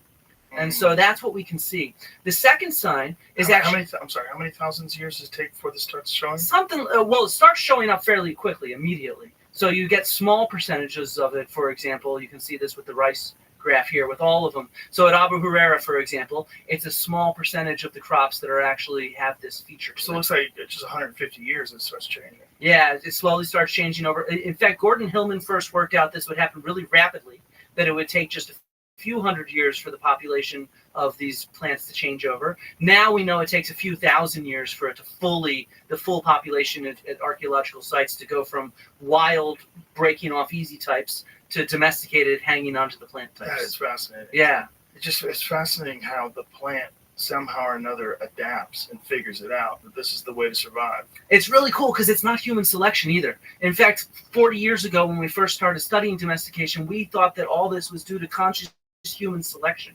And now we know that it's actually the plant adapting to us and what we do. Yeah, it's cool as hell, isn't it? I agree with you on all of that. I don't want to stop you with your presentation, but how does that, what bearing does that have on getting rid of a lost civilization? I'm going to get there. Like, again, it's not about getting rid of a lost civilization. I'm actually here to show that there's no agriculture at all in the Ice Age. You know, it doesn't have to do with the lost civilization, but that's a key component of your civilization. So the second trait... Well, there's no agriculture at all amongst the Inuit either, right? No. Right. But they survived. But in his books and in his Netflix series, he describes this civilization as introducing agriculture. Mm. He talks about seed banks and things like that. In Magicians of the Gods. I have a quote in here. Show me. Okay, you want me to? Yeah. Say it. I want to see it. Give me a second. It seems fanciful to you want to use it? I can't do your accent. You want to read it? It seems fanciful to imagine that we might, in an almost high-tech sense, be looking at the specifications of a seed bank here. Oh, this is from Fingerprints of the Gods. No, it's from Magicians of the Gods. Oh, and maybe I repeated it in Magicians. This is about the underground Vara that Yima is said in myth to have created following a disastrous cataclysm. But is it possible that this cycle of domesticating wheat and beans and all these different things has taken place many, many times? And that if you left them alone, they would go back to the wild form, where if there was a disaster and people stopped growing them in this particular region, how long would it take for them to revert back to their original thousands state? Of years again. Thousands of years again. Thousands of years. How many thousands of years do you think? Well, I don't know, because I'd have to look that up because I know that we've observed this kind of stuff, feral.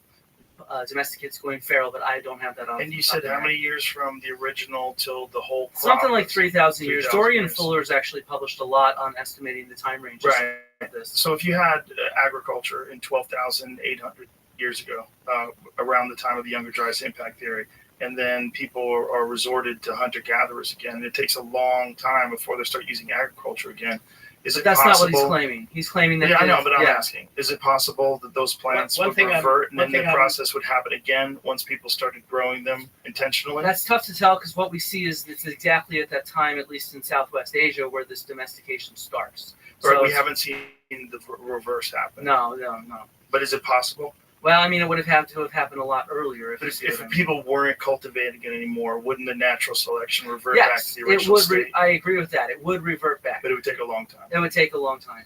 And so I want to get into how the next trait size takes thousands of years after that, which is the selection for large seeds. So we measure these seeds, and we can see their change over time. And I have here a really cool... Is this a selection by farmers and by people that are... That's such a great question, because actually we think at first it's not. So this is the plants adapting to the fact that they're being planted in plowed and tilled and cleared fields. And so larger seeds actually grow faster. So they outcompete their neighbors that might have been planted with smaller seeds. Oh, because it's monocrop, because they're constantly surrounded by other plants that are similar, and so they're competing for resources. They're competing for resources, and the ones with larger seeds on average grow. So this is done from a lot of experimental archaeology. That is so wild. Glynis Jones, Dorian Fuller, and others. Glynis Jones at Sheffield, who's retired now, has taught me this. That is just the fact. I mean, I know we're in the middle of this crazy debate, but just the wonder of nature itself.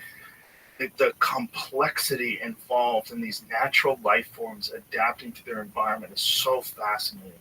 And the fact that it's such a contentious issue amongst biological creatures, specifically human beings, because of religious implications. But if you just look at it in terms of what we know for sure with plants, it is such a bizarre process. It's so fascinating and complex, and there's so much going on.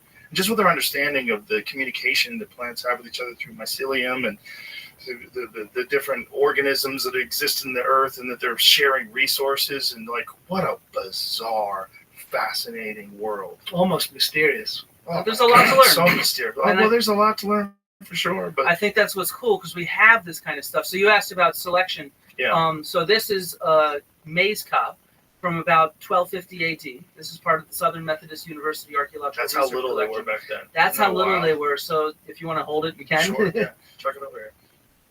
Be So careful how with old it. is this? That's from about 800 years ago. Yeah. And so I want to thank was this Matthew a Bullinger. full Yeah, piece that's of a corn? full cob. Yeah. Folks, this is like a thumb. Not even my thumb. It's like one of my smaller fingers. And just to get It's a sense crazy. of Like, I think of a corn cob today. It's just, I mean, I had one over Thanksgiving. It was massive. It was like this big. Yeah, exactly. We've Now grown that's like human a selection. forearm now. That's human selection at that point. It's Yeah. crazy. That's amazing. And to give you a sense of just how much we find, this is our charred corn kernel. Again, wow. from Southern Methodist And University. how old are these? So this, they're not exactly sure where they come from. They think they're subsampled from collections at Pau Creek Pueblo in New Mexico. So several hundred years old for sure. They're so little. But yeah, they were collected a long time ago, so they're not sure. Yeah, The kernels are so tiny. And the are only these way- like dehydrated? they're charred. They're charred, right? But would That's they be how it's larger? surprised. Yeah, they probably would have been larger. So we study how charring impacts these things as well. Yeah, so we do a lot of experiments to understand that, so that we can see the shape and the size and stuff like that. Yeah, that's so cool. So to get back to your question, though, because I think you asked a good question. When we think about sort of this change over time with domestication, we also see a change in time in the kind of stone tools that people are using. So it takes thousands of years before we start seeing these sickle-type blades associated with harvesting these crops, right? And then the next step we can take is this introduction, this sort of transfer of technology that agriculturalists do when they move into Europe and elsewhere. And we can track this in real time. So this is from a project, I was actually doing the flotation to collect the plants from this project when I was a student, and this is in Albania, directed by University of Cincinnati. So these are the trenches that we excavated. But this is one of the earliest agricultural sites in Europe from about 6400 BC, right? And what's really cool is we can see what this kind of introduction looks like. We see a full package introduced at the same time. We see multiple different domesticated plants, multiple different domesticated animals, as well as new types of artifacts like stone tools and pottery of different types than what the hunter-gatherers were using there. And so this is kind of a parallel. This is where we see this transfer of technology, is when agriculturalists spread out and they take a whole package with them. We call it the Neolithic package. Right? And so that's one of the key things, is we have parallels for this. And so when we go back to this sort of end of the Stone Age type period, where we're maybe looking for something like a seed bank or a shelter that's keeping these, Noah's Ark or something like that, what we can also look at is it doesn't look like anything's introduced. These plants and animals get domesticated in the natural regions where their wild progenitors were growing and living. And so there's not like an introduction of a new species that was not there. Instead, we already saw these wild plants in place in the Ice Age in these spaces. And then we can date directly these with radiocarbon, right? There's no reason to assume anything else. We date plant remains and bones directly.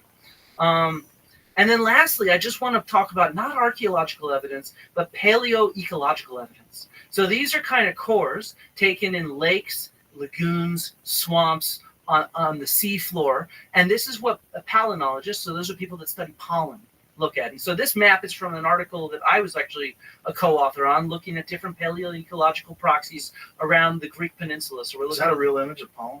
Yeah, this is pollen under an electron microscope from Dartmouth College, I think it is, this image. And so, we have these kind of cores that give us a sense of the landscape. And, we can track, for example, the rise of different agricultural societies from pollen that floats through the air. We can track, for example, tree crops when they start getting introduced and when they become common. We can track grains and when they come in and become very common in these different regions. And the key thing I want to draw your attention to is a lot of these proxies, these cores, are taken from coastal areas. And some are even taken from underwater. So we have underwater cores from the seabed, and we can reconstruct these sunken landscapes and the sort of ecosystem that was there. And nowhere do we see an ecosystem of agriculture, arboriculture, or anything like that. Instead, we see very natural landscapes, the type of landscapes that hunter-gatherers would live in.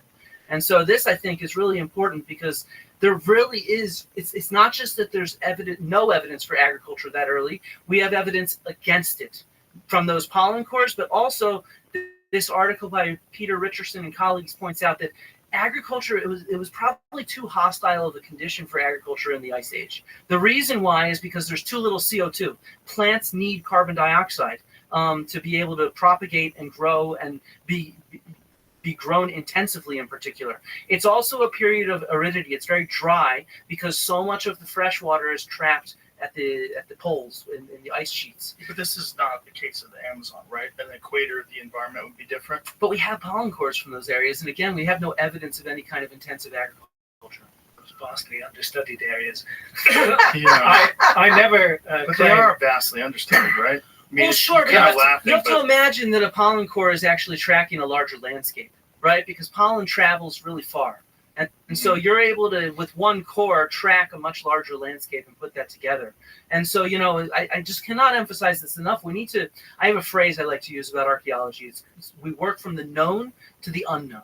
So this is true when we excavate. We come down on the stub of a wall, and we change what we're doing to follow what we know, which is that wall, and we expose it. When we found the Griffin warrior tomb at Pylos, for example, we found the corner on the very first day. And by the third day, we already expanded the trench so that we could catch what we know is there.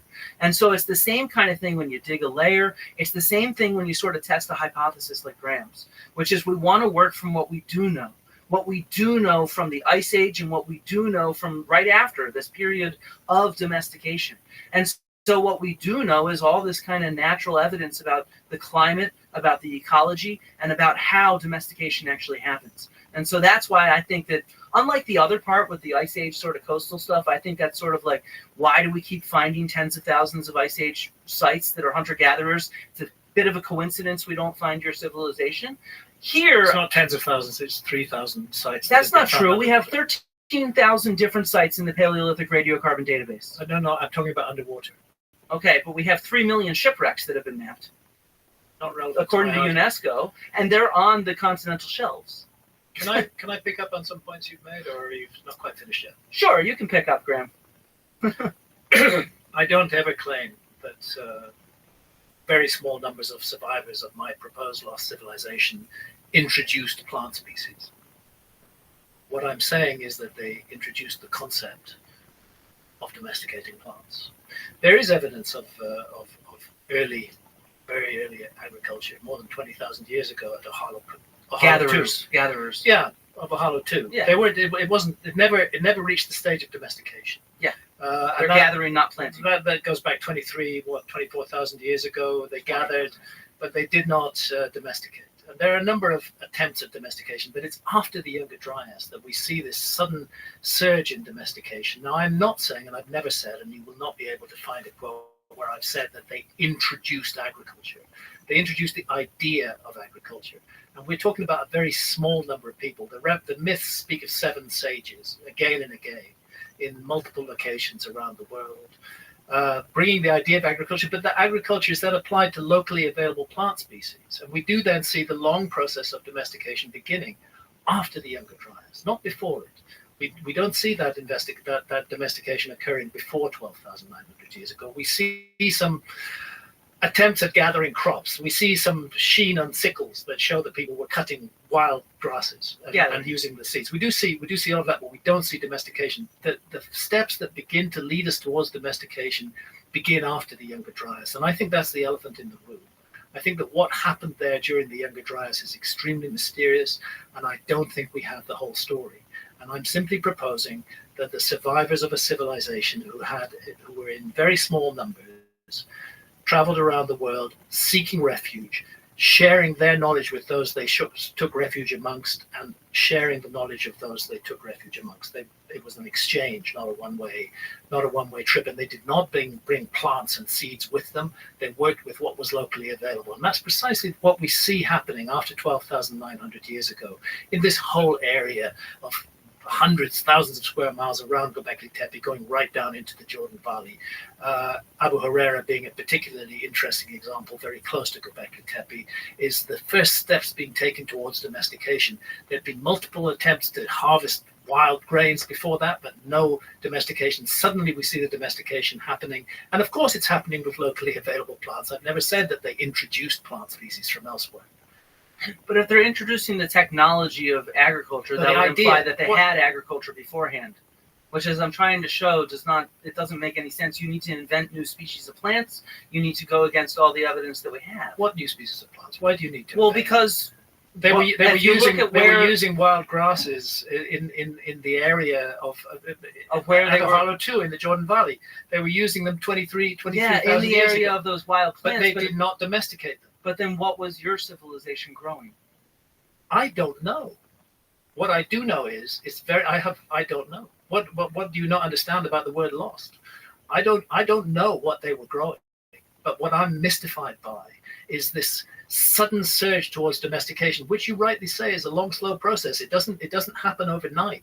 It takes a long time, but we see those first steps being taken after, not before, the Younger Dryas. And that's not so sudden. We're talking about thousands of years when agriculture starts in different places. So, it's very early in Southwest Asia, but it's a 1,000 or plus year lag in East Asia or Mesoamerica. So when people say suddenly, I think that's a misinterpretation of the evidence. In terms of human generations, we're talking hundreds of human generations. What I'm referring to suddenly is the transition from harvesting wild grasses to setting in process a project that will lead to domestication of wild grasses. And that cannot be demonstrated before the Younger Dryas. It can only be demonstrated after the Younger Dryas. It's not a project, it's just planting them in the ground. And that's why I think that there's something odd about the Younger Dryas episode.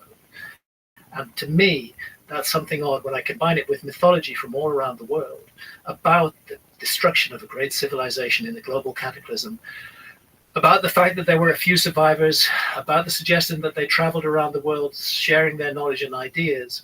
That's why I think that the spark for the agricultural revolution that we see in that area was introduced. Not the agriculture itself, not the plants themselves. They used locally available plants. They'd be daft. But to play devil's advocate, if they did do that, wouldn't it would immediately show up as agriculture? No. Why would it take thousands of years for it to take hold? Because it takes a long time to domesticate plants. That's Vince has been saying. It's not something. Well, you see the shift starting immediately. You see the shift in 150 years, and you see it immediately at Abu Huraira. Yes, and then elsewhere, not as early. But is it also possible that the Younger Dryas impact theory affected the climate and it made agriculture more possible? And then they figured it out after that because it was colder before that, right? Yeah, we've had lots of cold periods in the past. If you go back through the Ice Age, 400,000 years or so. Right, but that's a different species of human almost. No. They hadn't 400,000 years ago. 400,000 years ago. Right, but they hadn't figured out anything the earliest evidence so far for anatomically modern humans is from Jebel Irhoud in Morocco. Mm-hmm. It's about 320,000 years old, 315,000 years old, something like that, anatomically modern humans.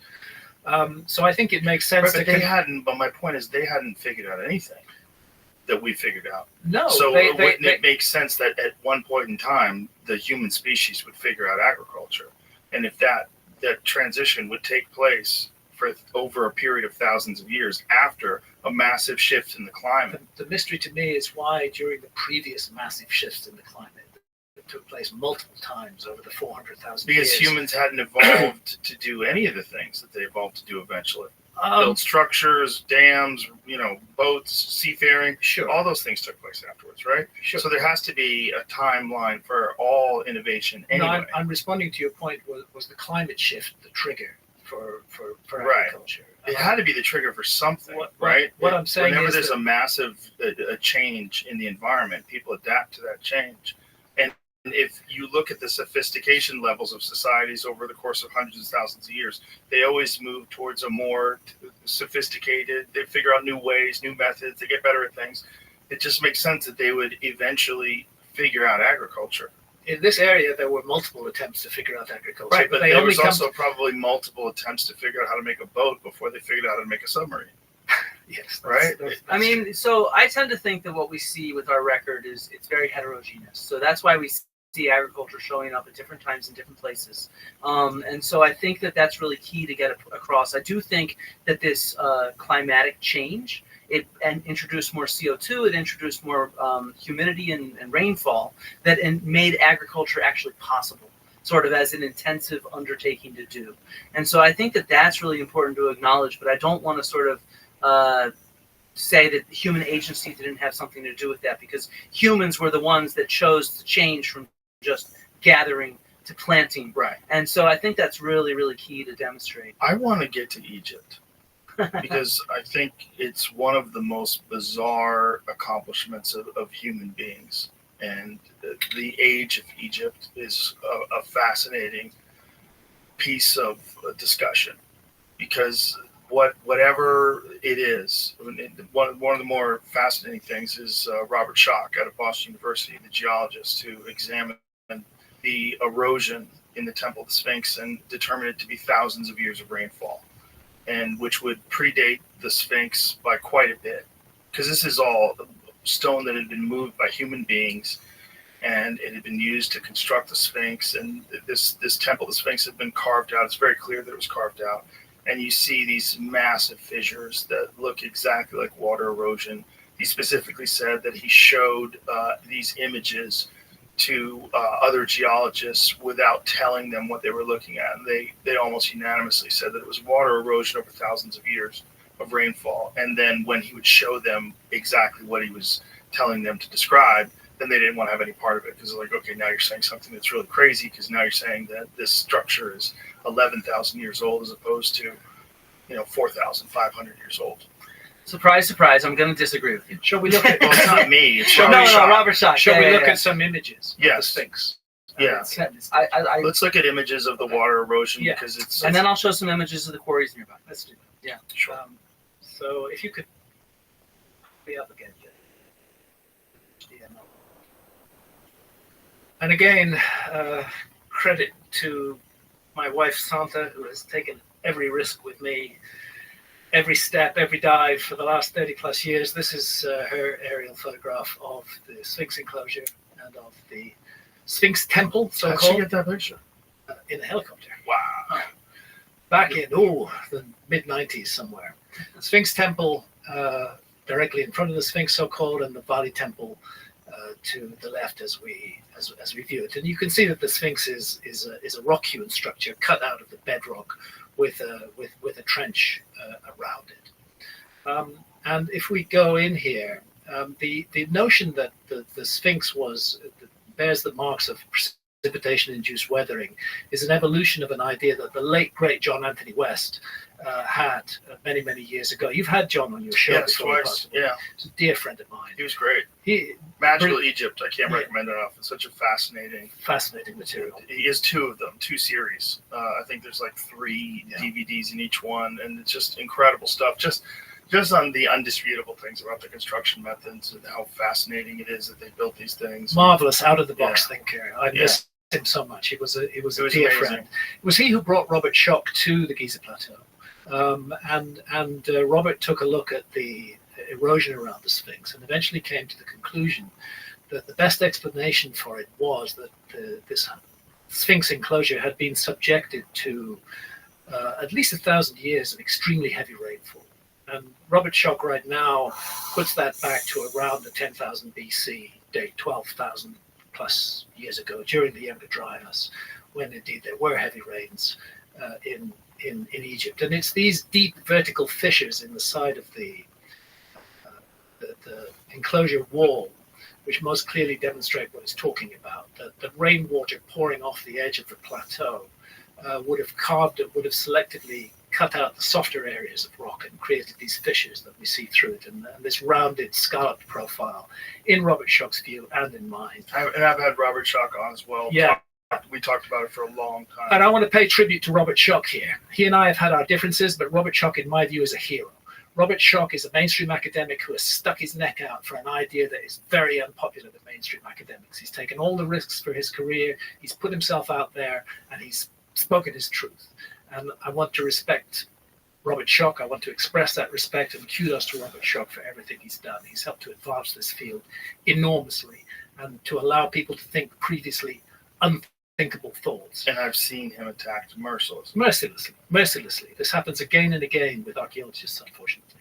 So now I'll just complete this point, because it's often said that the Sphinx was the work of the pharaoh Khafre, and that these two temples were the work of the pharaoh Khafre, particularly the Vali temple that we see on the right there. There's no inscriptions in the Sphinx temple, but when we come to the Vali temple, what we're looking at is a limestone core, and those limestone blocks were actually taken out of the Sphinx trench, which was then faced in a later time with granite. And there's a quote from Robert Schoch there, who's saying that basically the original temples were limestone and that they were faced with granite.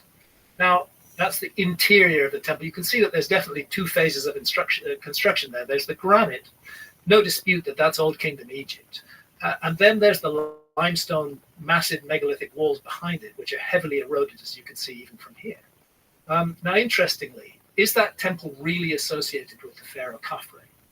In 1947, I.E.S. Edwards, who was one of the leading Egyptologists of his time, wrote this: around each doorway is a band of hieroglyphic inscription giving the name and titles of the king.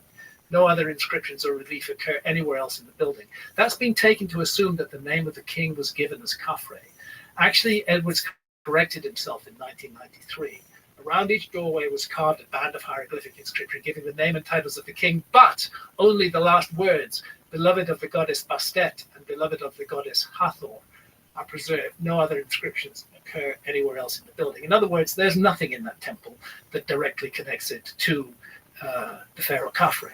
But what's interesting is the way that that granite facing, which certainly was done in the Old Kingdom, has actually been, the interior of the granite has actually been cut to match the heavily weathered limestone that it's covering. It's been cut to shape that. They're honoring and respecting that ancient structure. And so, in my opinion, the geological evidence on the antiquity of the Sphinx is strong. There's no doubt that the ancient Egyptians were there, that they did work on the Sphinx. The head of the Sphinx was recarved into a human head. I and my colleagues believe it was originally the head of a lion, that the Sphinx was an entire lion.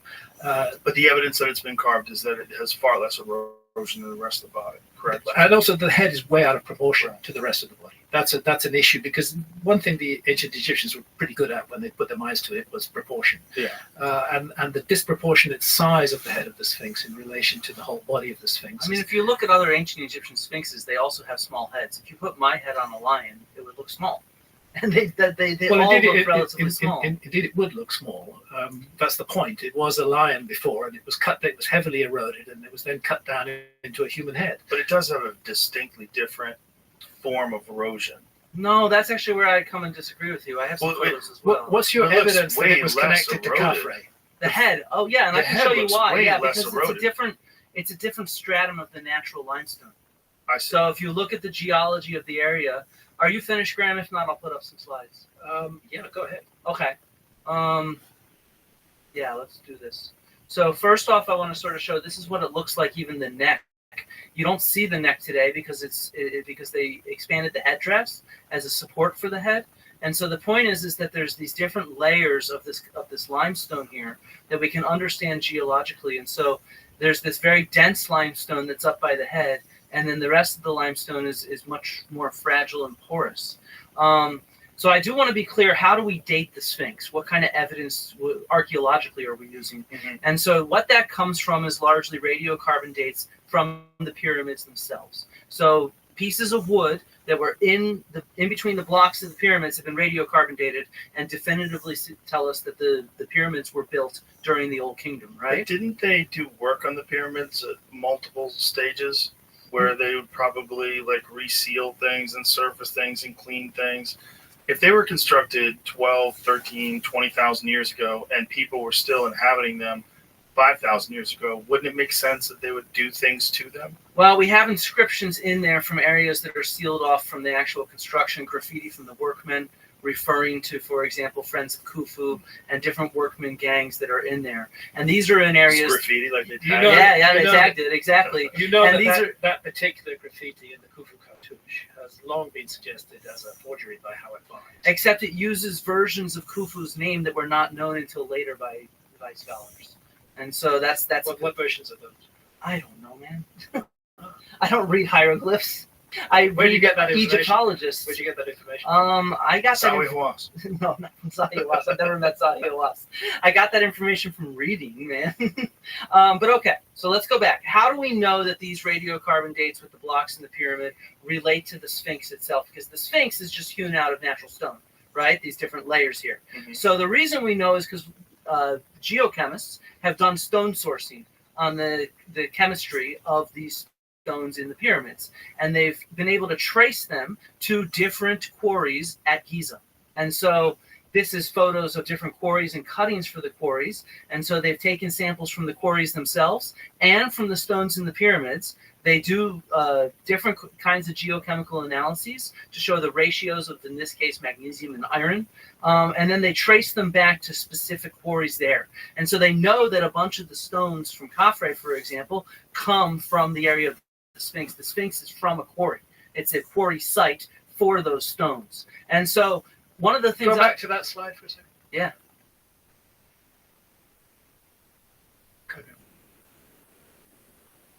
Okay. And so this is a photo of some of these quarries, and I want to point out that the quarry walls look a lot like exactly the walls of the Sphinx itself. It has the same kind of erosion on it. It has the same kind of rough working on it. And so what you're actually seeing with the Sphinx is you're seeing this roughened shape from quarrying, which is then built with nicer stones around it. Right, but we're talking about the temple of the Sphinx, the outside structures, what Robert Schoch was discussing. That shows much more clear indication of the water erosion. Not necessarily this, which shows a lot of kind of different erosion. By the way, this restoration on the paws of the Sphinx is modern. Yes, that is modern. I'm not going to deny that. But what I'm trying to explain to you is that we can't... A, I don't think that anybody really agrees with Schoch that it is erosion. B, if it is erosion, a lot of geologists do not. Nor do But many geologists do. Many geologists do agree with it. Very few. I think it's quite a bit. Graham, you would know more than I do. I think it's quite a bit too, but it doesn't really matter to me. I think whether geologists agree with him or not, whether archaeologists agree with him or not, he's spoken his truth. He's made his case. And I think it's a strong and compelling And case. what I'm trying to do is present the evidence that goes against him, right? But when you look at those fissures that are in that wall, you see the same thing on quarries there. You know, it's the same exact kind of fissures on this. Is just a completely different quarry in a different area of Giza. That's not the most specific example of it, though. If you show other examples of that wall. And so, I mean, there's other examples of that wall that are much more rounded out. So I have been to Giza, by the way. See, this doesn't look the same to me. Wait, but I have a reason for saying that. I've been to Giza. The one time I went to Giza, it rained. In fact, the taxi got into an accident because the oil on the road got so slick that we were hit from behind. Right, it does rain. Very minor fender bender, but the point you're is, not denying but that the climate radically changed. How do you date erosion like this? That takes a lot of experimentation, and I've seen no evidence that shows how to date this kind of erosion to 12,000 years ago or something. Are you in control of the thing now? I am, and I was going to show. Graham, can you show images from what you were looking at when it shows the water erosion? Because it looks very different. The images that Graham was showing from where Robert Schoch did his work, it's much more extreme. The ones that you have are from a distance, and the other ones are kind of blurry, and you're looking at it, it looks similar. But like I was there in 2003.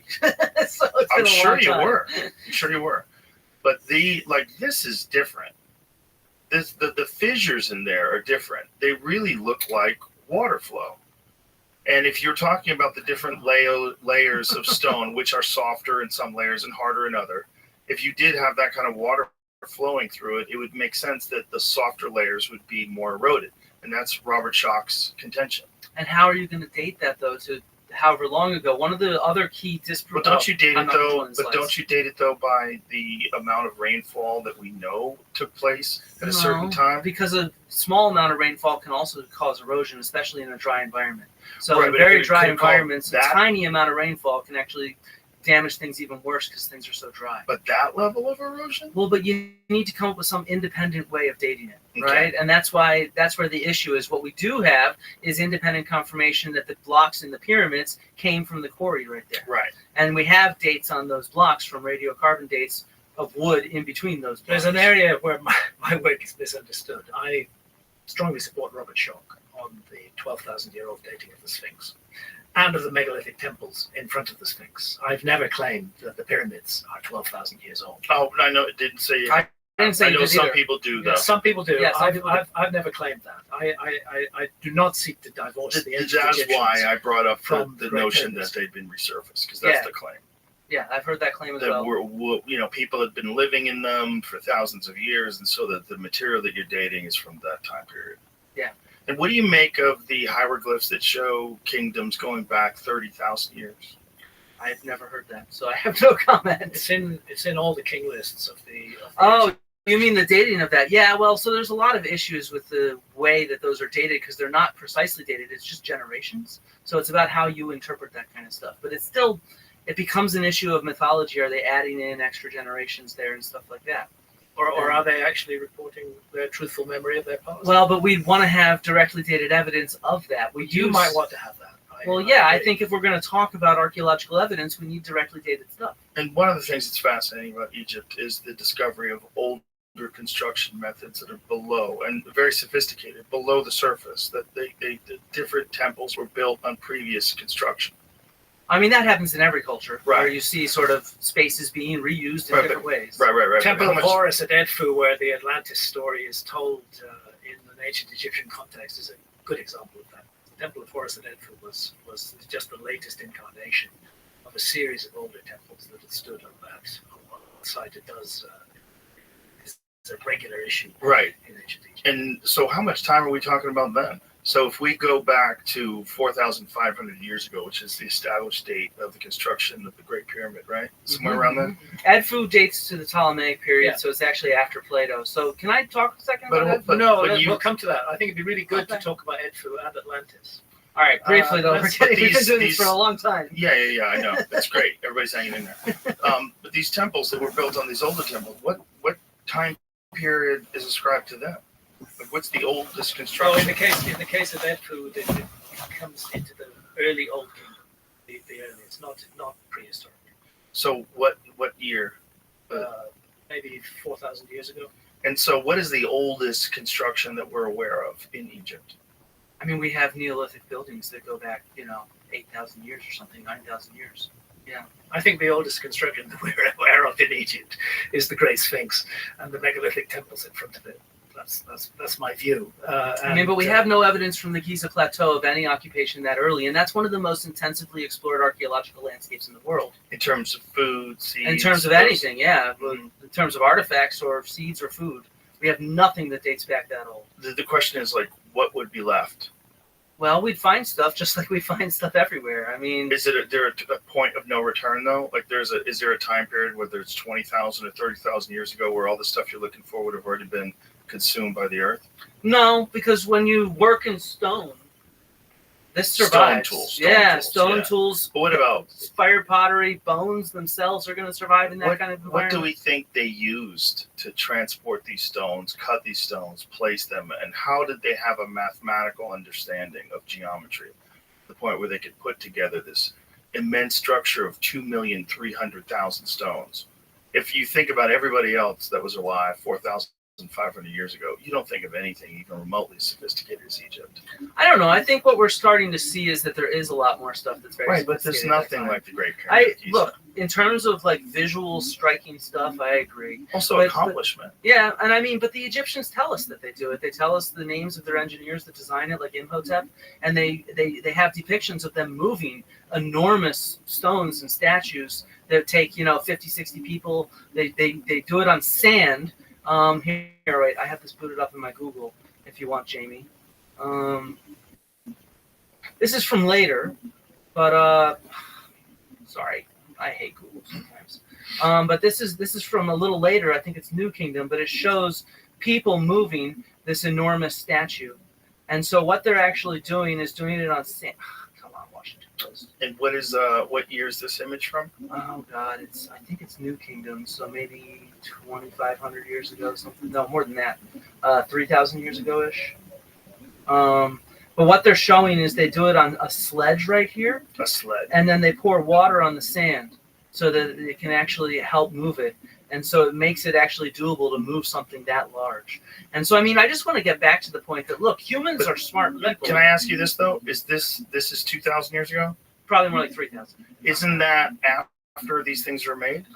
Well, no, because the Egyptians kept constructing large things. So they did have things like this that they made during this time They stopped period. building pyramids, but they still built enormous temples like a Karnak. And these enormous statues. Yeah, exactly. Sliding megalithic statues on wet sand. I'm not disputing that. But what I'm wondering is how you get a series of actually dozens of 70-ton granite blocks up to 300 feet above the base of the pyramid to form the ceiling of the king's chamber and the floor and the ceilings of the relieving chambers above the king's chamber. No matter how much wet sand you've got, you're not going to get them 300 feet in the air.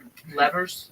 Levers? What levers? Yeah, well, levers made of wood. We can find this No, online. hang on. Levers made of wood. You've been to Giza, so you know what the Great Pyramid is. Yeah. We're envisaging a ramp, right? It's possible, yeah. A ramp to bring stones up to that. I'm envisaging very smart people with large labor forces and the equipment needed Me to do too. this. I'm envisaging that too, but I find it difficult to see how your wet sand example gets No, this was an example of how- gets 70-ton granite blocks 300 feet in the air. But you've got to make the concession that there's such a jump between what these people were able to do and what everybody else was able to do. There's such a difference. I mean, I think There's it's just such a doing difference. something different is how I put it. It's not just doing something different. It's doing something on a scale that no one is doing 4,500 years ago. That scale's insane. I mean, it's cool as hell, but it's also, it's so different. Yeah. It's as different to the rest of the world as to hunter-gatherer civilizations that are in the Amazon to people that are living in Manhattan. And that's It's why so even in the different. Roman period, Egypt was a tourist destination. Mhm. You know, to go there and see these marvels.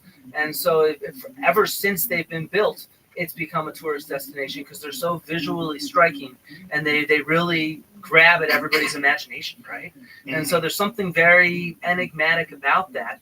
But I don't want to sort of say just because it's enigmatic and mysterious that we should not give credit to these people because they were No, it's the same smart people. people. No one's saying don't give credit to these people. I think even people that are dating Egypt back, like if the hieroglyphs that dated back to more than 30,000 years, it's the same people. No one's saying it's different people that did it. What everyone's saying is like, how did they achieve the level of sophistication that they absolutely undeniably had at the very most recent 4,500 years ago? So just that alone, like, what the fuck was going on there? There's a date stamp at Giza. And this concerns another issue between archaeology and me, is what counts as evidence? What can we regard as evidence? Archaeology dismisses the Great Sphinx as evidence for an older civilization on the grounds that you've put. Can't be presented as evidence for an older civilization. And the other thing that archaeology tends to dismiss is mythology and tradition. Can I give a small, quick presentation which is much to do with Egypt and much to do with what impassions me about this subject, and then we'll come back to. So this is another one of Santa's amazing pictures of the Great Pyramid from the air. The ancient Egyptians spoke of a time called Zep Tepi, the first time when the gods walked the earth.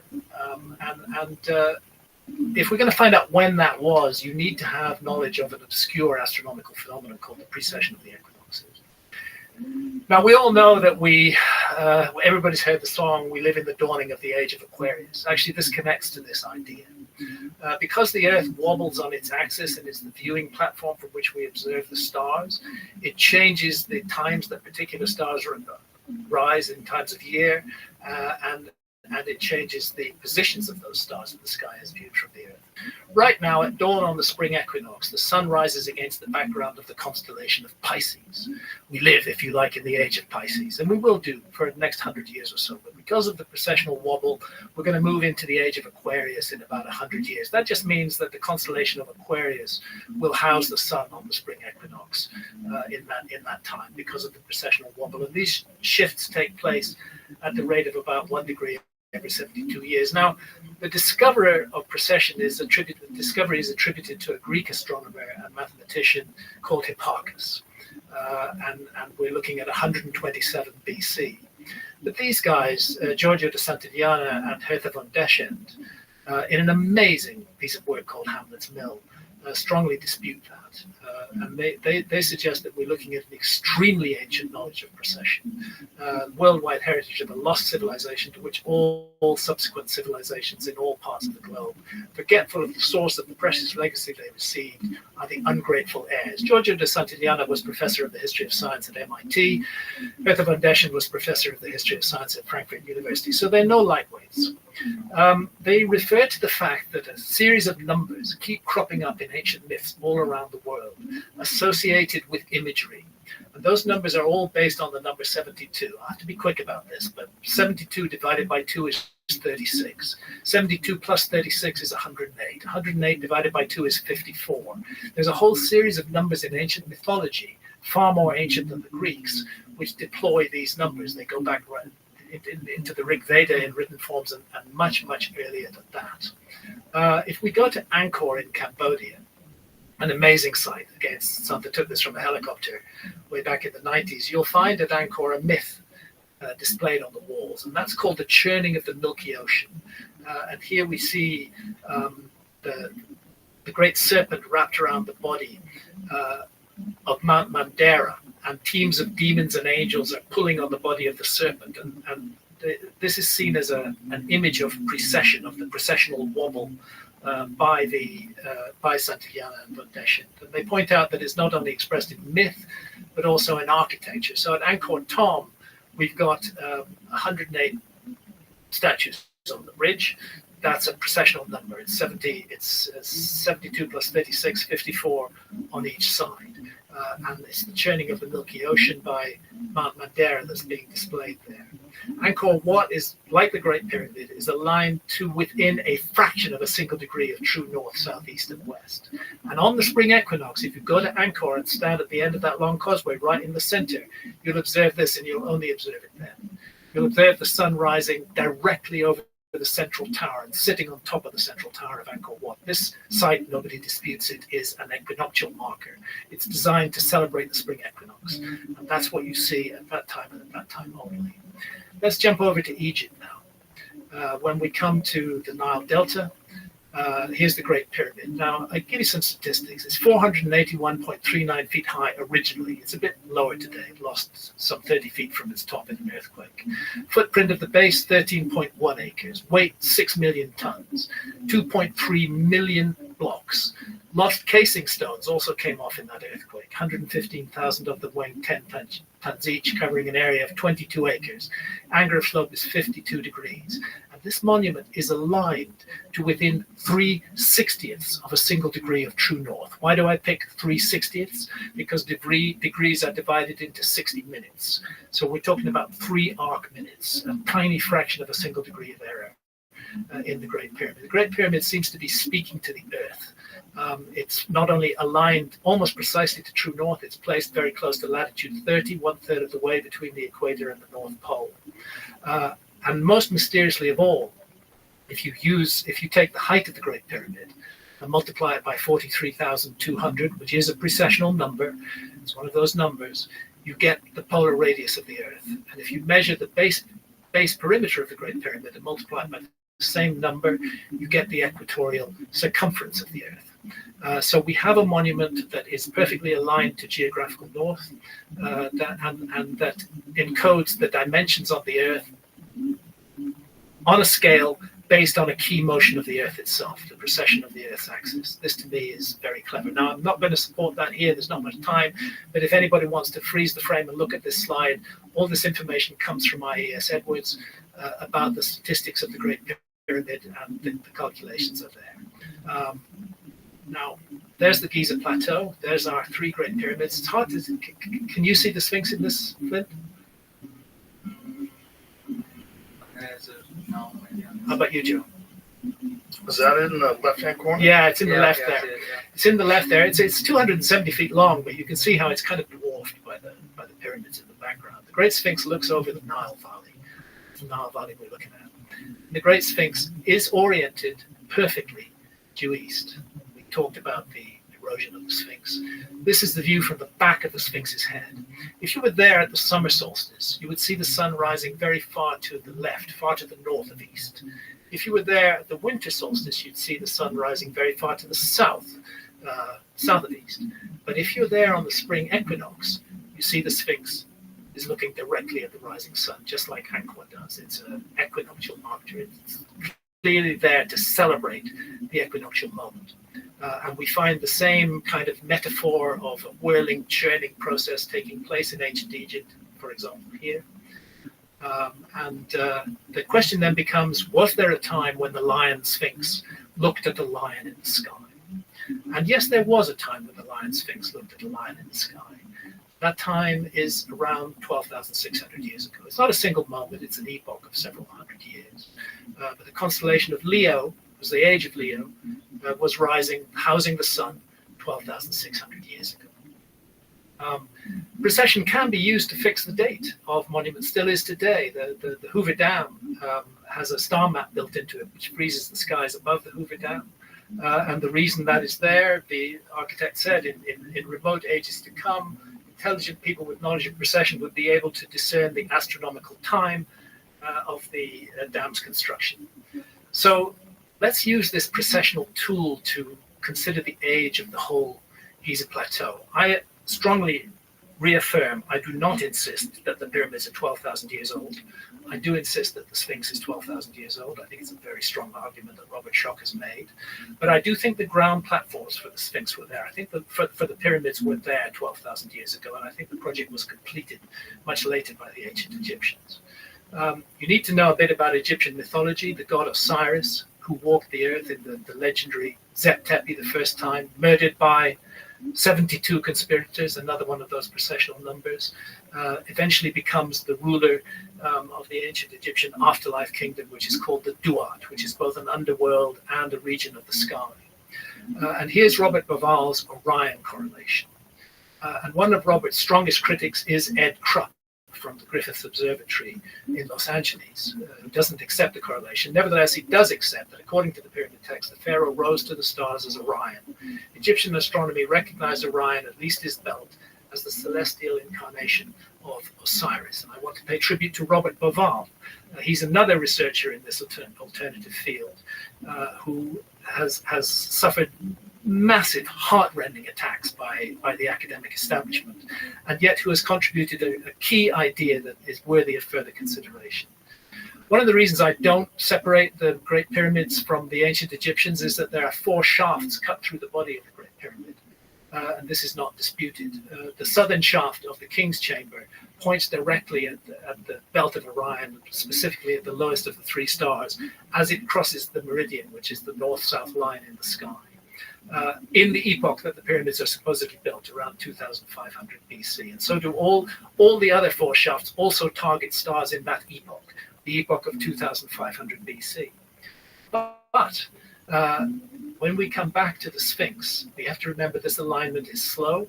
It would have remained recognizable for more than 1,000 years, roughly the Younger Dryas, roughly from 12,800 to 11,600 years ago.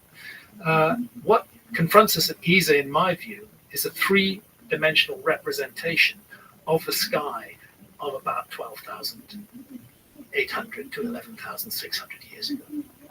We have the Sphinx looking due east at the constellation of Leo. At the moment the sun bisects the horizon, we find that the constellation of Orion is sitting due south on the meridian with its 3 belt stars in the same pattern as the 3 great pyramids on the ground. And not only that, but precession has caused the orientation of the belt stars to change. In 2500 BC, they were in the wrong orientation. 10,500 BC, they're in the right orientation. And I'm just asking, are we looking at the date stamp of Zep Tepi, the first time, written in the astronomical language of precession? And lastly, in case anybody doubts that we've made up these images, these are shots from Stellarium. This is 10,600 BC. This is the due east view from Giza, looking at the constellation of Leo, rising in direct line with the gaze of the Sphinx. As the sun breaks the horizon, Leo is a bit higher. If we look due south at that moment, we'll see the constellation of Orion sitting due south on the meridian. and finally we have Orion and the Sphinx in this single image. These are genuine images from Stellarium. Anybody can have a computer software program and go look at the ancient skies. And the ancient skies tell us that there's this astonishing connection between the Sphinx in its equinoctial alignment and the constellation of Leo, and between the Great Pyramids and the constellation of Orion as it looked 12,500 years ago. What is your take on this, the understanding of the precessional equinoxes? Do you buy it? Unsurprisingly, no. So let me explain. Okay. So my issue here, there's a bunch of things that Graham talked about, and I have replies to a few different ones. And then I'd like to do a quick presentation of, geez, this has been a long conversation. Yeah. So I think the issue with the lion facing Leo rests on that assumption. So obviously it's facing the sunrise. It even aligns reasonably well with the equinox, but we don't have any examples of, say, a constellation sign facing another constellation sign. It's a one-off example that, as I started at the very beginning, archaeology is built upon patterns. And so a one-off example to me is not convincing that that's the intention of that, is to have it facing Leo, because we only have this one example. And it's an interesting idea, but I don't see it as proven at all. If we want to get into some of the math, so look, I had surgery this last year, and I was listening to one of your podcasts, Graham, while I was zonked out of my mind on painkillers. And that must have been fun. Oh yeah, and so it wasn't a Joe Rogan podcast; it was a different one you did. But so I wanted to check out this math about the pyramid, and so I know that you did not originate with this math, but you use it a lot to explain how cultures see the precession. And so in a sense, you take the height of the pyramid, 146.5 meters. You're trying to see how it relates to the polar radius of the Earth, 6,356,000 meters.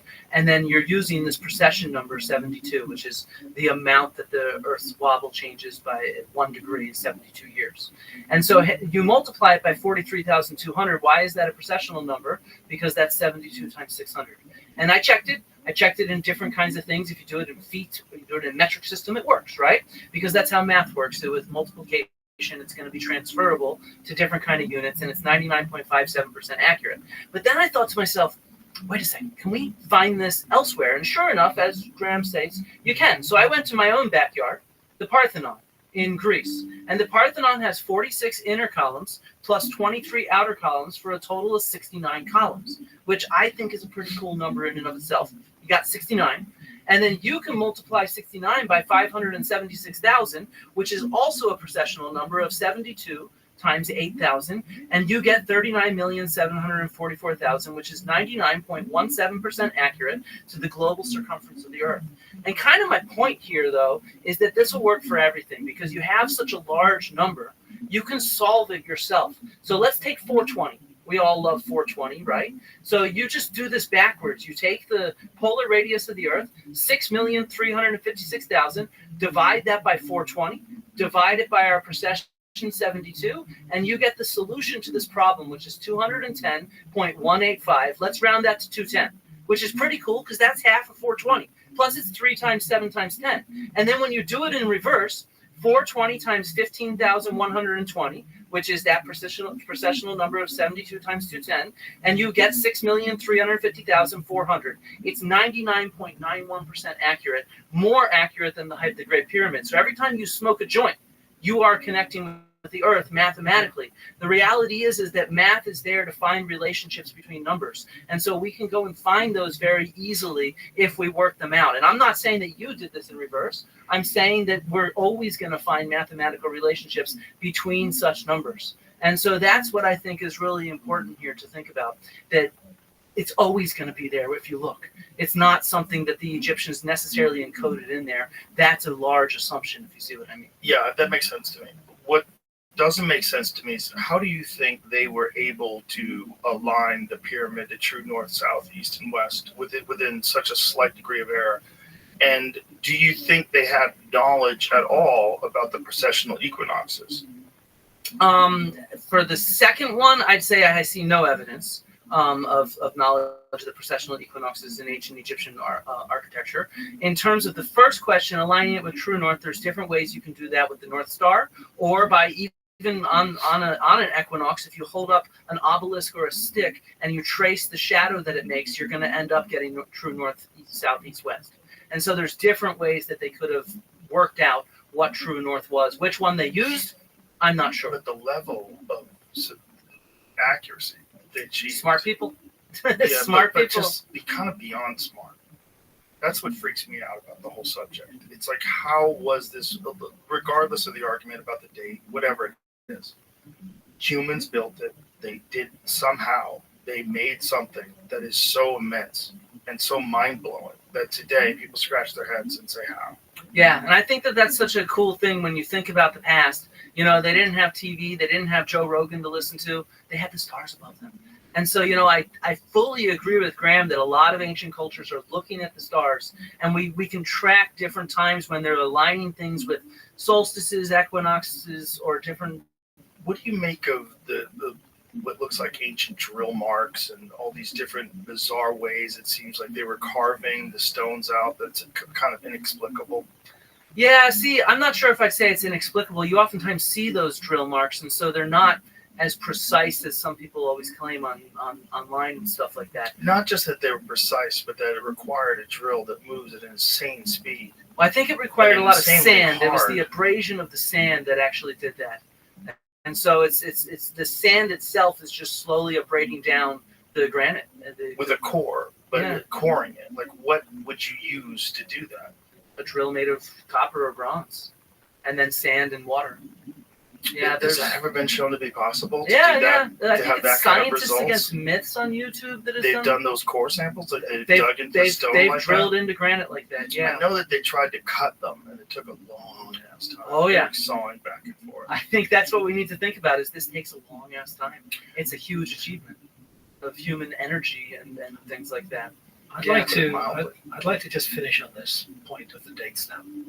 It's not one thing. It's two things. It's the three pyramids on the ground and their relationship to Orion at the same moment that the Sphinx, equinoctially targeted, very precisely, not slightly, but perfectly due east, is gazing at its celestial counterpart in the sky, and the Milky Way is in position over the Nile River as well at the same time. It's a picture of the sky that we're looking at Giza, a picture of the sky 12,600 years before our time that we're looking at Giza. And I don't think that's a coincidence. I think that's a deliberate, intentional date stamp that's been placed on that place. It's not just one monument. It's a whole complex of monuments on the Giza Plateau and indeed the Nile River as well, which are being put on the ground to mirror the sky at that time. And I think it's worth taking seriously. I think it's worth investigating. And then we add the issue of the erosion of the Sphinx to this, which also puts it back to 12,000 years.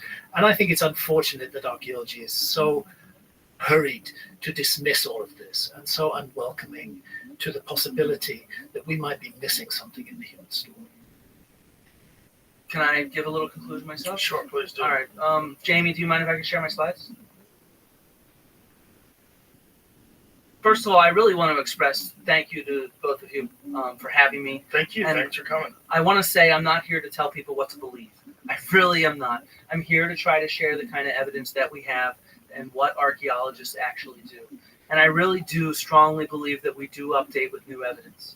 I think that every single paper we publish is trying to change the paradigm of how we see the past with new methods, new evidence, and new things like that. And what we're starting to realize is that humans were very resilient and very innovative. We're seeing these mammoth bone structures going back 30,000 years, something like that, 20,000 years. I think I got that date wrong. It's been a long chat. But so we're seeing this evidence for sort of major hunter-gatherer monuments that is growing and really changing our picture of who we are. But at the same time, I want to say that archaeology is very much about cultural heritage around the world. We need to give credit to the people that did things, and we need to really understand how modern people see their own cultural heritage and respect that. And so I just want to give a shout out to everybody listening from all over the world. Be proud of who you come from. But lastly, not lastly, I have a couple things I want to say, but I want to say there's major threats to archaeology that are going on in the world right now.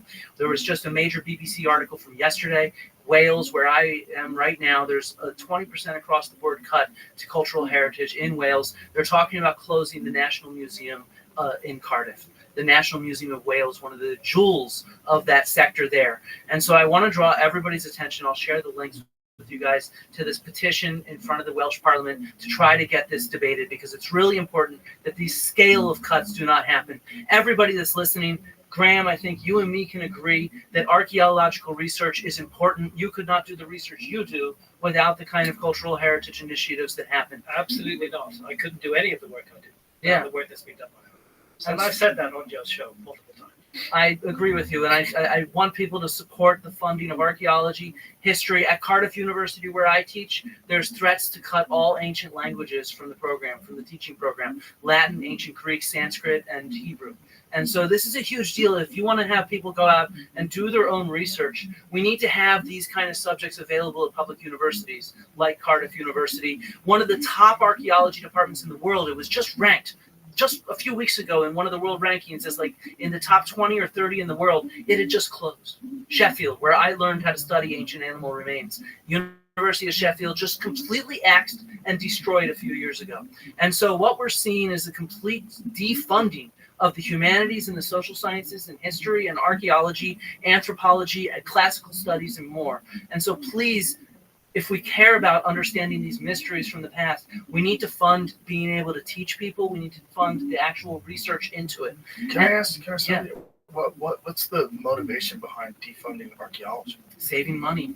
To put on what? I have no idea. New buildings. We don't actually cost that much. Most of our research is funded through grants that we competitively get, like my grant that I use to do my isotope analysis, or it's funded through private donations. I can't understand how, with our knowledge of history, it's so fascinating that archaeology would somehow or another be underfunded. Yeah, it's real bad. UNC Greensboro just cut their anthropology, archaeology. Yeah, it's crazy when you consider what our culture does spend money on. Right. Yes. That it's not spending money on finding out who we are and where we came from. Exactly. Finding out about our past. Is there better evidence that we're sick? Yeah, it's very good evidence that we're sick. That we don't want funding of our We past. want to We're live a in the sick moment. civilization. Yeah. We tick all the boxes for the next lost civilization. I'll get to that in a second. Oh no! I would like to, since you've had your moment here. Oh no, I have just a couple more things. Okay, and then you can finish up as we agree. Okay, we'll wrap it up. Sorry, we also face threats like looting. So the trade in archaeological artifacts usually comes from looting done by terrorists, different cartels around the world, and we need funding to protect sites and things like that. But I want to share that there's good archaeology on YouTube. I want to give a shout out to the World of Antiquity, Stefan Milo, Archaeology Tube. There's a new channel by Dr. Smithy Nathan that I think is really interesting.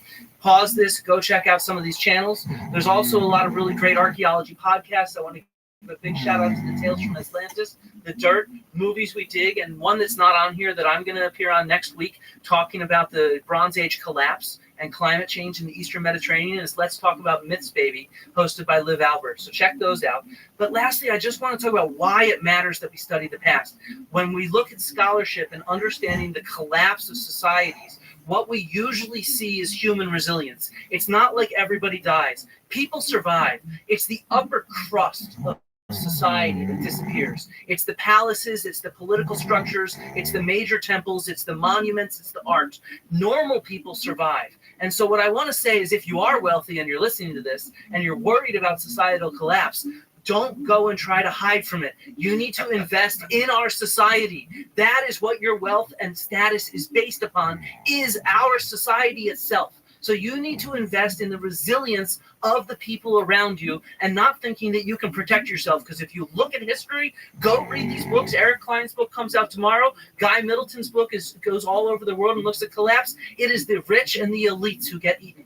So we have to invest in everyone. if we want to survive this. And my own research into climate change at the end of the Bronze Age, what it shows is that the ancient Greeks adapted too late. It took them hundreds of years to realize that the climate had dried, and it took them hundreds of years to adapt their food production systems. And so let's not do that. We understand how the world is changing around us. Let's listen to that and try to invest in our future. Everything we do, whether it's trading stocks, deciding how to fix our plumbing, deciding on what we're going to do, is based on our knowledge of the past. And so we need to invest in our knowledge from the past and what it can tell us so that we can act properly today. Thank you. Ironically, you sound like you're preparing us for the collapse of civilization. I already gave that interview. It sounds like what you're saying. Yeah. It sounds like rich people better put your money back into society. Exactly. Or we're fucked. Graham, you want to wrap this up? Yeah, it's been an interesting conversation, Clinton. There's so much, both from my side and from yours, that we've not been able to touch on.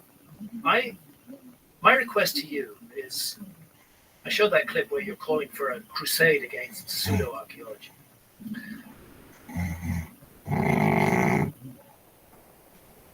Pseudo-archaeology from the beginning. I believe your friend John Hoops, your co-author John Hoops, is one of the moderators of my Wikipedia page, which people cannot edit my Wikipedia page. It's blocked. Now, the request that I have is it necessary for archaeology to insult those of us who come from different perspectives and look at the past in a different way? Insult people like Robert Rothschild, insult people like Robert Schock, insult people like John Major Jenkins, who John Hoops had a horrible campaign in the 2010s through until John died. John Major Jenkins died in 2018. Does mainstream archaeology have to insult us all the time in that way? Is it not possible to have a meeting of minds and say, well, here are a bunch of outsiders. We archaeologists think that they're completely crazy, but let's actually entertain their views. Let's look at them. Let's not be so combative about this. When I first started writing about this, Fingerprints of the Gods in 1995, I was immediately it began immediately. BBC Horizon devoted a whole program to trying to rubbish my work and gave platform to archaeologists to do that. Why do we need to have this conflict? Why is it not possible to have multiple points of view on the past? Why ultimately does archaeology so much want to control the narrative about the past? Why do so by attaching notions like racism and white supremacy to people that archaeology disagrees with? Is it not possible to have disagreements that don't involve all of that? I'll tell you frankly, I was hurt badly, wounded badly as a human being by this association that you were very largely responsible for of my work with white supremacy, racism, and all the other stuff that's written about in the SAA's letter. I don't think any of that was necessary. I don't think any of that got to grips with the fundamentals of my work or my ideas. It was just an attempt to write me off and to smear me. And I think it's most unfortunate that perhaps if anybody could learn a lesson from this, it's actually, we're all on the same side. We're all looking at the past. We're all trying to solve the mystery of the past. Some of us are doing it in a rigorous scientific manner, in the manner that you are. Some of us are doing it in multiple different ways. I've devoted 30 years of my life to this subject. I'm passionate about this subject. It matters to me. I have never knowingly told a lie, although I am constantly accused of lying. I tell my truth, and I try to represent my truth as best as I can. And I believe that's true for the majority of people in the alternative field.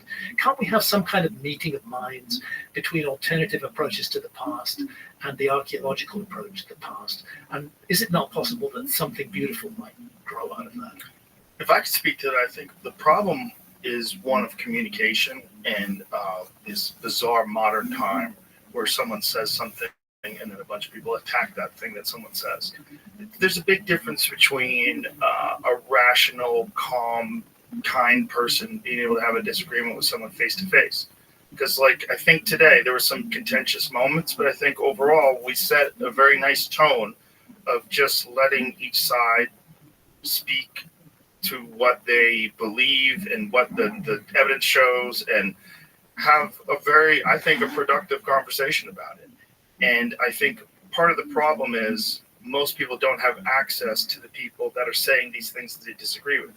So what do? They make a YouTube video, or they make a blog post, or they make a podcast, whatever it is, and they dispute it, and they attack that person, and maybe they insult that person, or maybe they connect that person to a bunch of horrible things because they're so emotionally invested in one side or the other side being correct, whether they're right or wrong.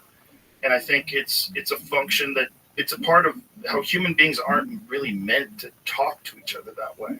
They're not meant to share ideas. They're meant to do this. Human beings are designed to sit down and talk to each other. And I think so much of our world's problems, other than obviously geopolitical issues, military issues, so much of our differences with each other, a lot of it is a lack of communication. We don't necessarily honestly communicate about things. And where you get a more nuanced understanding of who this person is you're talking to, where they stand, who they are, what their beliefs are, how do they get to these places? What caused them to think like this?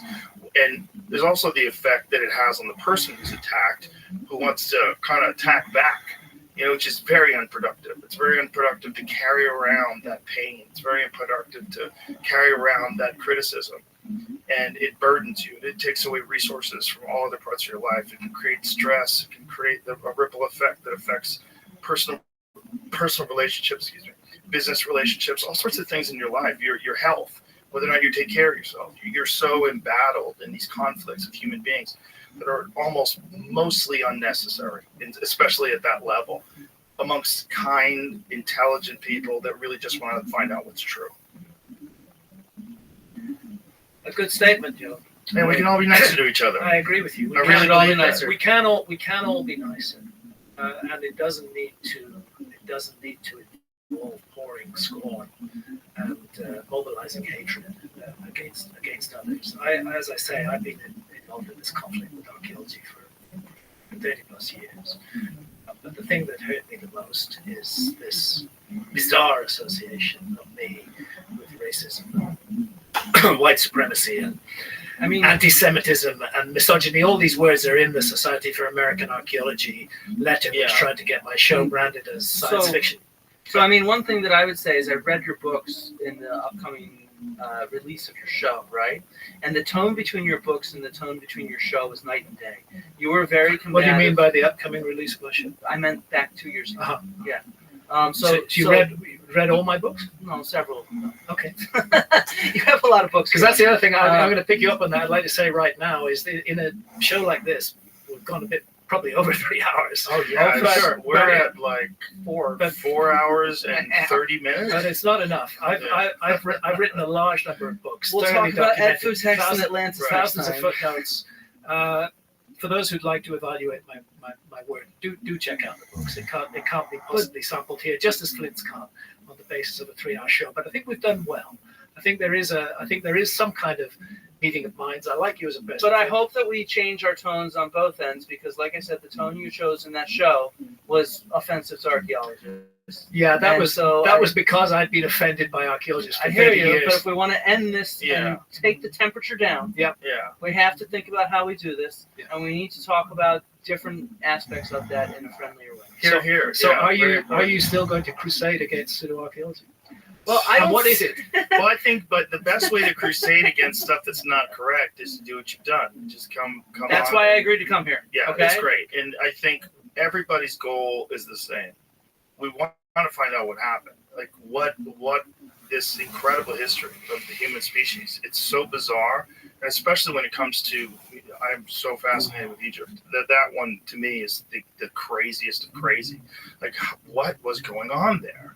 Like what changed in the world that's not possible anymore? That societies like that don't exist, and how did they exist 4,500 years ago in this one place? And they maintained their civilization for 3,000 years. Yes, it's crazy. And it was also a place rich with resources at the time. There's a lot of factors, right? But it's just that's the most important thing. It's like what happened? What happened? What was the process? So. Thank you, Flint, for coming on, and thank you for explaining all that stuff about grain and agriculture. That was really, really fascinating. Next time I'll share my research on bones and ancient drugs. I want to hear it. Let's talk.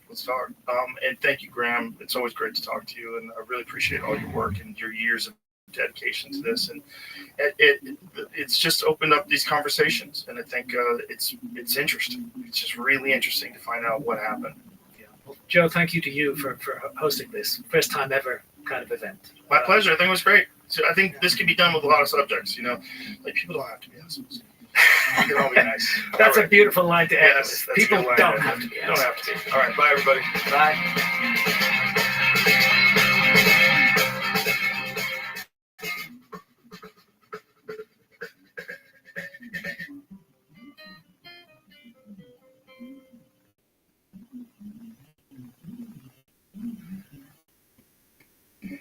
Boom. So we're talking about losing eyesight. Yes. You actually take comfort in the fact that your eyesight is starting to dwindle? You want to chase it. At first, I was like, I'm fine. Then I'm 42. Then it's like, let's try some ones. Then it's 1.25s. Then it's 1.5s. What are you on now? I stopped because I have so many fucking glasses. Some of them are 1s. Some of them are 2.5s. It's like you know what I mean? Yeah, I do know what you mean. But what I appreciate is you know where you're at by what you're able to retain if you fight for it, and the things that are going no matter what you do. Now, I've heard there's some Israeli guy who's got this app, probably from Laird, got this app, and you do it, you get your eyesight back. And sometimes it's about, I don't need to try to use something to hold on to everything. I want to pick the 5 or 7 things that I definitely want to hold on to, and I want to watch the rest of it go in and out with the tides. I agree with that in some ways, but if there was a real thing where you could get your eyesight back, I would definitely be on that. I don't think there is LASIX. That's not real. The problem, LASIX. But I know there's people several problems. You can get it if you have problems with your vision, but we have macular degeneration that's coming from age-related macular degeneration. LASIX doesn't really fix that. But I know people who are wearing glasses and then got LASIX and they don't wear glasses anymore. That's a fact. But also, we never wore glasses. They get one eye too close up and one eye for distance. It's even more fun. Half the eye exams I've gotten wind up fucking me 2 weeks later. Like, these don't work. Yeah. What about the loss of a sense that you're accustomed to being fine annoys you? What about it? Yeah. I like being able to see things. Read labels in particular. Like, how many of these fuckers am I supposed to take? And what's in here? Yes. Like how many milligrams? What's in? What does that say? Also, this shit? But it's also funny to go up to like a little Lutron pad and have to go like that. To me, it's a gas. Really interesting. Except the things you cannot change. Now, if someone comes in and says, "Joe, Bob, I got it. We're done. Come over here. It's easy, or it's a supplement, or do this for 2 weeks, or stop doing this, this, and this," then there's a trade-off. Yes. Well, I'm down for anything that actually works to make your eyesight come back, but I have heard of nothing. Everybody that I've heard of, this might be our project then, because you care and I don't, so we have a nice balance. There's a guy named David Sinclair that I talked to. He's a professor at Harvard. Yeah. Is it MIT? Where the fuck is he? Harvard. They're doing some work with people that have serious eye diseases and serious injuries, and they're actually injecting some form of bacteria that has been encoded with some miracle cure for degeneration, and they can detach retinas, fix things, and incredible. Yeah. So they're working on some stuff. Yeah. So maybe in the future we won't have 2s and 1s and 1.5s. Yeah. What am I getting? I've alighted to greener pastures. I'm sure there's going to be other issues and hurdles that you're going to go eyesight. I don't fucking time that. We got real shit going on here. Yeah, I'm sure too. I'm concerned about that. That thing that you're wearing around your neck? Yes. Being as you are obviously known as being Iron Man, are you concerned with wearing a large thing in the exact same spot? No. Did you ever think of that? Life is funny because I was doing this before I ever got fitted for the RT, so it was more of art imitating oddball stuff I was doing anyway. Oh, really? Yeah. Oh. Well, but Iron Man, it's even more interesting because maybe you were born to be Iron Man, because Iron Man obviously had that from the comic books. Loosely prearranged destiny. And what's incredible is how far afield you can go from it and still find your way back. Yeah. Well, there's been the whole superhero genre thing is so interesting to me because there's so many reboots and there's so many, like, how many fucking Spider-Mans have there been? How many Hulks have there been? Yep. There's only one Iron Man, though. You got that. Thus far. What year is it? Get the fuck out of here. You're Iron Man, man. It's just like there's certain dudes just own a role. And if anybody else tried to be Iron Man, we'd be like, Well, interestingly enough, East Coaster, a dad of some renown, very different. My dad was a kind of a underground filmmaker, auteur maverick. I grew up definitely being Bob Downey Sr.'s kid. Spent time on Long Island, which is, I think, where Tony was raised. Yeah. But when Stan Lee was really thinking that through, it was the Vietnam era, and he was thinking about the military-industrial complex. He was thinking about, how about if I can throw a little bit of, not politics in here, but karma. And he gets shrapnel by the own thing, and it becomes, So, and then, of course, there was the whole demon in the bottle. I think he was the first superhero who ever, had the, almost hang up his jersey because he was hammered. Yeah. So, there was obviously, but again, once something goes your way, you can draw all the parallels you want. You can call it destiny. But it was something that I definitely felt drawn to, and I definitely fought for. And looking back on it, I go, why was I fighting for that? Because it turned out to be a pretty special thing. Well, it was an amazing thing. You embodied it. It's in a very strange way. It's inexorable at this point. Which is why I thought it was cool that you're going to do Dr. Dolittle, because I love the fact, I'm a fan of your work. You've done a lot of great stuff. Likewise. And you doing Dr. Dolittle is like a cool. I want to say you're not taking yourself seriously, but you're taking a trust risk. that I'm not. But you're taking. This is a fun kids movie about a guy who talks to animals. Yeah. That's a great break because if you're Iron Man, there's certain people that for whatever reason become a role and that is it. That's what we will accept. You are that guy. And you're not doing that. You're able to, through your talent and through your ability to take chances, you're able to be a bunch of different things as well as be the Iron Man. Yeah, don't we?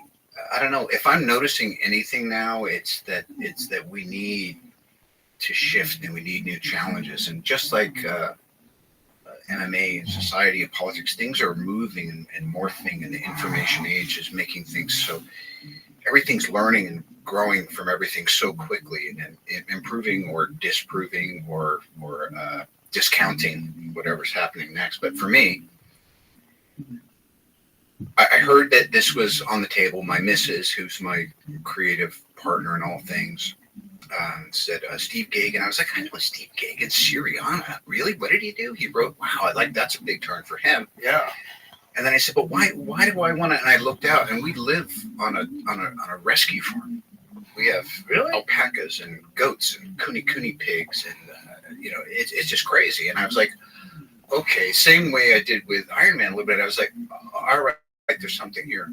And then before I signed on, I was just Googling weirdest Welsh doctor. I just want to think of, I don't want to just do another English accent. So there's this guy, William Price, who's a nutty Welsh doctor. He was a neo-druidist. He was someone who believed we could communicate with nature and all that stuff. So I sent a picture of this wild-looking guy wearing a suit with stars on it and a staff in his hand. I sent that to Gagan, and he goes, that looks right to me. I was like, great, let's do this movie. And literally, that's it. It's always it. You know what I mean? It's always that thing of you click and you go, here's my sense. What do you think? And then the gal or the guy says, yeah, let's lean into that. And then you go, but do this and that. Hey, will you give me some of this? And you go, yeah. And all of a sudden you're in a synergy. It's like a good interview, like a good fight, like a good dinner. It just kind of happens. The gentleman right there. That's a crazy look. Yeah. To me, I just thought can Doolittle be like that? He goes, does he have to be that way the whole way through? I go, no. When they find him, he's a recluse. And then the animals clean him up. And then he looks less unhandsome or less weird for the kids for the rest of the movie. But let's find him like that. This this concept of things just sort of falling into place. I'm a big believer in that too. Yeah. What is that though? Is that you getting out of your own way? Like what is that? Isn't that 70% of it? Yeah. Yeah. I'd say it's 70% maintenance of what can I do to do my part to stay out of the way. And then the other part, I always think of it as like this little super thin, invisible thread, but you can feel the tug, and you just you have to be really gentle, and you have to pause when agitated, and you have to go for it when you can, like, there's 4 walls in here, which one has the map behind it? It's that one. And you knock down the wall, and it's there. Yeah, what is that though? That's a synchronicity. Yeah. Intuition. But labeling it is very dangerous because it's so filled with woo. Yeah. So it's, there's so many people that are hucksters that have like made a career out of sort of like labeling it and defining it or teaching you how to get to it. It's great because it's the commodity that you can't capitalize on, and yet if you don't show proof of its existence, you shouldn't even be qualified to speak on it.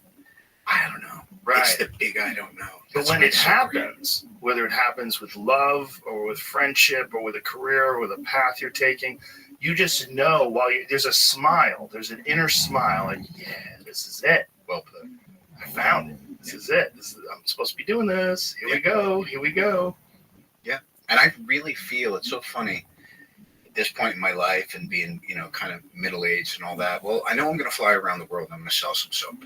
And I know I have a new project, and I know I've just retired my jersey on this 12-year journey I've been on. And how do I want to start? And it came up, how would you like me to go? Yes, that's exactly what I'm going to do. I'm going to go have the Joe Rogan experience and kick off this year and this season and this new chapter by doing what I love, which is an interview as we're looking at each other, and there's a give and take. Is the door to Iron Man totally closed? Because I don't believe it is. Oh. You guys can go through time now. You can go. You already opened up that door. Let me ask you the question: if I pick the jersey back up and put it on, wouldn't you feel a little bit like, oh, no, crap? No. Oh, here's what I think. Right. They go through a few semi-lackluster Avengers movies without you. You ready for this? I'm ready. Here's the scene. There's a moment where the world's fate is at stake, and they realize they need a super genius. And then they figure out how to restart that time machine. Great. Come on, man. Is that the audience sees you when you step out of that thing? Is this and you want a little arc on it too? Because if this is your idea, then you got to show up for it too. I'll do it. I'll show up. What do I have to do? I don't know. I'll do whatever I have to do. We all have to do whatever Kevin Feige says. Hold the thing. Hold the clap thing. Do they still have that? They do. They do. It's digital. I'll hold that digital thing. I'll do it.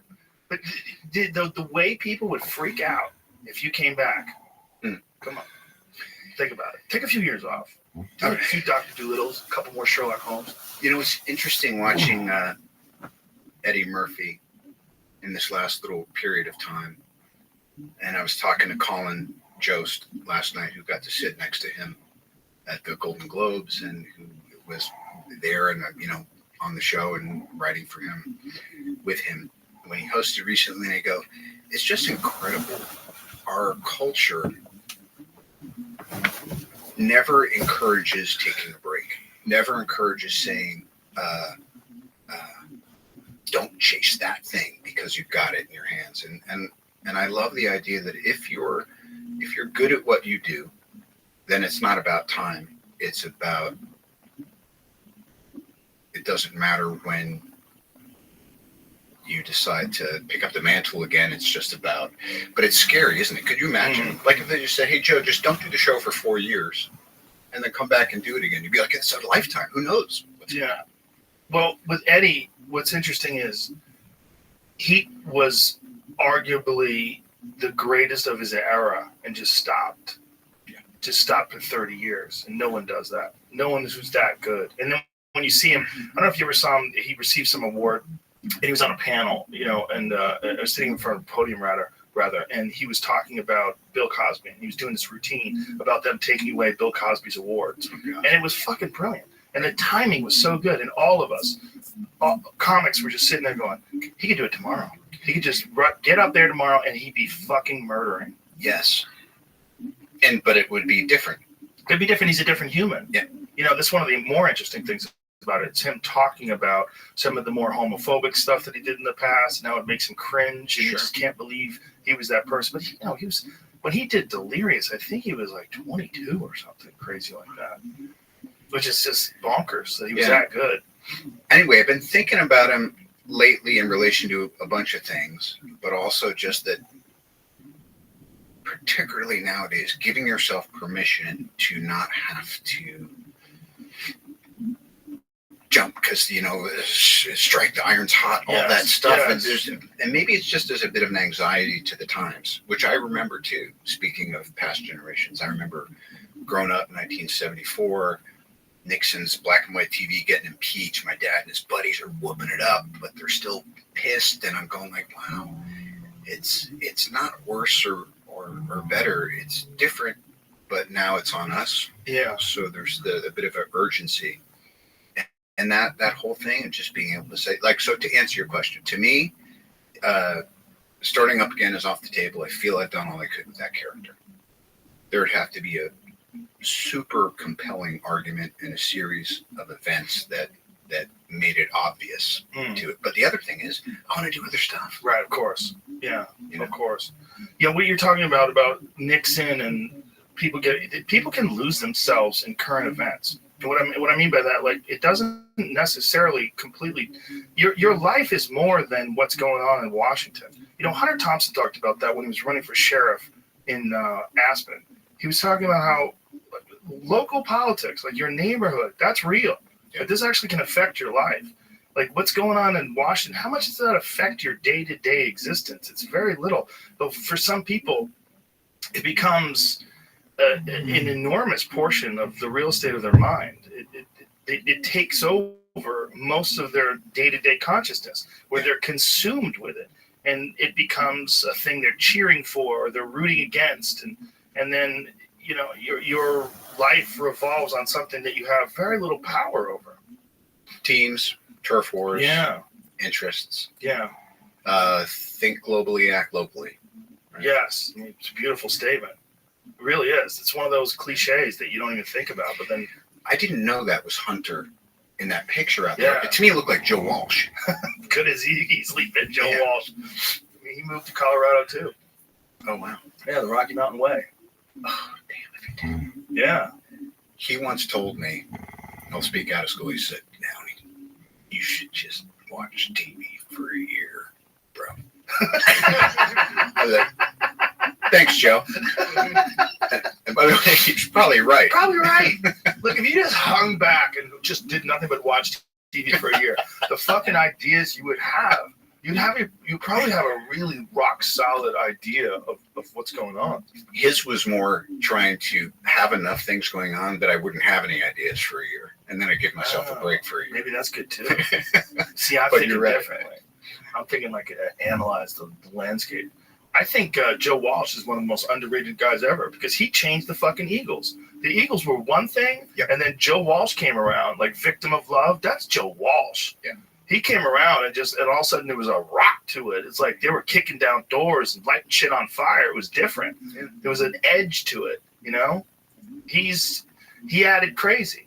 He added crazy to this beautiful harmony. And I love it when the guys that added crazy go up to the thin veil between dimensions and say, I think I'm going to stay put. Yeah. And then all of a sudden, they represent stability. They represent being okay, hanging up your guns. Yeah. And just being, you know. Well, that's everything. Everyone has to accept that at some point in time, right? I mean, maybe that's you and your glasses, right? Yeah. Because everyone has to accept that at one point in time, you're going to have to get off the ride. But when you're doing great and you're kicking, like boxers are a perfect example. They always last too long. There's only been a small handful, like Andre Ward recently, Marvelous Marvin Hagler in his prime. They just go, that's it, I'm done. And they actually are done. Almost every one of them comes back and almost every one of them chases that dragon. Here's what I love you. you're making an argument for and also the argument against me coming back and doing another Marvel Yeah, picture. listen, I'm not married to anything except my wife, but I'm not married to any ideas. All the ideas that I have are just like, maybe that idea sucks. I love you as Iron Man, so I would if they opened up this time machine and you popped out, I just imagine the moment where everybody goes fucking crazy. It would be amazing. It'd be great. I would love that, but I would also love you hanging it up. Yeah, it's just, first of all, it's 2020, and I'm not an OCD guy, but I keep thinking, see clearly, even if your vision is going.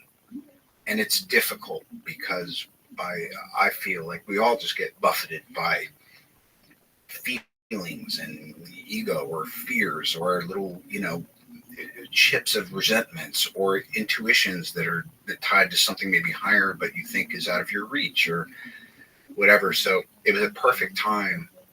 And I got to go have dinner with a bunch of the Marvel folks last night. And I kind of have just a little bit of extra closure because, the movie came out and it was bananas, and the directors are sending me pictures of like people flipping out in theaters when Tony snaps. And I was like, whoa, this was kind of like a really big cultural thing. But then like Victoria Alonso, who's the head of VFX for all these movies, a literal super genius, or Kevin Feige or Favreau or Scarlett, or some people that I've just been there with it for a long time. We were there experiencing it all when it came out, and then we see each other on a red carpet and it's not intimate, and then we kind of haven't really had a chance just to do nothing, just hang out and have some crudité and kind of talk shit. So it was really interesting being here today, because yesterday was this kind of, last night was this kind of real, like felt like closing the circle on books a bit. That's got to be bittersweet. Yeah. But I like that you want to move on, and I like that you want to, and I like that you're doing something like Dr. Dolittle, because that's like, you've done a lot of wild shit in your life, and you've done a lot of wild shit in your career, but you sort of embody every new chapter with the same kind of energy, although there's a different result, a different piece of art. It's all the same you. And that's one of the more interesting things about people, and particularly actors, because actors get to be a bunch of different things. And it's one of the weirder things about that craft. Like when you see, a guy who's like Daniel Day-Lewis, who like embodies these different humans, like literally becomes different humans. But it's always Daniel Day-Lewis. You know what I mean? Like, even though he plays these the There Will Be Blood guy and all these different psychopaths and various fascinating characters, it's always the energy. Like you're pumped to see him do it, right? And I think I feel the same way with you. It's like, I know you're an interesting guy. There's a lot of shit going on in your head. So when you dive into something, whatever it is, whether it's your character from Tropic Thunder or whatever it is, like it's gonna be Robert Downey Jr. diving in. So I would imagine it'd be kind of annoying, even though you are brilliant at Iron Man, to stay Iron Man. Yeah. Well, fortunately, I don't have to find out. Right. It's just interesting too. Life is doing something, and I'm at this place. It's also it baffles me, confidence. What does it really mean? There was a period of time where I felt like I did the first Iron Man, and then I went and did Tropic Thunder, and then I was doing the first Sherlock, and I had my shirt off, and I was doing martial arts. I was all over the place, and it just felt like I was hitting triples no matter what I did. And then people are like, "Are you really as confident as you seem?" And I was like, "I guess right now I am, yeah." And I think this reminds me. We were just talking about the McGregor cowboy fight coming up. It's like, You gonna go to that? I'm gonna watch it. I can watch it. Two brilliant souls who cannot lose. Neither one of them can afford to lose this fight. Wow, that was a matchup. Yeah, particularly Cowboy doesn't want to lose. Heck no. But there's this guy who's the poster child, the guy who's the one, right, the chosen one. That's Connor. And then this Cowboy who's like, I think I can fuck that guy up. The journeyman. Yeah. So confidence, there's been times when I felt I'm in possession of it, and then you want to let go a little bit because it's only ever the moment in life guiding you. The wind is so at your back that you're like, wow, are you just jumping over the waves and all that by yourself? And you're like, you bet I am. But there's a physics to the moment, man, moment, machine, whatever, and the wind's at your back. And then the wind does what the fucking wind does, and it changes. And if you're left there thinking, what, so I think it's great to be in full possession of what you would call supreme confidence, and then see what happens if you don't hold on to it so hard, because it's great, but it is a bit of an illusion, because like everything else, it's always changing. And every day, the reset button, the space bar gets pressed, and it's like, now what? Yeah. The reset button. Yeah. You kind of have to have a confidence to jump into some of the roles that you take it, though. But I see what you're saying. Like that you don't want to hold on to it. Because it can come and go. I remember Warren Beatty, who I learned so many amazing things from. I was doing a movie called Pickup Artist with Molly Ringwald. Okay, and he was kind of the de facto producer of it, uncredited, and taught me a lot about just acting and what it was. And he said, "What's your action in the scene?" I was like, my action. I'm picking up girls. He says, "What's your action in the scene?" And I was like, I'm driving a car, and he asked me, like, that thing sometimes when someone asks you a question and just you get caught flat-footed, and he goes, no, your action is you're trying to go to work, but you're getting distracted by this addiction you have to trying to get laid. So your action is you're trying to get to work. He said, always know what your action is, because then when you come in the morning confident, or when you come in the morning you can't get your ass with both hands, you know what to do. So to me, one of the great lessons I learned from him was just boil down what it is you're doing, whether there's a camera around or just what am I doing today. Today I'm showing up and trying to be honest and also to listen and learn. But really, my action today is I'm beginning a process of correction. Warren Beatty's another guy who learned how to put his guns down. I remember watching that Madonna movie. Remember when he was dating Madonna? Truth or Dare. Yeah. And he's hanging around with her. She's in the throes of fame and everything. And he's like, what the fuck is going on here? And he's he's never seen it. Yeah, but he's an older gentleman now, And, he's hanging out with her and just shaking his head. And, that kind of marked it for me. When Warren Beatty just realized, all right, let me step away real quick. If I had to talk to him, one thing I would ask him is, what was it like when Carly Simon write a song about him? That's got to be a trip. So many. I mean, we should do a whole session just about things I learned from Warren Beatty. Yeah, I'm telling you. I would imagine. He's a brilliant guy. Clearly. Do you think that you could do Tropic Thunder today? Would that be possible? Well, you could do it. And again, like Eddie, I look back to me. That movie to me was a circle back to my dad's movie called Putney Swope, which I highly recommend anyone who hasn't seen to see. About a black guy who takes over an ad agency in the 60s because everyone votes for him when the head of the company dies because they think no one else will. And it's about what happens when someone who is free-spirited takes over an essentially corrupt endeavor. And then he realizes and confronts his own corruption. But I remember I was probably 2 or 3 when that was being shot and when it came out, and it was so part of my upbringing, and I just remembered some of the folks that were around my dad at that time. And so when Ben called and said, hey, I'm doing this thing, and I think maybe Sean Penn had passed on it or something like that, possibly wisely. And I thought, yeah, I'll do that, and I'll do that after Iron Man. And then I started thinking, this isn't terrible. Wait a minute. And then I thought, well, hold on, dude, get real here. Where is your heart? And my heart is I get to be black for a summer in my mind. So there's something in it for me. The other thing is I get to hold up to nature the insane self-involved hypocrisy of artists and what they think they're allowed to do on occasion. Just my opinion.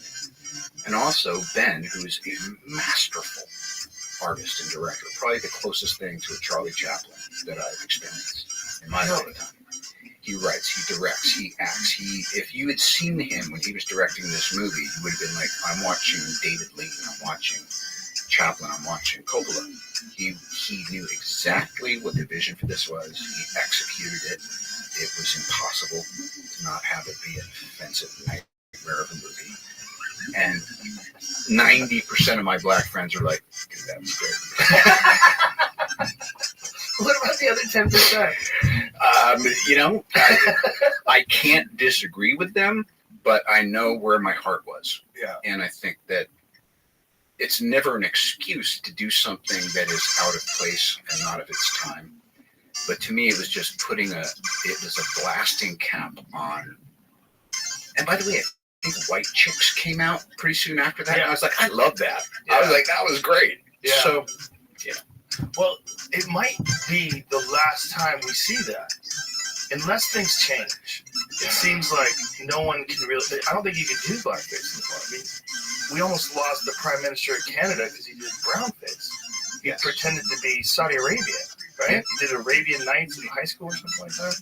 It's an interesting and necessary meditation on where is the pendulum, why is the pendulum right, where is the pendulum maybe cutting in a little into what could be perceived as heart in the right place, openness of its time. But again, I mean, there's a morality clause here on this planet. It's a big price to pay, and I think having a moral psychology is job one. So sometimes you just gotta go, I effed up. Again, not in my defense, but Tropic Thunder was about how wrong that is. Yes. So I take exception. But no, I think you could do it today. I think you could. I think it could be done today. There would be so much outrage, but there would also be people cheering. If we boiled down all the bullshit and got to the actual result of what the film did, it's fucking hilarious. To this day, I watched it again about a year and a half ago. It's a great movie. It's a great, fun movie. I mean, it's ridiculous, over the top, hilarious.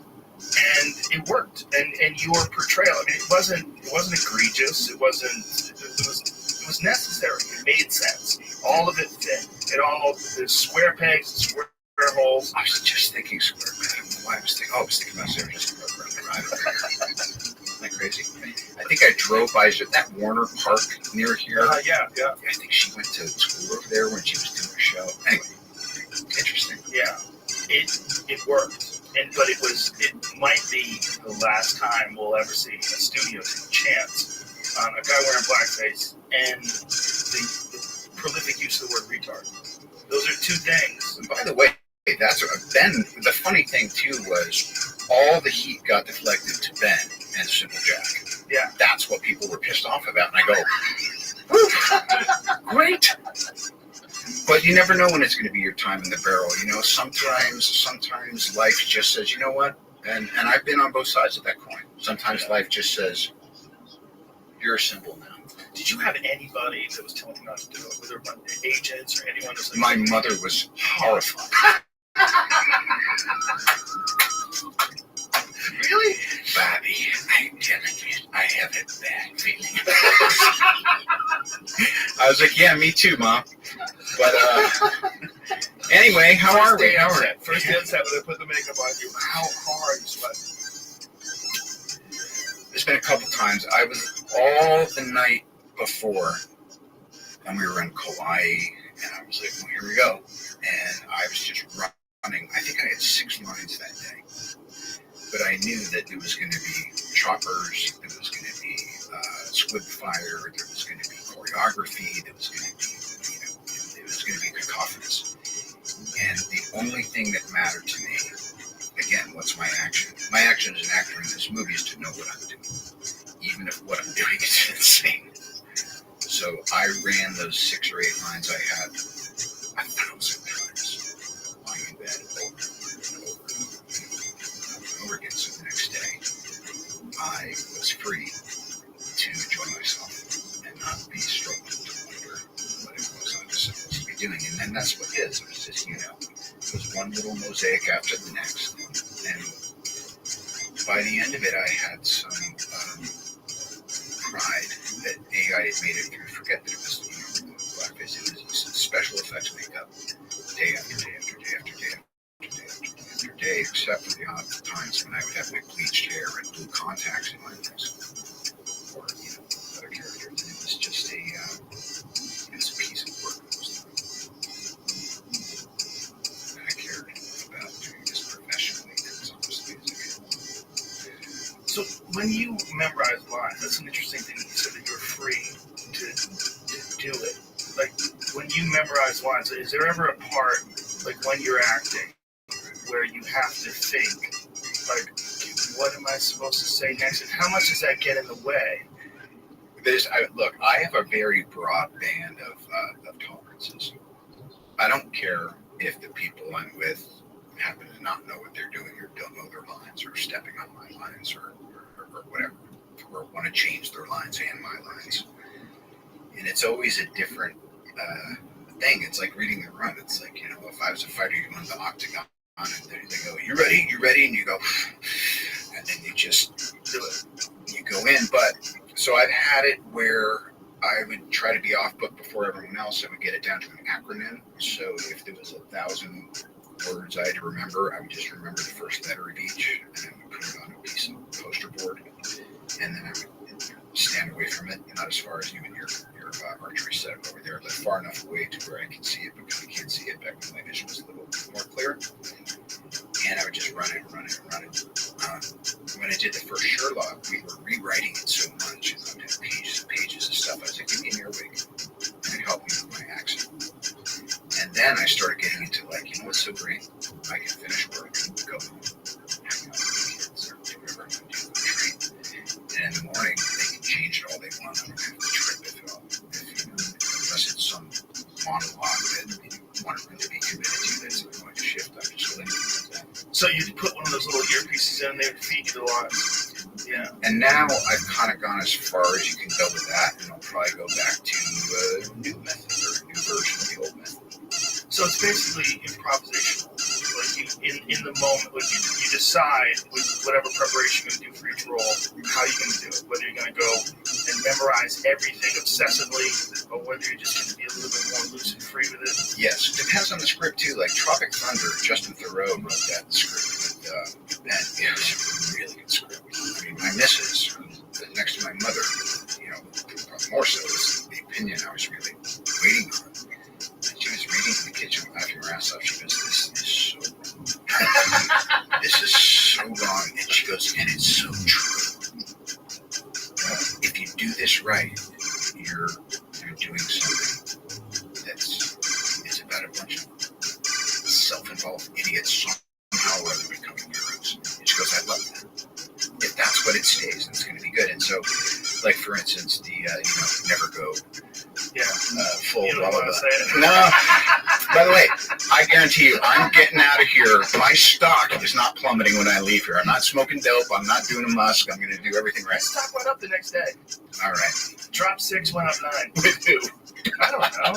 I don't understand it. I love that you now have it. Now it's a piece of art. Yeah. With 6% in the smoke. God bless his heart. Yeah, it just changes.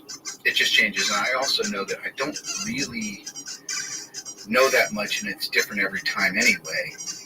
But I really like when you have a loose concept of what you're doing. There's certain parts that aren't going to change much, and the rest you discover. So the first Iron Man, I mean, John and I, the writers, or John and I, we were just, right, you write a line, I'll write a line.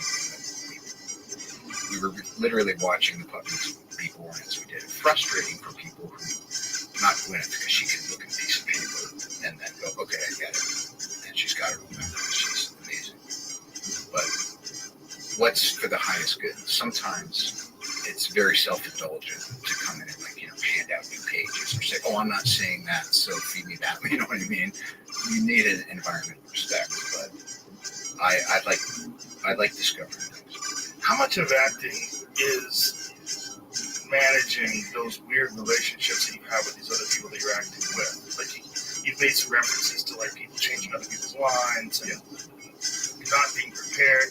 I got out of acting for that very reason. That was the thing that I went from a world of stand-up comedy, which are just a bunch of crazy people, to actors, which are a bunch of crazy people, but in a different way.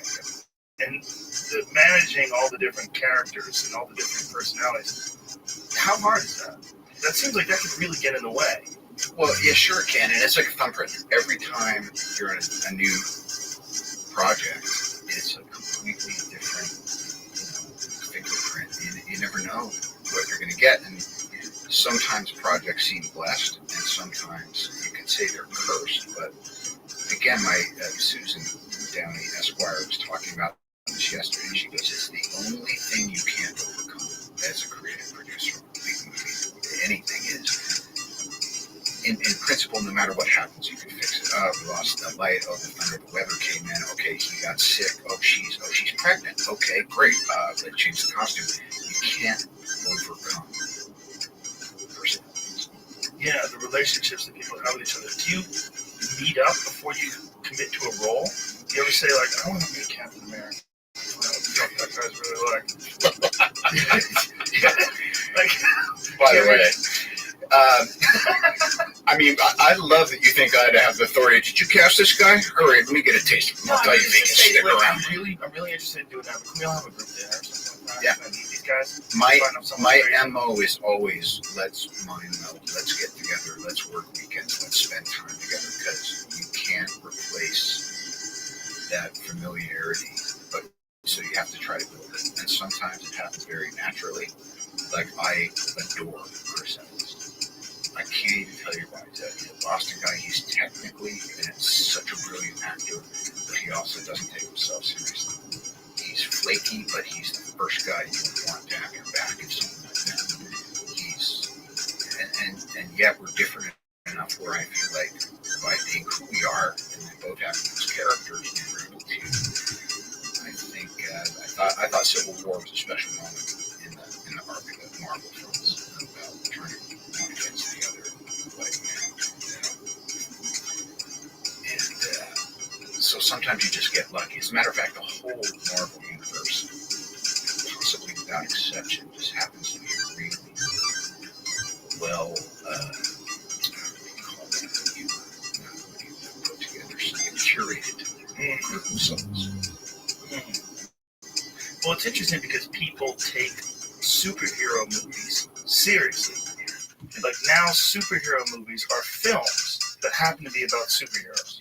Whereas, for the longest time, superhero movies were bullshit. Their TV shows were kind of clunky. They were campy. It was Batman with the silly pants on and Robin. And I bought it. Everything was bang, boom, bang. Remember, you'd see the big boom in front of the screen? And yet, who was in the first Superman? Brandon. Yes, right. So there was always a seed of an attempt to legitimize something that was otherwise two-dimensional. Yeah, Superman was probably the first film that really did that, right? And then Batman, and then the Batman series. But again, how many goddamn Batmans have there been? Right. I want to see what Pattinson does. Oh, that's right. He's going to be Batman now. I like that guy. How many Spider-Mans have there been? That's the most, right? 3. Only 3? Yeah. And 3 Hulks, right? At least. 1, 2, 3. Not counting the TV show. No. Counting the TV show. 4. Counting the TV show. Oh, you're right. Eric Bana. You're right. Yeah. Norton. Yeah. Mark Ruffalo, who I think he's my favorite. Oh, he was just born for it. Yeah, it's perfect. You believe him. And again, his whole thing was, "What's my action?" Is like, you know, how do you guys manage this giant CGI thing? Like, how does that work? Like when you're on the set, but that seems like one of the weirdest parts about acting in some of those Avenger films is how much of it is actually digital. Yeah, you just kind of get used to it. I'll digress. I did a movie with Richard Linklater called Scanner Darkly, and it was rotoscoped. So great fucking movie. I love that movie. Love him. And Keanu and I and Woody and Winona, and it was this cool thing. And we would shoot these scenes, and he would say, "Oh, you can just leave your body mic on the outside because we're just painting the whole thing." So that rotoscoping is a great metaphor for essentially what the Marvel movies became. When sometimes you would even go in, I'm supposed to come in and like, you know, throw something, and it was off camera, but everything else was great. Oh, we'll just move your arm later, and you go, wow. So you never want to rest on your laurels and say, you know. But after a certain while, I was like, why am I wearing this football suit? Just put some dots on my shoulders so I can move more freely. And they'd be like, all right. I go, honestly, what are you really using all this stuff I'm wearing for? They go, for reference. I go, great. So I'll wear it for one take, and then I'll take it off, and I'll relax a little bit. But then other people would be like, or Bettany would be like, I'm stuck in this fucking thing, Don. You know, it's paint football. So everybody got to join in on the joys and the miseries of the technical challenge of doing it. And speaking of Ruffalo, by the end, because he's Smart Hulk, he literally, they were just making him big wherever he was, and they put a little, you know, a piece of PVC with a big Hulk head up about 5 feet over where his head was, and he was just there in a green suit. So in a tracking suit with like his package out, you know, and he'd be like, let me just at least tie like a little sarong around my, come on guys, or whatever, you know. And so I think Mark went about as far out into the ionosphere of CG as you can. I didn't get the whole Smart Hulk thing. I didn't get how he figured that out. It wasn't really like Hulk is supposed to be Hulk. Right. It's supposed to be the alter. It's like one you can control, one is the genius scientist. Exactly. One is the beast. But after so many times, and again, this is the genius of the people who break and shape stories over there. Feige and his team, is they go, oh, he's Hulk, and then he's not Hulk. He's Hulk. It's a big battle. Oh, he's so conflicted. What if he could meet himself in the middle? And then what corner have we painted ourselves in by having him meet himself in the middle? Because then you can't, if that doesn't work, you can't go back to the way it was. You've done it, or you can go back to the way it was. So I just think that the real genius of the Marvel creative team is and the Russo brothers who did the last few Avengers, Infinity War, and Endgame, is they go, we love writing ourselves into a corner. We love it. Because then it activates all of those, how do we get out of purgatory juices, and then you get the next right idea. Now, when you guys sit down and when you first receive a script for one of these things, do they consult with you? Do they discuss this with you? Do they just lay it out and say, this is the character arc? How do you feel about this? What do you think? Yeah, but it's changed over time. I think if you're one of the folks who has their standalone movies, like Scarlett has Black Widow coming out, I think you take a bit of a different tack in how much meaningful. I think the legal phrase for actors and studios is meaningful consultation, not script approval, because then anybody could hold a studio hostage because I don't approve this $30 million that you're trying to spend right now, so your schedule's fine. When you say I don't approve, I picture a bathrobe and I picture fine china and teacups. That's what I picture. I don't approve, and then just storming off. I've had my moments too because I'm so passionate about story. But again, after more seat time with the same people and new people coming in and getting a pretty brutal education on what kind of process these movies require, you just start trusting more that they're thinking on your behalf. And also, little things are easy to change. Big things become a inconvenience to the higher good.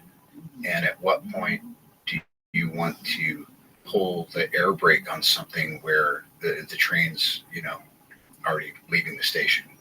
Well, I would imagine it would be a fine line that they want the actor to be comfortable with the character, and they want maybe some feedback would be beneficial, but they have a path, a vision that they've created. Yeah. They would like to see you somehow or another at least morph slightly to get on this path. Yeah. Yeah. And by the way, after I had my second round of kids with Susan, I became both artistically, I had a bit of a renaissance when I was doing the third Iron Man. And then after that too, I was like, well, now I'm going to do this Avengers, and there's so many moving parts, and it's so difficult just to get all these schedules to coincide and get everyone together that I'm not going to be like, I'm not feeling it. So again, it's that thing. It's sometimes, what do they say? Faster alone, further together. Sometimes you can only think about further because you got to get downfield. Other times you're thinking, hey, this is my moment to run, and I need a little help and a little approval, and I need a little leeway. But that's any creative endeavor. I would imagine when you're involved in something that's so epic, when it's actually over, it probably almost seems surreal because the production is so massive. There's so many moving pieces. There's so many special effects, so many things that you have to sort of visualize while you're doing it. And then after it's all over, you're done. And what is a big Avengers movie? How many months are you involved in this? Well, I mean, it could be some part of 18 months to 2 years, depending on how far out you are, and then 4 to 6 months of principal photography, and then additional photography, and then post, and then I always include promotion.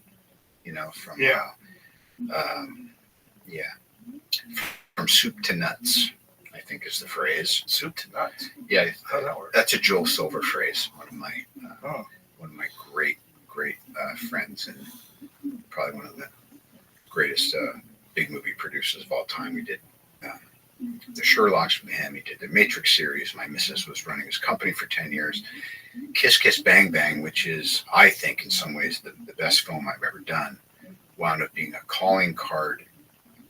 It came out and it bombed, but Jon Favreau saw it, and he said this guy could do an action movie. And so that wound up being my calling card into the Marvel universe. But to answer the question, it can be anticlimactic like anything. I mean, this is surreal. I've maybe seen you around a little bit, but I feel like I know you because I see you all the time and I listen to you, and I'm a martial arts nut. And yeah, isn't it? Sometimes when you get outside of the fortunate, interesting, creative experience you're having, you kind of go like, it's very dreamlike. Yeah, my whole life's a dream. Yeah. Except for the ramifications. The ramifications are real. When those come back and bite you in the ass, you're like, yikes, this isn't a fucking dream at all. This is dangerous. Yeah, I remember the first time I met Phil Hartman.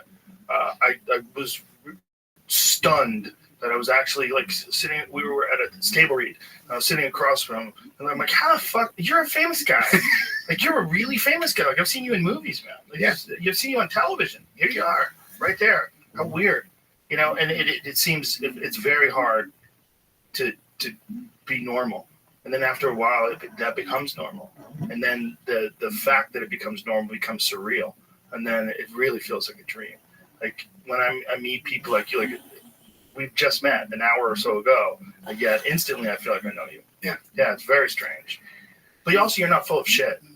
When someone's not full of shit, it's pretty easy to get to know them. You say something, I say something back. Go, I know how he works. I see what's going on in there. This is an actual human. Here we go. We're talking. There's a good litmus too, because you watch your show pretty quick, and I just love it too, because in your show, you start. It's a rolling start with you every time. You come into the show and you're already kind of thinking about stuff, so it feels very organic. And part of me, even this morning, was like, I hope he looks into my eyes and doesn't see a complete and utter foolish fraud, because I would probably believe him if he mirrored that back to me. Oh no, that's a danger, right? Yeah, if you respect someone and they think you're a fucking idiot, you're like, oh I might really be a fucking idiot. But there's been times when, in just being myself, someone who I respect has looked at me and said, what are we talking about? Yeah. What are you even saying? Sure. And you remember that because it kind of, it stiff arms you. But part of those are good because it realized, well, you were probably off on a fucking stupid tangent. Yeah. And that's part of being a person. You know, part of being a person is like, I don't know what the next word out of my mouth is going to be right now. No one ever does. Unless you do, and if you do, it's kind of weird. Some people are poker players. I respect some people that are that because there's an ability to, maybe it's fear-based, but I always appreciate people who, you know, those people like their icons or big shots or that they hold a certain esteem and all of their texts are very simple. It's like, yes, we should fix that. Sure. Yeah, sure is my favorite. Sure. Okay. On it. Yeah. Yeah. No periods either. Like, you don't have time to make a period. Beats the all caps text. Yeah. Oh, I don't like those at all. Those people are weird. Although C.T. Fletcher, he sends me all the time. Huh. I love him. But he's shouting at everything. Everything is a shout. Yeah. But yeah, the surreal part is, I think part of the reason I'm still so interested, not just in life, but also, you know, getting to do what I do, is I'm a fan. I love movies. I love creativity. I love music. I love culture. And the fact that I actually have a place in it while I'm observing it and digging it is like, it's an honor. Well, that's a beautiful perspective. And that shows in how you carry yourself, and it shows in the work that you do appreciate it. You know, one of the saddest things is someone who's in an amazing position who doesn't appreciate it, and that drives other people crazy too. Like prima donnas drive people crazy for a variety of reasons, but one of the big ones is you don't appreciate how fortunate you are. Like, and people love when people appreciate good fortune and appreciate a well-earned position and are, you know, engrossed in a beautiful life of something that they really enjoy and something that really inspires them. Well, I need to be kept right-sized because I can easily fall into self-seeking and depression and self-pity and judgment and all that stuff. It's kind of it's a bit of a default, but I spend enough energy and I've had enough help over enough years to actually just say, oh, that's just awful, destructive behavior. You're entertaining in your head, you know. Bad patterns, just bad thought patterns. Yeah. Yeah, I think we could all fall into those. I'm ruthlessly self-critical. And for me, sometimes it's very hard to step outside and just take a pause and recognize that not everything's going to be right the first time you try it. You know, I think that a lot of people that are really great at things, it's one of the things about them is that they're not very satisfied with their work. Like they're always looking to improve it. They're always looking for it to be better. And then that can start that cycle in their head of self-loathing and anxiety and anger at their performance or their work or whatever it is. Yeah. And then that can lead to depression. That can lead to just self-hate. Yeah. And what are your tolerances? Like, I'll be the first to tell you, like, you know, do certain movies or movie in Tropic Thunder, or the first, you know, Iron Man movies, I was like, I'd go over to the monitor, I'd be like, play that back again. That was so good. Dude, let me see that again. I need confirmation. Yeah. Because it's always a miracle. You stayed in frame. You got the line right. Your eye line was right. The lighting was right. The sensibility was right. And you just look at it and you go, oh. You know, it's like, I don't know, for me, it's like the playback of the perfect Superman punch KO and just go, show me that again. Yeah. Or when we were shooting Tropic Thunder, I had a little teaser clip for Iron Man, but it wasn't coming out until the next year. And we were going to go to Comic-Con, and so I got to see it and show it to people, and they're like, oh, I think that movie's going to do pretty good. And then when we went to Comic-Con, we saw it, but it used to be like that with music too. Like I write music, I haven't for some time, but you would write something and then you just listen to it on the loop because you go, wow, that's not, I know that I was here and I did that, but it feels kind of inspired and, and you want to get on with stuff. But Yeah, self-critical is important as long as it doesn't bleed out into and over the edges and just make everyone miserable. Right. Again, get out of your own way. Yeah. Again, I mean, that's one of the many tenets of life. Learn how to get out of your own way with everything, including with creative endeavors. It seems like that thing that you said about music, most people who write things or create things say that it's they know they're doing it. Like if you make a great sculpture, you know you're doing it. But where is it coming from? Like what is the idea that manifests itself into this perfect thing that you can step back and look at, and it seems surreal. How did I create that? Did I? I don't know if I did. I mean, I definitely made my fingers move, but I don't know if that's me. Who wrote that music? Who performed it? I know you did, but there's a thing inside you that sort of like tunes in to this energy of ideas, and then it comes through you. And again, you kind of have to get out of your own way while you're writing something. And then when it comes out, it's a weird feeling. It's not like if you hammer a nail into a board, you fucking are very aware you did that. You're very aware. But there's something about the creative process that's you're not totally there. It's weird. Yeah, because it is you and it isn't you. Right. What does you even mean? I love it. Well, you always hear it too in sports. It's like, how'd it go today, Federer? Oh, I was out of my mind. I was not in my mind. It was a beautiful day, and I think you saw the results. Yeah, sure. Fluid, effortless, poetic. Well, fighters talk about that all the time. That like, especially a counter shot, like they land something and they don't even have any idea they're going to do it, and they did it, and then it caused the knockout. It's their training manifests itself in this one special, beautiful moment where bang, this thing happens, and then they see the guy drop and like, holy shit. Oh yeah. And then they walk away, and it's the work. It's there's so many things involved, right? There's so many moving pieces. You have to be working on your own mind to learn how to get out of your own way. You also have to be like really engrossed in whatever the activity is that you're doing, like obsessed, in love with it, passionate about it. And then you have to have the discipline to show up and actually do the work. There's so many different moving pieces, and it all has to be managed. And it's not solid. It's like a fucking raft on the ocean. It's moving around. You're always trying to like figure out how to keep it moving and functional. And it always seems unmanageable. And after it's over, you're always like, oh, how the fuck does that even work? Yeah, we call it the fader board. Oh, Is yeah. that weird thing? Right. How do you get it all? And honestly, particularly in the last 15 years, when I started really taking martial arts seriously, half the stuff that I've been able to do right in my creative life are principles that I learned on the mat with my seafood. Guard your center. Keep your eye on the lead elbow. Get to the blind side. How often do you do that? I started, I think I'm in the 15th or 16th year. Sifu was over day before yesterday. So, a bunch of times a week. And if I'm working on something, or if he can make it to location, we'll have long stretches where we're doing it every day. And there's gradings.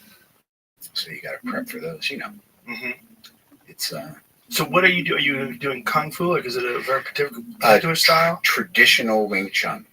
Really? Yeah. Which is very underrated art form. Yes. Also, so many trade secrets, and so different than how I see it when I'm looking at videos.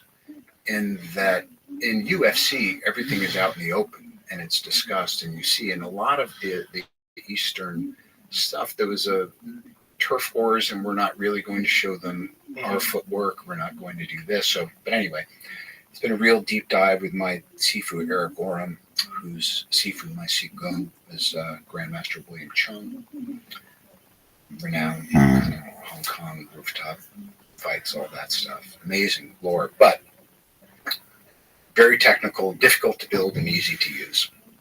You very rarely see that in the UFC. One of the best fighters in the UFC uses it regularly. Tony Ferguson. Tony Ferguson uses trapping hands. The mook jump. Yeah. He grabs wrists and comes over the top of the elbows. He does straight Wing Chun. He does it all the time. And he even practices on a wooden dummy. I got my ass kicked by a wooden dummy for about 3 years, and then I finally understood the principle of don't fight force with force. And it's just nuts. So anyway, half the time, if I would be in a critical artistic situation, I would just say, because Wing Chun problems are life problems are Wing Chun problems, and I would just go back to how did this kind of relate to, because I don't like getting clocked and getting my teeth knocked in, because we tend to, sometimes we glove up, but we're not wearing mouthpieces. It's very... Why are you wearing a mouthpiece? It's certainly not, because he's very good at pulling his punches, and he's also even better at making sure that I don't accidentally hit him. But we get as close as we can to what the real experience would be. But again, it's like everything. I'm sure,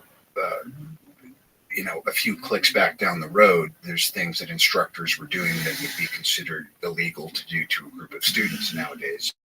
Yeah, for sure. So not just a few clicks while I was coming up. That's what I would imagine. Yeah. Oh, they'd hit each other.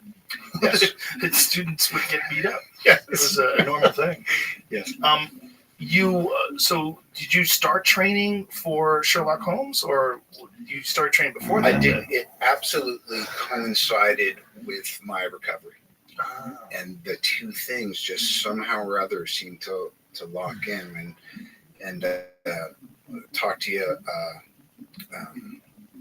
off the record and afterwards about any and everything to do with my recovery. As far as it locked in with this, it was an apprenticeship, and it was an apprenticeship that was contingent on me being in a certain headspace.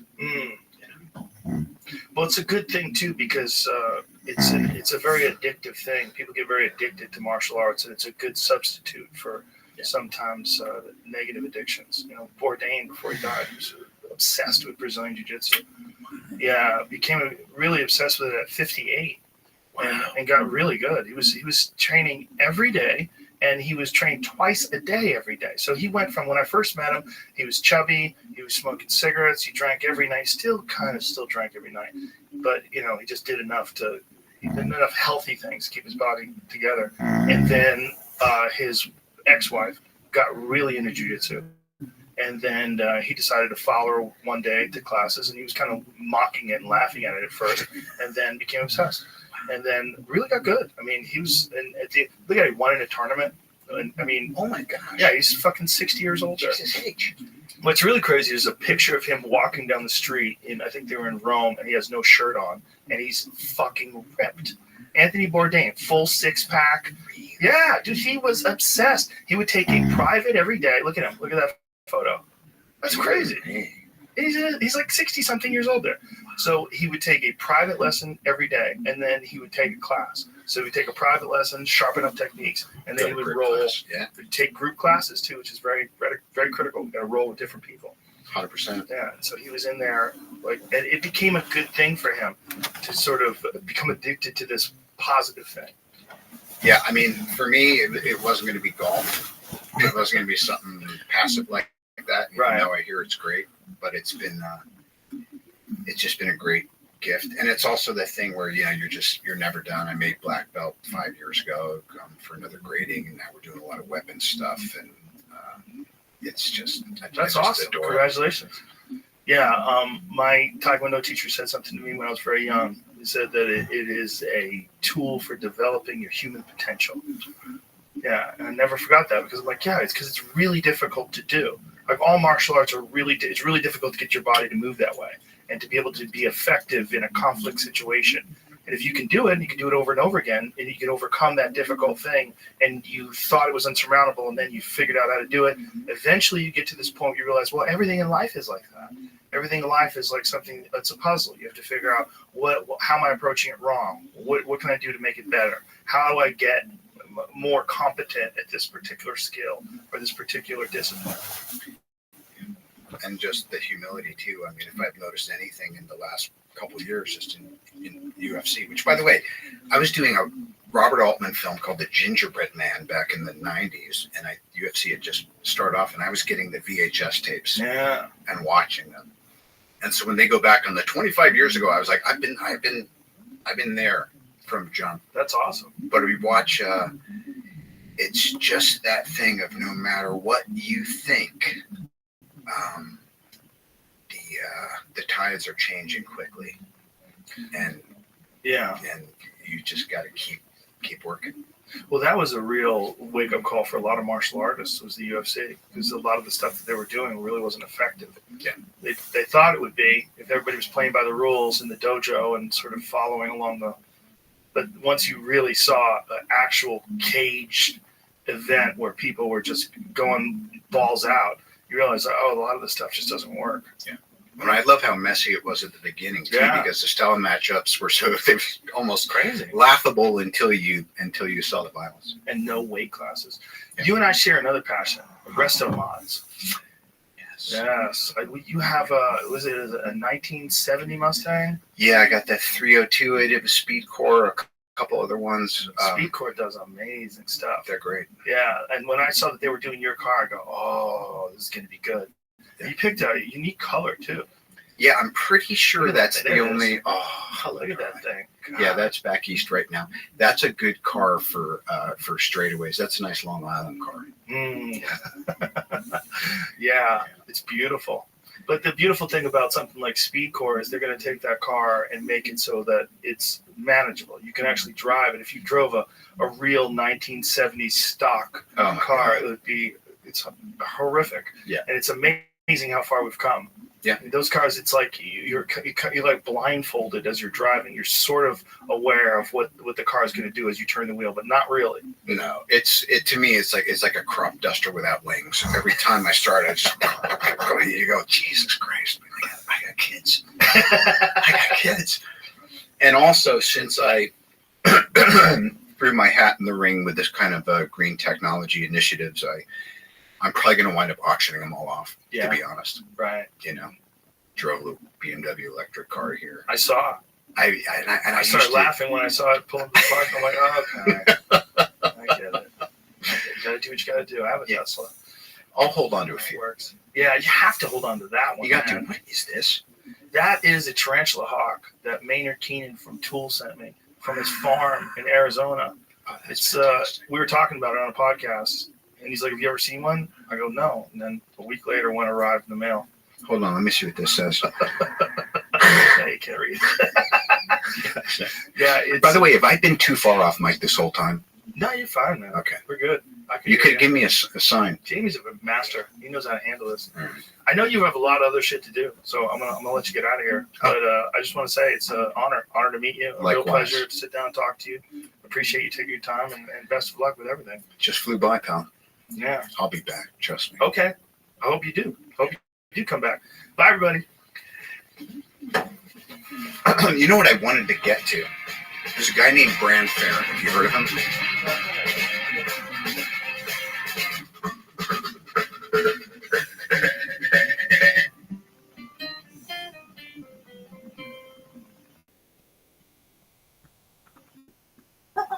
The Joe Rogan Experience. So I get picked up in Atlanta, take me to Atlanta jail. I go in this modular, and I go in this modular, and there's black people of all different races, right? Well, over there, they don't politic like we do in California, right? So this is my first understanding of how the system works, right? So I go in there, and the only thing that you can't do in that system is you can't eat at the same table with a different race.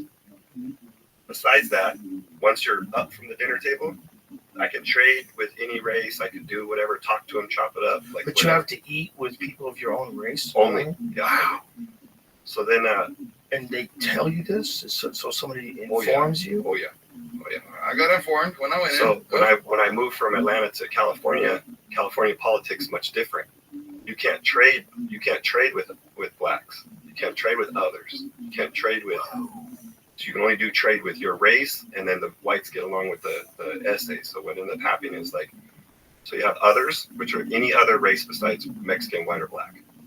And this is a car. It's called a car, right? So everybody has a car, their own race.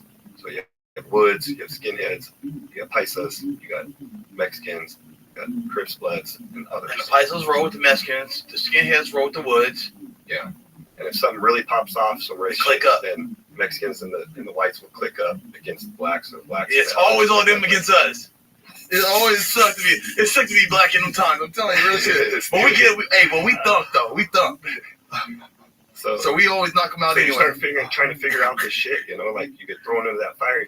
Trying to figure out all these unwritten rules. You know, there's no rule book, law book come in and say, hey, do this. Yeah. You know, right. So a guy could really direct you in the wrong way if he wants to. You know what I mean? Like tell you some sideways shit, and next thing you know, you're in a wreck. You know? So I go in, set you up. So I go in. This was actually my second experience, not my first experience in there, but my second experience. I go in, they put me into a psych ward, a psych watch. Getting extradited from Atlanta to here, and so I go into this area and I don't know anything, you know, and this black guy in the psych ward is like yelling in this module, you know, like, anybody want to learn how to play chess? Anybody want to learn how to play chess? You know, I was like, hell yeah, I want to learn how to play chess, right? So I walk over and I sit down with this fool, and he starts showing me how to play chess, but it's a black guy at a black guy table, and I'm a white guy.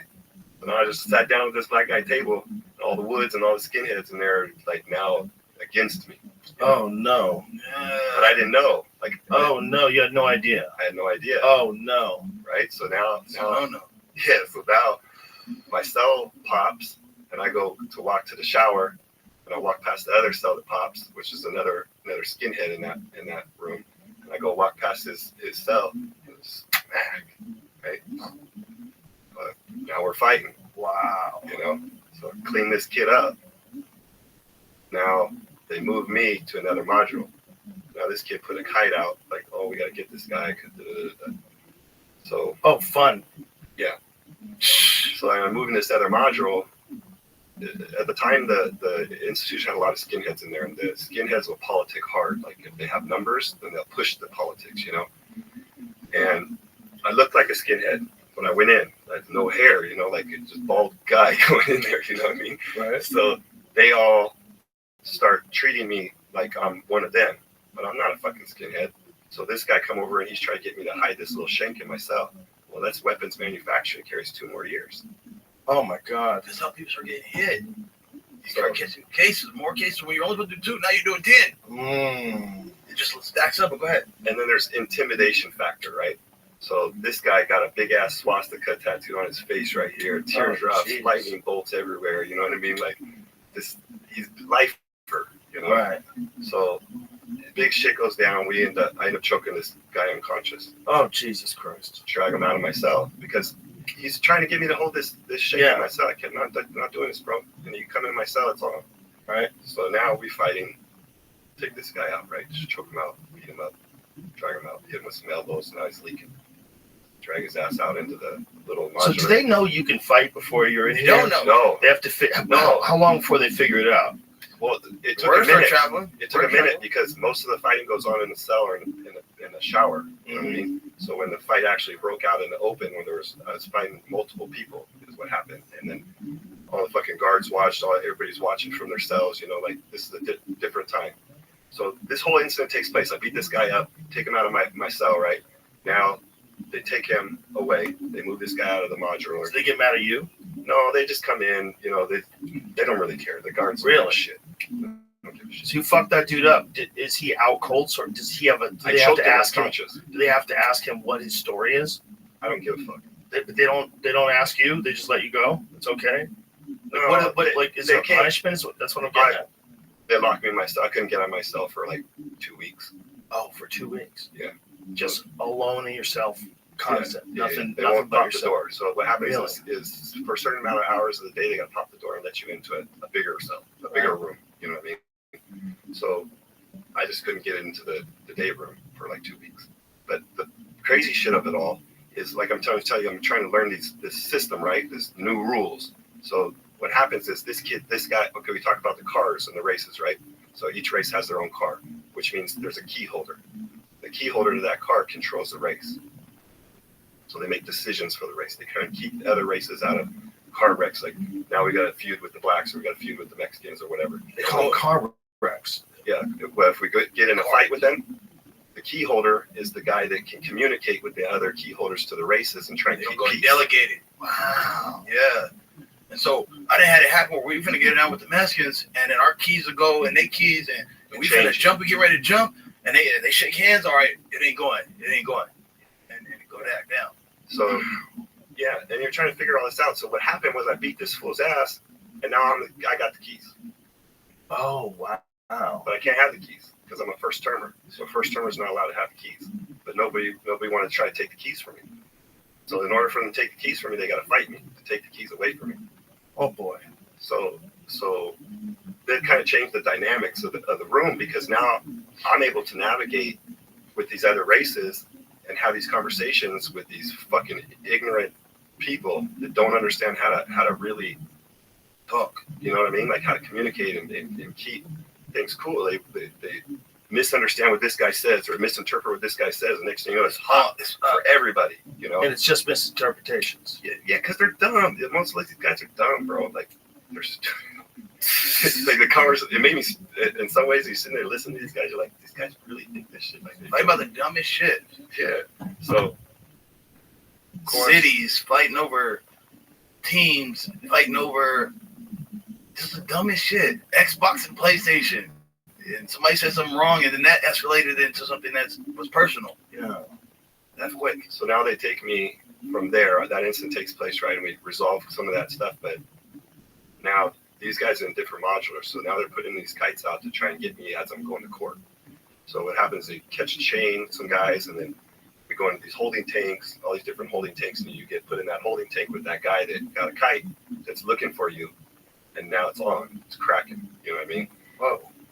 So I'm sitting in my cell, I'm getting ready to go to court, and there's two huge ass guys, and they're in there talking to each other about trying to get me, but they don't know that it's me. So I'm sitting in there, I'm listening to everything that they're trying to do and how they're going to try and set this shit up, and I'm sitting right in front of them. They don't even realize it's me.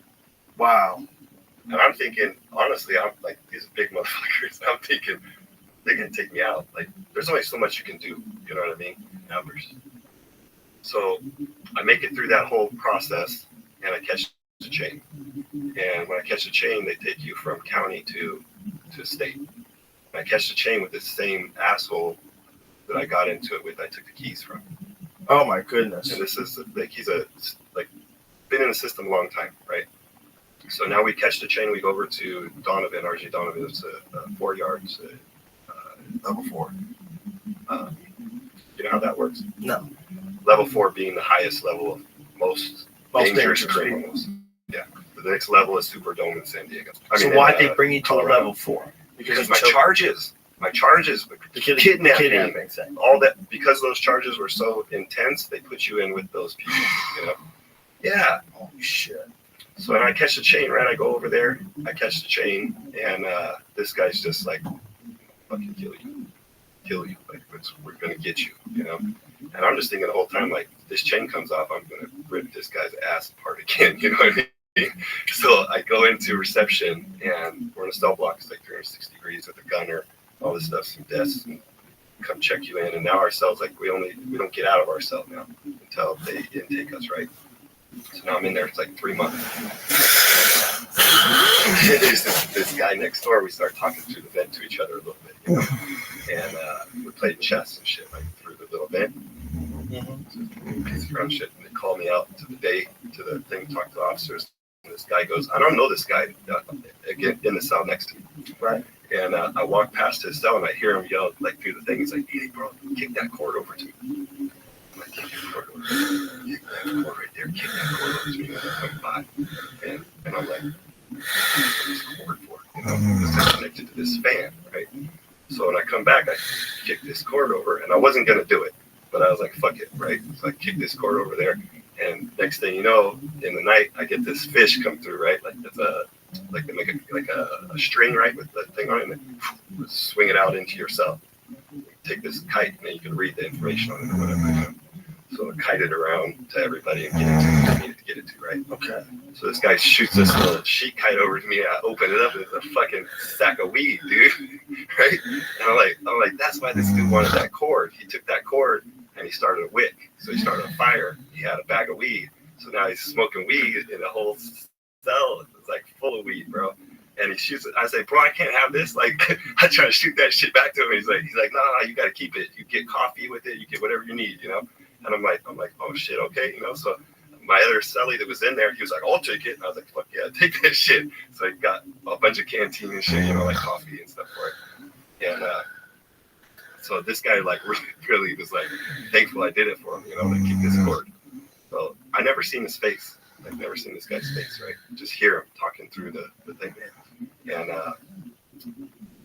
so the guy I caught the chain with puts this hit on me. Like they want to try and stab me, right? So it goes around to the other key holders. The fucking guy next to me was a key holder for the Bloods, the black guy. So I kicked that cord over to him.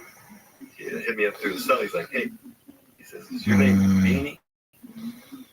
And I was like, right? I let me go back over to the vent, right? And I said, no.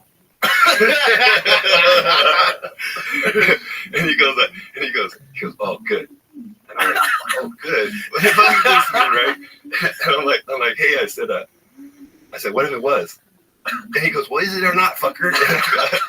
I go, well, it's not Beanie. I go, it's Baney. And he goes, it's the same shit. I go, okay, bro. He's like, hey, I'm gonna let you know. They're gonna pop this door and they're coming for you. And I was like, really? I was like, what do you mean? He's like, they're gonna come and get you when this door pops. You're gonna pop this door, you're gonna go to shower, and they're gonna send some guys to come and get you. Oof.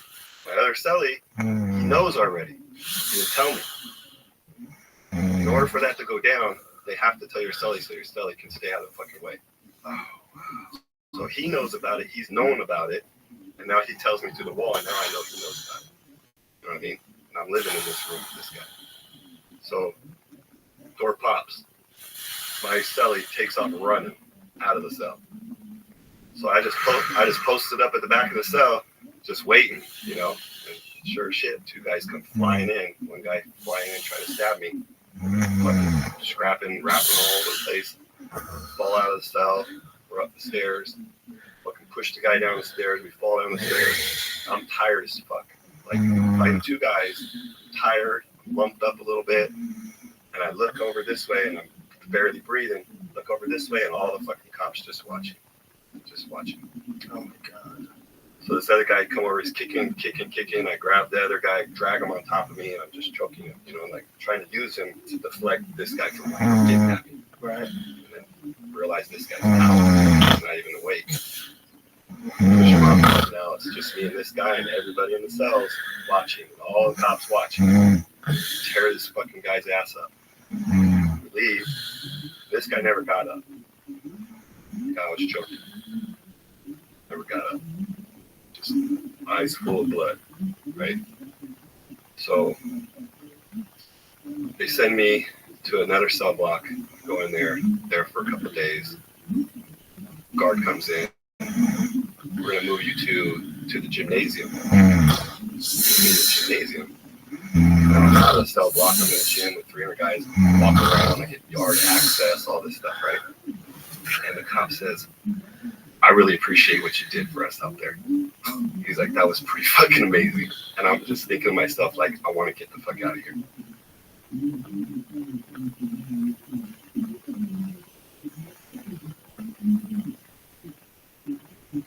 3, 2, 1. Welcome. Thanks for doing this, man. I really appreciate it. Thanks for inviting me. This is awesome. I've seen a bunch of videos online of you talking about space and your dream of being an astronaut as a young man.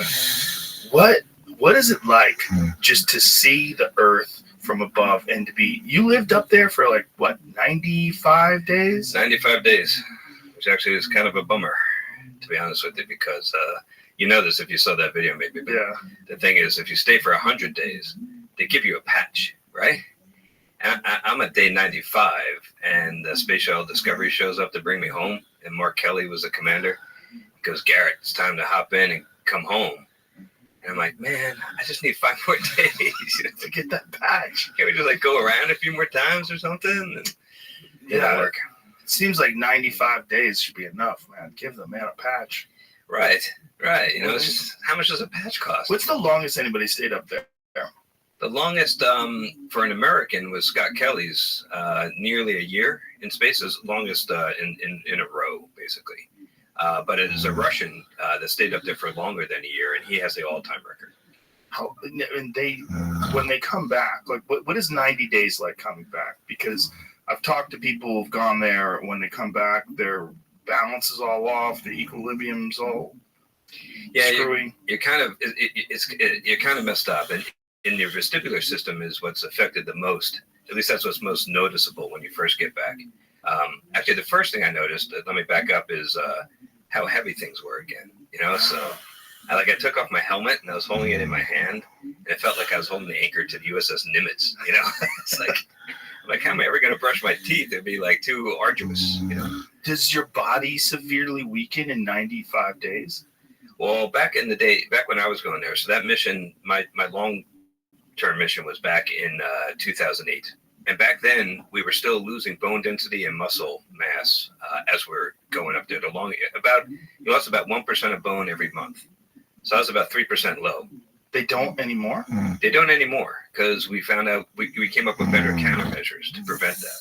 What are the countermeasures? Basically working out. And it's resistive exercise that does it for you, which we knew back when I was going. But the problem was we had we had this machine that was kind of a first generation of the workout machine, and it could do large reps but low load. So you're doing like a lot of reps at low weight, and that helped. But what helps, it turns out, we found this out kind of by happenstance, but it turns out that high load, low reps works much better. And so we got this new machine that you could really crank it up to 11. And the guys now that are working out on that thing are coming home with no muscle or bone loss at all. Wow, that's because what's the Canadian gentleman that we had on? Yes, Chris Hadfield. When Commander Hadfield came back, I believe he said it took him a whole year to recover. Yeah, I mean that was still still kind of in the early days. So I don't know which machine he used. He probably did use a new one. But overall, it does take to get everything back, to get your full vestibular system back, your sense of balance, to get all your bone, all your muscle back to baseline. It took me a year to get all that back too. Wow. It's kind of like rehabbing from a major sports injury. That's got to be so strange. Your body just wants to shrivel up when you're up there because there's no gravity. Yeah, it's really interesting because it's an adaptation, and the body is incredible. So what it's doing is it's realizing, hey, I don't have to carry my own weight anymore. So why do I need this big bulky skeleton? Right? Oh, wow. It's like you're becoming kind of like a fish, where you're shedding all the bone density because you don't have to. Your body realizes I don't need it. It's like a fish in water. How fish have very slender bones. That's an interesting way to look at it, like a fish. Yeah. Wow. And we fight it by working out. And how often do you have to work out? Every day? Every day. Every day. How often? Like how much time? They schedule 2 hours. Now you're not on the machine for 2 hours, so it's also prepping. You getting changed and cleaning up afterwards. But so you're working out a good hour every day. What is it like to sweat in space? It's weird because what happens is if you don't notice, like in the beginning you don't even realize it, but it's all building up. And even without, if you have no hair to soak it up, it just builds up like this thin film of water on your head, like a coating of water. And you don't even notice it because it doesn't run down. And then somebody calls your name and you're like, yeah. And then, oh, that's crazy. I never even thought of that. So it just kind of floats off your body. Yeah, it's like a dog shaking itself, and it just goes everywhere. So if you have it on your arm, you can kind of just go, and the sweat will go flying. Your crewmates won't be too happy with you if you do this a lot, but yeah. Wow. Oh, is there video of people doing that in space? There's got to be. There should be. We've shot so much video. Somebody's got to have done that, but. So are you basically doing like compound movements, like deadlifts and squats and things along those lines? Yeah, functional fitness kind of stuff. And you're focusing on certain areas. So the bone loss comes mostly from your legs, because you're not loading. So basically, our bones need a stimulus to regenerate, and it happens to us every day. So as you walk, as you go upstairs, that load that the bones feel, the compressive load, is telling the bone, "Hey, make some more." Now you take that away, and the bone stops making more, and that's the problem. People say, can't you just take calcium pills? But it's not a mineral deficiency. It's just there's no load. That's interesting. The body adapts so quickly. Yeah. That 90 days has such. And if you didn't do anything for 90 days at all, you'd be in real trouble, right? Yeah, that's what's really kind of freaky is thinking about like, well, what if we don't fight this? Because all these adaptations you go through are not a problem when you're in space. It's only a problem if you want to come home. Right. Losing that bone, even like not using your vestibular organs anymore, your semicircular canals, your otolith organs. You're not making use of those for your balance. You're just going purely on the visual. What that does initially is it make you kind of sick. You get it's like being airsick or seasick. But once your body adapts, you're fine. So the question is like, what would we become if we didn't fight it? What if we just went with it and stayed up there? Like a water balloon. What would you become, right? You become, actually, the place I think in science fiction that gets it the most correct is if you watch The Expanse.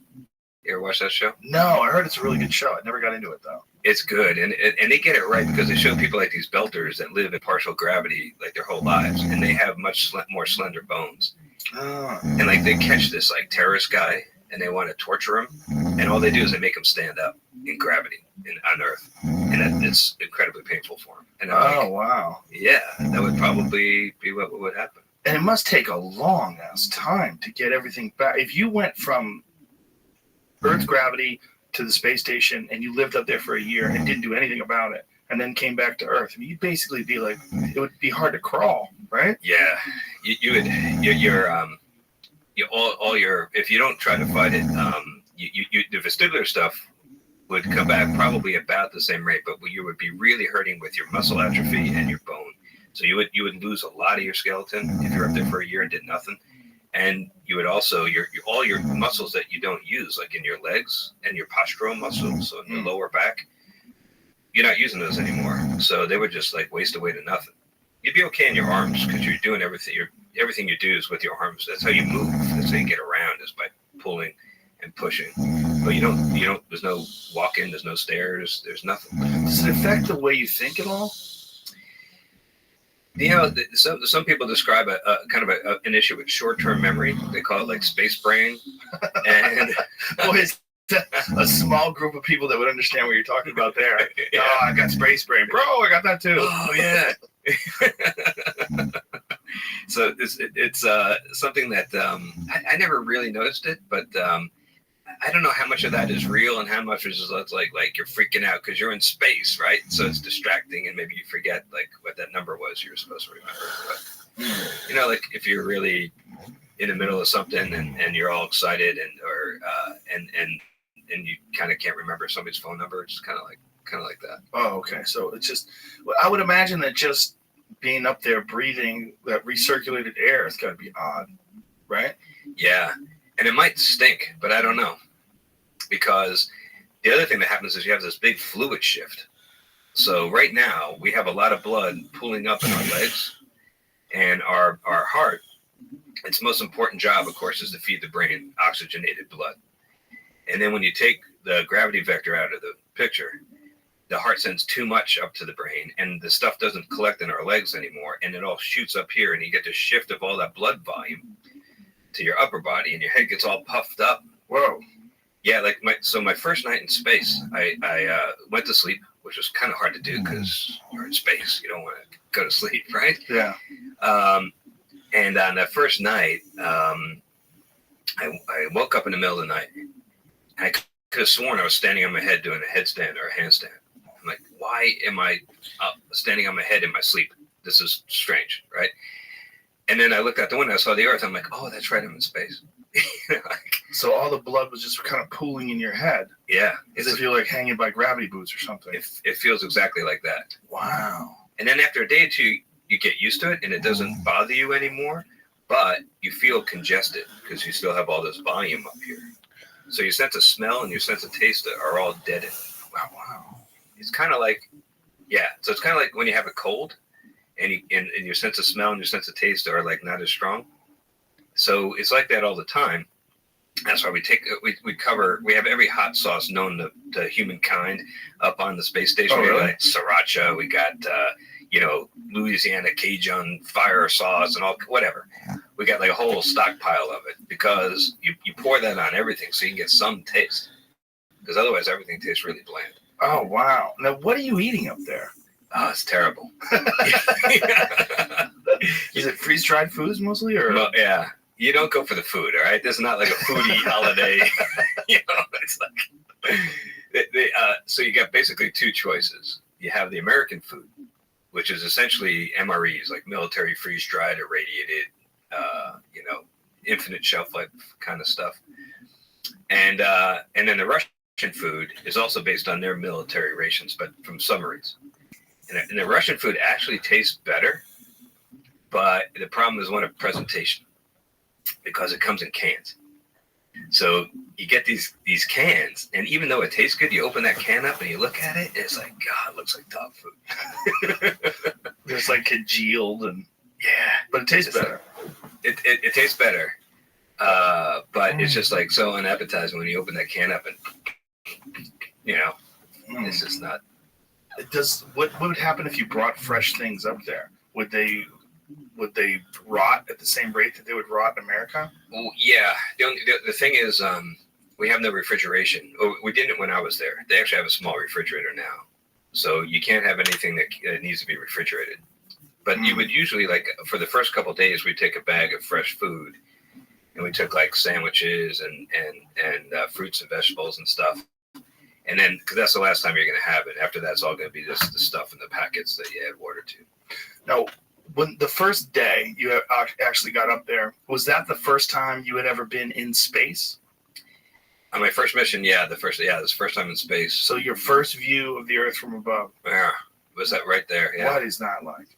Wow. Well, I didn't see it right away because I was in the mid-deck, the downstairs of the shuttle, and there's only one window down there, and it's in the corner. Okay, so it's in the hatch, and it's like the size of a dinner plate. And I was up there. You got a lot of work to do as soon as you get up there. So I'm working like crazy, and after about 30 minutes, I see this pale blue glow coming from that window, and I'm like, "That's the Earth." I should have a look at that. And I was super excited for this. So I wanted to be ready. So I paused. I closed my eyes. I meditated. Call it whatever you want. I just got ready. And when I felt like I was ready, I floated up to that window and I opened up my eyes and I gazed out for the very first time at the Earth from space. And what that felt like is really, really hard to describe in words. But if I had to pick one word to describe what I was feeling at that moment, it would be meh. Really? Yeah, man. Just meh? Just meh. I mean, it was all right. It was pretty. It had a lot of like those earth colors, like blues and greens. Right. But man, we've all seen pictures of the Earth from space, okay? I mean, we got like HD video coming down from space now, where it's just spectacular. You can see stuff in that video that you can't even see with your own eyes, like the aurora and all that. Mm-hmm. And I'm sure like John Glenn and like Yuri Gagarin had no idea what to expect. And so when they looked out and they saw the Earth, they freaked out, and it was amazing. And it was beautiful, but it was underwhelming. I guess my expectations were so high. Like I felt like there should be like some heavenly choir and then we should all hold hands and sing Kumbaya, Yeah, most people that have done it, they talk about this realization that you like, this inescapable realization that we're all on this thing together and that all these boundaries of civilizations and cultures and countries and continents are all nonsense. We're really just all on this one thing together. Yeah, they call that the overview effect. And a lot of guys come back and talk about that and they really feel it. They talk about a world without borders and it's a beautiful sentiment and I don't want to knock that in any way because it's like really a world without borders. What'd you expect to see? You expect to look down and see like dotted lines between all the countries, I guess it's inescapable when you look down and you see the planet and you realize that we're all in the same boat, But that didn't strike me as a sudden realization because I think it's because I knew that before I went. You shouldn't have to go and strap into a rocket and blast off and look at the Earth and know that basically we're all human beings, I think. I mean, I think the things that unite us are so much stronger and more important than the crazy little things that divide us, like race or sex or nationality or politics or whatever. And at the end of the day, we have this one home, and we're all stuck here in together.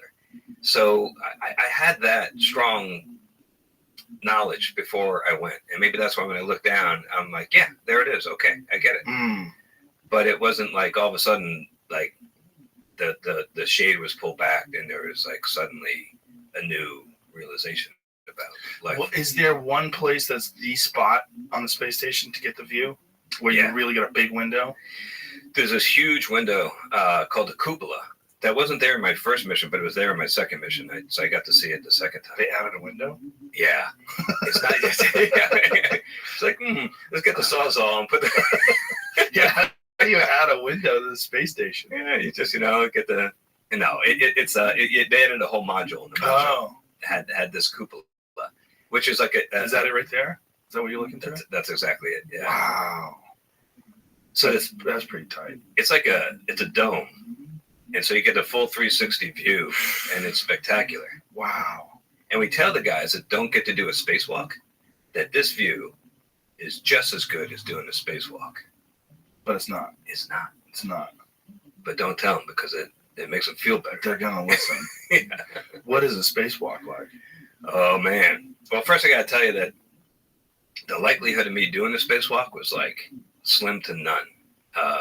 When I first got there, they tell you that when you're interviewing to become an astronaut, to go talk to some of the other astronauts. And so I went in there, and we had this presentation about spacewalking, and it seemed like to be the ultimate experience, just an incredible thing. And I wanted to do it bad. So I went. I'm talking to this one astronaut who's a pretty tall guy. Those of you that can't tell from the podcast, I'm 5'4". Okay, so I'm not like a real towering individual, a little vertically challenged, I guess. And I'm talking to this real tall astronaut, and I said, just heard about the spacewalking. It sounds awesome. I've been living in California. I've been doing like some rock climbing, some scuba diving. Maybe that'd make me a good candidate to do a spacewalk. And this tall astronaut looked at me, like right in the eye. He laughed in my face. He said, "What are you, 4 foot what?" How rude. I know. My first thought was, I thought astronauts were supposed to be polite, and this guy was not being nice, but he was actually just being brutally honest. It was kind of tough love, and he was like, "Listen, the suit is one size fits all. You're gonna get in that thing, and it's gonna swallow you up, and you're not gonna be able to do anything. You're gonna be useless. So this is impossible. Forget about it." So I was kind of pissed off, but I wasn't gonna let this guy stop me, right? So I get there, I got the job, and I go down for my first training exercise, which was in this huge pool we got in Houston. And it's like, it's 100 feet wide, 200 feet long, 40 feet deep. And we could fit like most of the space station in there. And they get a crane that comes by, they put you in the suit, which weighs, something like 175 pounds and stuff. And then in addition, you're in it too. It picks you up and they plop you in the water and you float around. And it's kind of like being up in space. And that's how we train. So I get down there. It's my very first exercise. And I could tell in the first 5 minutes of this training exercise, that big, tall astronaut that laughed in my face was right. I was failing. I was not doing well. I was screwing up. I was like, it just wasn't going well. Why did they make a one-size-fits-all suit? It seems they have the ability to alter the arms and the legs a little bit, and they have it's actually 3 different size upper torsos. There's a medium, a large, and an extra large. But that's it. It's limited, and because it costs a lot of money to make different sizes, so there's only the gloves I can tailor, because that's actually the most important thing. But I'm getting my butt kicked, and I got a needs improvement, which is that's a nice way of saying you failed, right? But I wasn't ready to give up. I went and I knew I was going to need help, so I talked to the people that make the suit, and they did some of those things. They shortened up the arms, they fixed it up a little bit for me, and then I talked to the trainers, and we said, okay, yeah, we got to think outside the box here. if we give you the standard procedure, you're going to be at a disadvantage, but maybe we change your body positions instead of going straight onto the work site. Maybe we come at the work site from the side so you get more reach that way. And we started working at it, and we got better and better. And the end of the story is that eventually I got the highest possible qualification to do the most complicated spacewalks we do. And I ended up doing 3 different spacewalks over the course of my career. And that big tall guy that laughed in my face, he didn't get to do any. Yeah, that's what you get for talking shit, sir. Look at you out there. Yeah, that's me. Now, what is that feeling like? Because it's got to feel insane when you're strapped to a space station that's floating around and you're just hanging by a cord. Yeah. Well, you're holding on tight. And then you do have that safety tether that you see there, and they can prepare you for everything except for the visual. So when you are in the pool, you're staring at the pool wall. When you get up there and you see the whole earth below you, some people go out there and get like a sense of fear of falling. But of course, if you let go, you're not going anywhere. Right. The space station's moving 17,500 miles an hour, but so are you. So it's kind of like doing the wing walking on an airplane, but with no air to blow you off the wing. So when you look at the space station, it's rock solid. But you look down, and some people get the fear of falling, and then they hold on real tight, which is a terrible, terrible mistake. Because we call it spacewalking, but you're not walking. You're doing everything with your arms. So you can wear your arms out? Exactly. So now if you're climbing and you get like kind of totally thrashed in your forearms, and now you get that claw hand and it's useless. Yeah. You can do that, and you got like 7.5 hours to go. And that's bad. So you're out there for 7.5 hours? Yeah. What if you have to pee? Diaper. Yeah. Poop as well? Try to avoid that. You do your best? As a scientist, I had to experiment, right? Of course. So during a training exercise, I waited till like the very end, just in case, and I let one go right before they pulled me out of the pool one day. And I resolved never, ever to do that again. Is that number 1 or number 2? Number 2. Oh, boy. Number 1 is no big deal. Yeah, I save that project. I could have told you what was going to happen. That's disgusting. And you're doing it in the pool, too. You're not doing it in actual space. Yeah. To be one of the rare people that has actually pooped in space would be very interesting. That's we keep all these records. I don't know who's got that record. It's not me. Diaper. Oh, yeah. Boy. So you just have to let it go when you're up there. Yeah. And so what are you doing when you're out there? So if you're doing 7.5 hours worth of work, you're basically doing maintenance. So it's kind of like being a mechanic or a technician. The way I describe it, but the suit is like so hard, it restricts everything you do. Because it's blown up to about 4 pounds per square inch. And so even just closing your fists takes work. Because the suit's like a balloon, it wants to stay like this. And so just closing your fingers takes effort. And over 7.5 hours, that gets really fatiguing. You're moving your arms, everything is, and the suit can only move, like you can't do this, right? You can do this maybe. So your ability to raise up your shoulders is really limited. So you're trying to do all this work, but you're working inside the suit. And I describe it as like, it's like trying to change the oil in your car while wearing a medieval suit of armor. It's hard. What kind of maintenance are you doing on the outside of the spaceship? We're cleaning the windows, getting the bugs off, and that's another. On this particular spacewalk, we were assembling a robot that we took up there, but we did other things like we put a new antenna on top of the space station. We swapped out a bunch of batteries that were getting old. Stuff like that. That's fascinating. So you have to have some real understanding of mechanical things as well. Yeah. I mean, you're putting stuff together. Yeah, exactly. I mean, it really helps to have some kind of mechanical aptitude. I mean, a lot of us like working on our cars or building things in our garage, hobbyist kind of stuff. We actually started right after, as I was leaving NASA, which was back in 2010, we started like kind of an informal program where we were like going over each other's garages and doing car repair stuff just to get more hands-on experience with that kind of thing. So when, like, say if you have to do an antenna up there, is that something you're trained for on Earth in the pool, and then you go up there and do it? During the shuttle days, absolutely. Everything we did was choreographed down to like exactly where I'm going to put what handrail I'm going to put my toolbox on. I mean, everything is all figured out in advance. But nowadays, and sometimes on space station, even when I was there, when things break, you don't have the luxury of training. If we're going to do a shuttle mission, we're doing a really complex spacewalk. We'll do everything we're going to do in space at least 10 times in the pool first. But these days, you don't have that luxury. Something breaks, and you brief it, you talk about it, you have some PowerPoints, and then you're out the door, and you got to go do it. So how much briefing and how many PowerPoints? The training that goes on prior to one of these unscheduled EVAs is, typically on the order of like a day's worth of activity, all told. So are these PowerPoints preloaded onto the space station, and you get it, or they have to beam it up to you? It depends on exactly what you're doing. So we identify like the most likely and most serious things that could go wrong, and we practice those in the pool, and we have all those procedures suitcase before we ever go. But then sometimes you get a surprise. Sometimes something breaks you weren't expecting to break, or breaks in a certain way, or there's a complication that you weren't planning on, and then you got to improvise. Wow, that's got to be crazy. Because, and you're probably doing things that other people on the space station maybe haven't done. So there's no one that can tell you, hey, I did it. It's no big deal. Yeah, but even if you're doing something that you rehearsed 10 times and you think you got it all figured out, you still get surprised when you actually get up there. The big one that I remember is on my second spacewalk, we're connecting this dish antenna, and it had to go on top of this big boom, like a big pedestal. And there was a connector that had an electrical connector. And we had like an hour or so to connect the thing.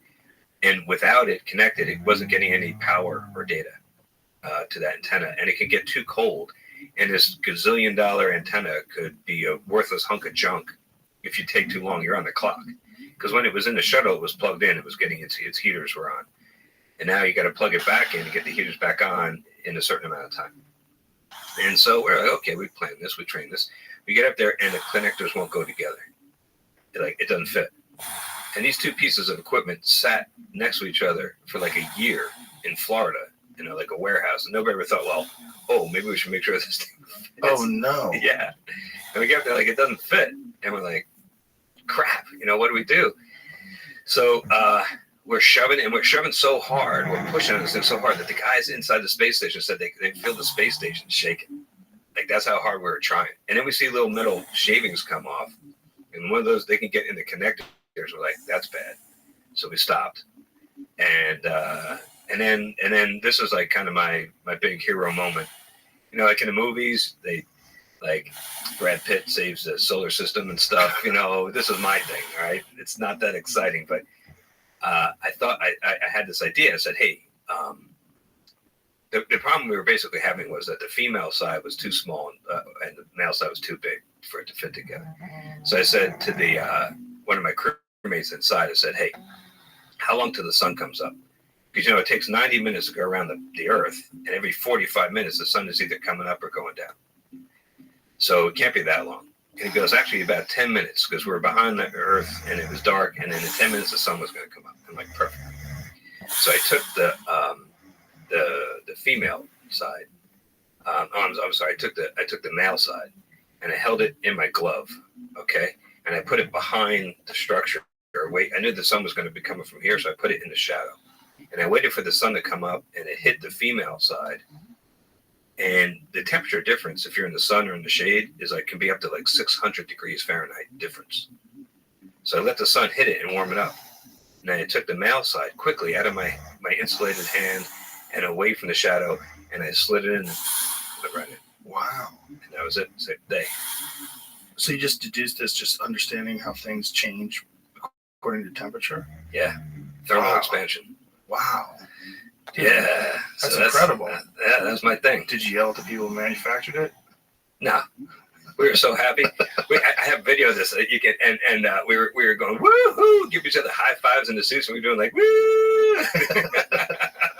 Wow. That was victory. That's a great victory, though. That really is. That you figured that out. Yeah. A lot of people have been stuck up there. How the fuck did no one try it before they went up there? I don't know. Maybe they did, and it just like maybe they weren't, when it got up to space and it experienced those different temperatures, it expanded differently. I don't know for sure, so I'm not pointing any fingers, but it didn't work, and but we solved it. And that's the kind of thing that you can't, like, until we have AI or something that can really learn, you can't code that. So that's a real benefit that humans bring to the equation, being able to be able to adapt to something you didn't expect. Otherwise, that thing would have been junk. Yeah, if a robot's doing it, you're stuck. It's going to keep pushing. It's not going to, you're not going to be able to reprogram it. Now, that feeling that you were talking about of looking out the window where it was kind of meh, and then the difference between that and the spacewalk, is that where you get this real sense of being in space above the Earth? The spacewalk, you can't, that's breathtaking because you have this helmet that's like a giant fishbowl, and after a while, you kind of forget that it's there. And you're just like, it's like, the old Superman with Christopher Reeve, and he's like flying around the Earth and he's just like in his underwear or whatever. Yeah. It's like that because you forget. Like, if you ever have gone scuba diving and you get to the point where you just kind of forget you have the mask on.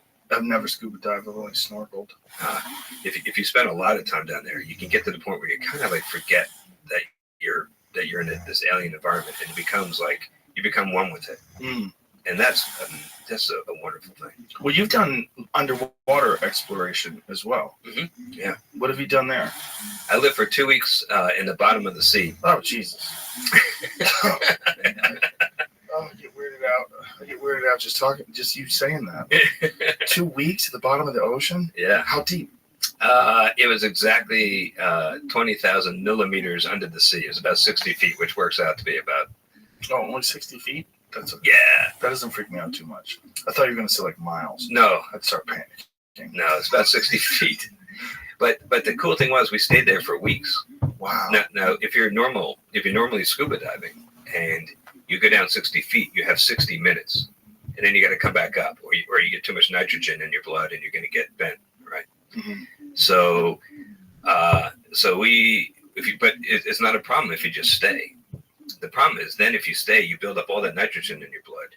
Now you can't go back up. So like if you run out of air or you lose sight of your buddy or something, you can't go to the surface because within a couple hours you'll be dead. Wow. So you have to stay down there. And we use cave diving techniques that we did a lot of training for to be safe. And we had redundant tanks, redundant manifolds, redundant regulators, and we had valves that we can flip around so we can always make sure we can get air without ever having to, in an emergency, ever having to come up, because coming up is not an option. So how do you eventually get out? It's a freaky thing. It takes about a day. And what you do is so we were living in this habitat, and it was kind of like a submarine on the bottom of the ocean, but it didn't have a motor, so it was just like stuck on the floor, like a big cylinder. And it had a hole cut in the side here. And the only thing that was keeping the ocean out was the air pressure inside. Whoa. Kind of like taking a cup and flipping it over, putting it in the bathtub and trapping the air. Oh, God. And you just scuba dive on down, and then you swim into that thing. And then once you pop up in that hole, it's like you're in a swimming pool inside the habitat. And then you just step out into the habitat. Whoa. Have you ever seen the movie The Abyss? Yes. It's like that. It's like that. Oh. Yeah. How accurate is that movie? I think what's the Navy SEAL in there? He gets like it's crazy from the gets bends. like what do they call it? Deep dementia or something. Yeah. Is that fake? Yeah, that's fake. Goddamn Hollywood.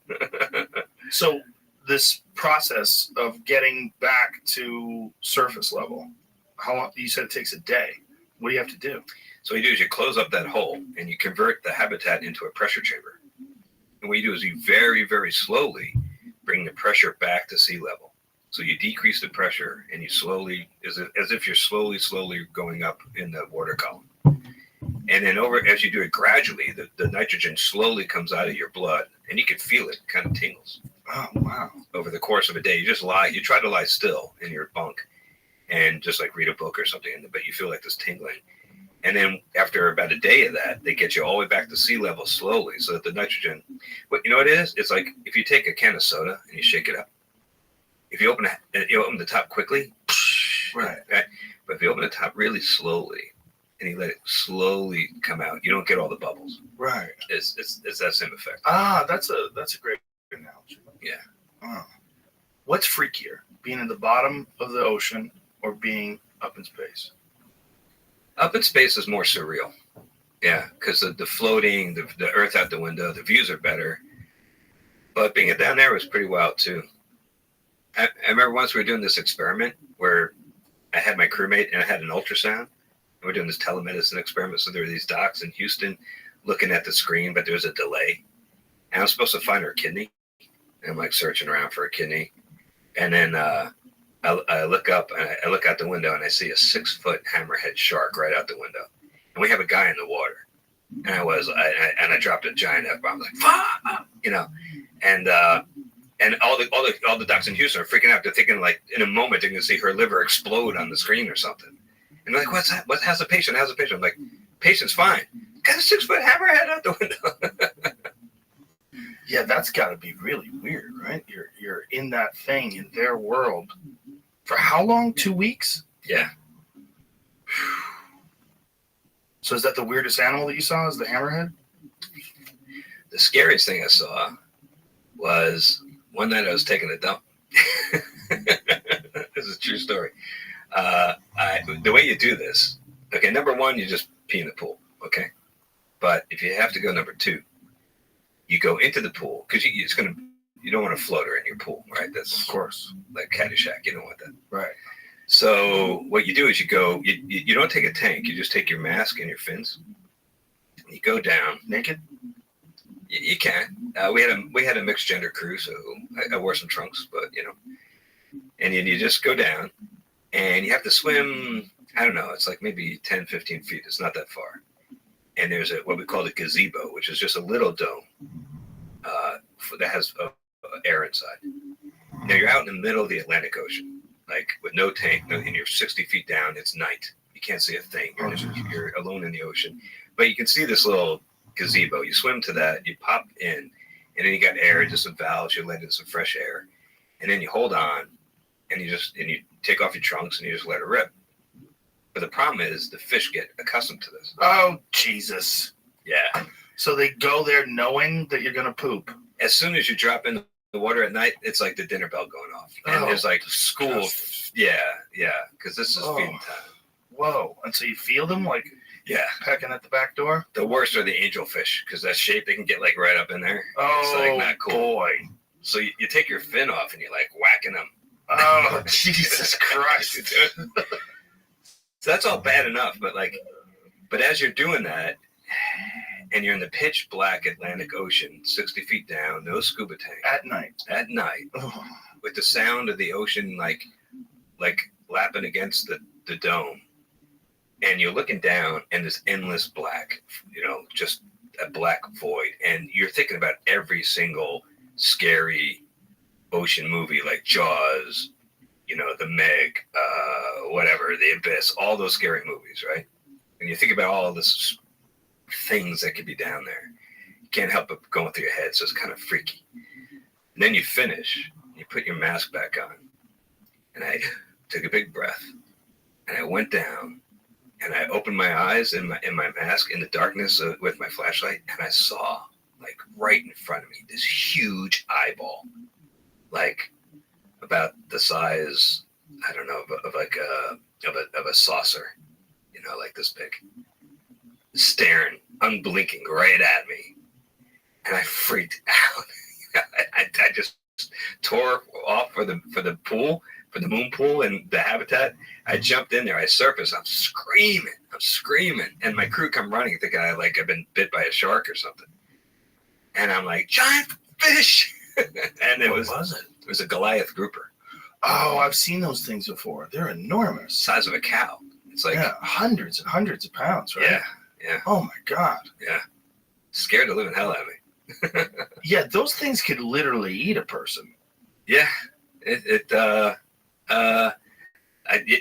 was big enough, that's for sure. And so just the sight of it scared the heck out of me.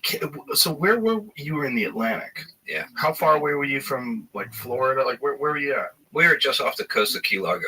Okay, because that's what I was saying. They live down there. Yeah. Oh, that's an enormous fish, man. Huge. I've seen videos of people catching them off of boats, and it seems surreal. Look at that. Yeah, there you go. Yeah, there's one. It's like a giant largemouth bass. That's what it's like. Like if you go bass fishing, they're so similar to bass, like in the way they look. Yeah. Now imagine like Jesus Christ, look at that thing. Yeah. Imagine like being eye to eye with that thing in the middle of the dark Atlantic with no scuba tank. They're delicious too, I bet. Like I don't know if they taste as good as regular grouper. I wasn't gonna. So you get a different. Yeah, I wasn't gonna find out. Look at the mouth on that thing. Good Lord. I'll tell you another quick story about down there. So I went out for a night dive once, and I spent the beautiful thing about saturation diving like this is you can do basically infinite time, bottom time. You're not limited to like 60 minutes. You can stay out there for 6 hours, whatever. So I was not doing this night dive, and I found this beautiful shrimp, and it was just spectacularly gorgeous. It was like translucent. You could see through it. You see its organs move, like internal organs, like doing their thing.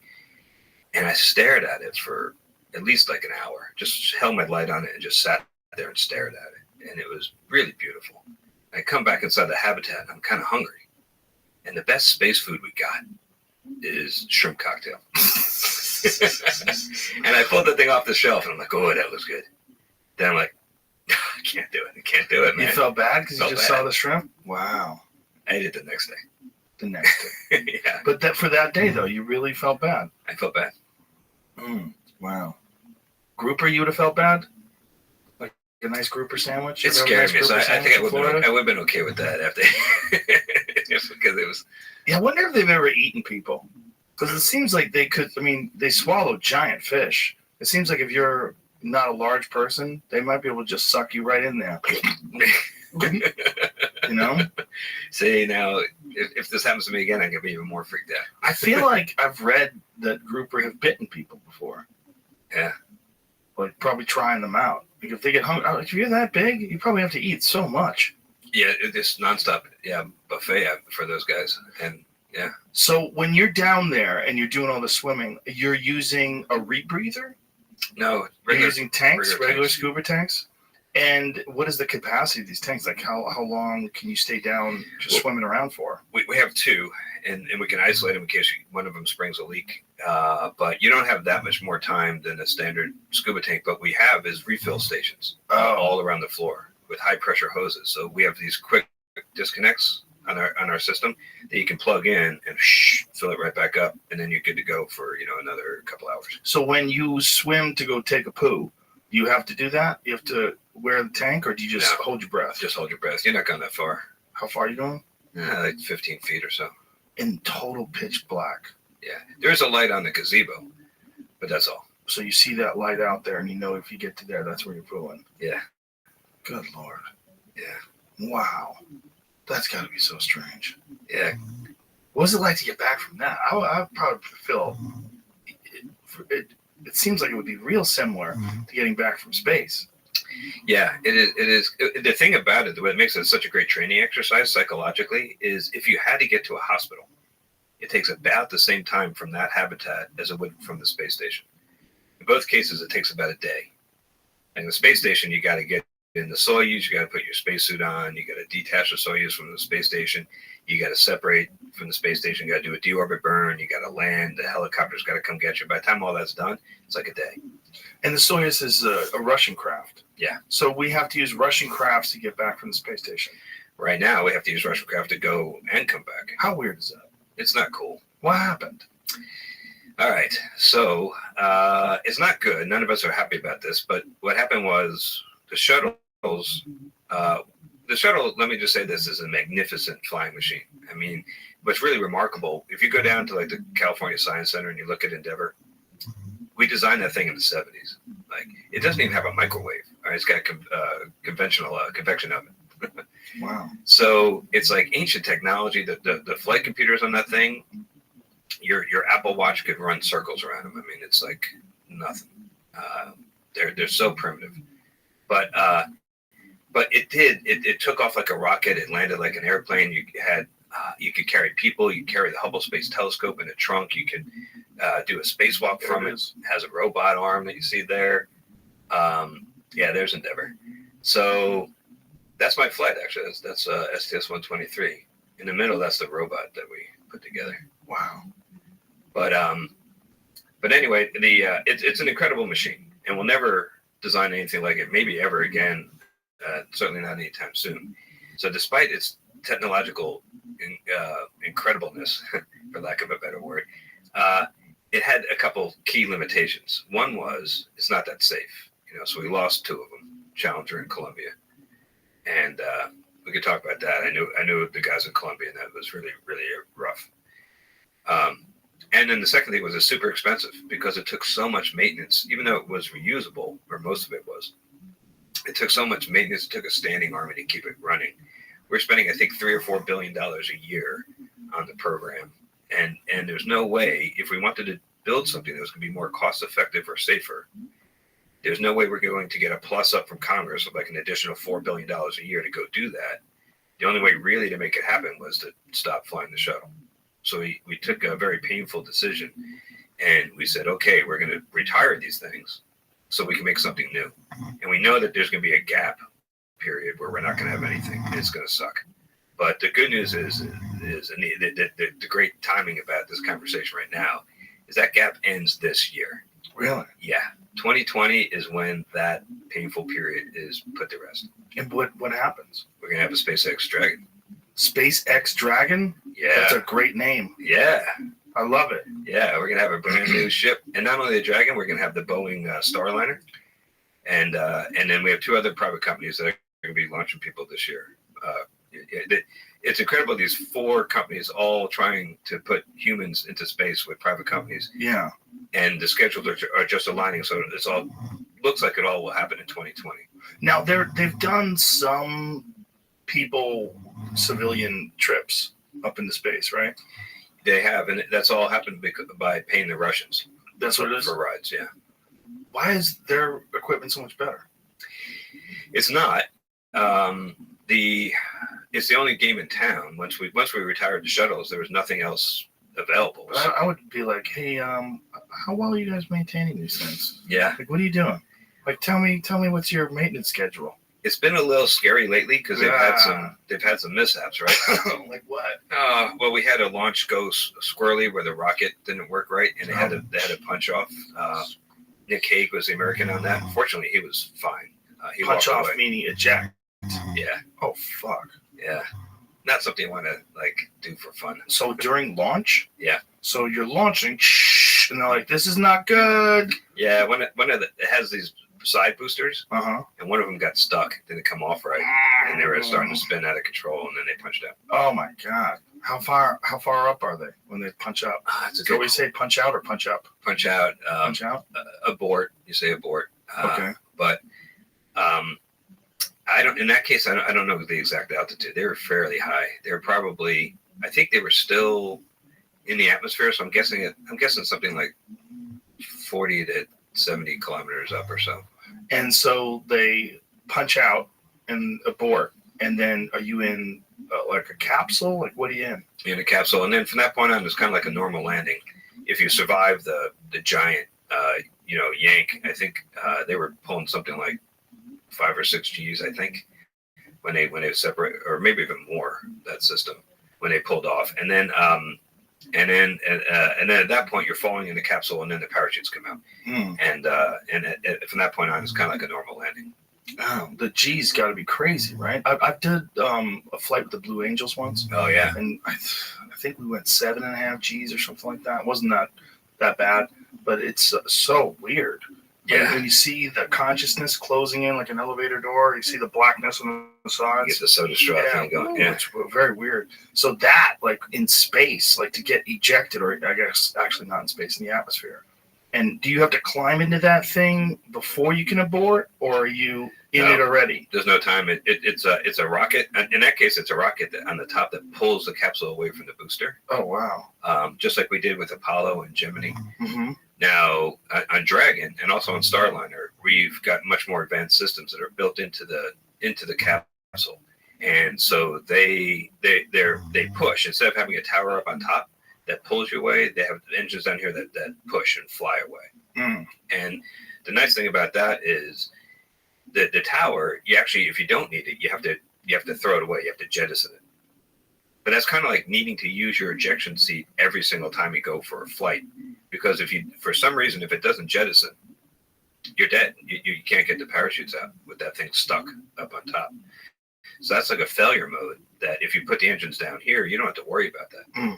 Plus, you carry it with you the whole time, so you could use those powerful engines to really get quickly away from the booster, like the Falcon 9. If it's having a bad day, you can use those. If it's blowing up? Yeah, it's a bad day. That's a seriously bad day.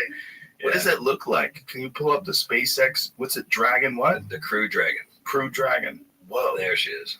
That looks like something from the future. That's the if that's the test we just did. That's an artist's drawing of it. But this is the final big test we had to do before we actually put people inside, and we did that successfully just a couple of weeks ago. Wow. So what we did was we lit up those eject engines. There, that's an actual shot. Yeah. That's insane. Look at that thing. Yeah. That looks like a UFO. That's crazy. And our rocket went kablooey. Not that we blew it up, but it started. Once it separated, the rocket started tumbling out of control, and it made a giant fireball. And is that normal or expected? We kind of thought that would happen, yeah. Oh, you were right. We weren't planning on using it again. There it is. So there it is, separated from the booster. Wow. And the booster went kaboom, but the rocket, but it was I think if I remember right, I think it was 1.5 kilometers away when the rocket went kaboom, and it was fine. Now, when you guys do these test flights, do they have to anticipate where this stuff is going to land? Like where you have all this giant metal with fire, and you shoot. So, like, as you're launching, you have to take into consideration what the trajectory is. Wow, that's the explosion. Yeah. SpaceX complete successful abort test launch Dragon crew capsule. Wow. Yeah. So you have to think about so they have to calculate what speed, how fast the Earth is spinning, where it's going to drop. Well, that's why, and theoretically, you got to be ready for this any given flight. Mm-hmm. Now, this one we knew it was going to happen, but it could happen anytime. So that's why we always launch out over the ocean.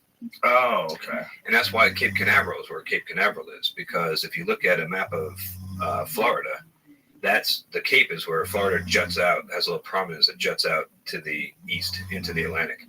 And that way you can go due east, which is generally what you want to do when you launch. Or you can even turn a little bit north or south, and you're not going to fly over anybody's house or Disneyland or anything. And if something goes wrong, in the old days, like on the shuttle, we actually had explosives on the tank. And there were these dudes, these range safety control officers that would sit with a big red button.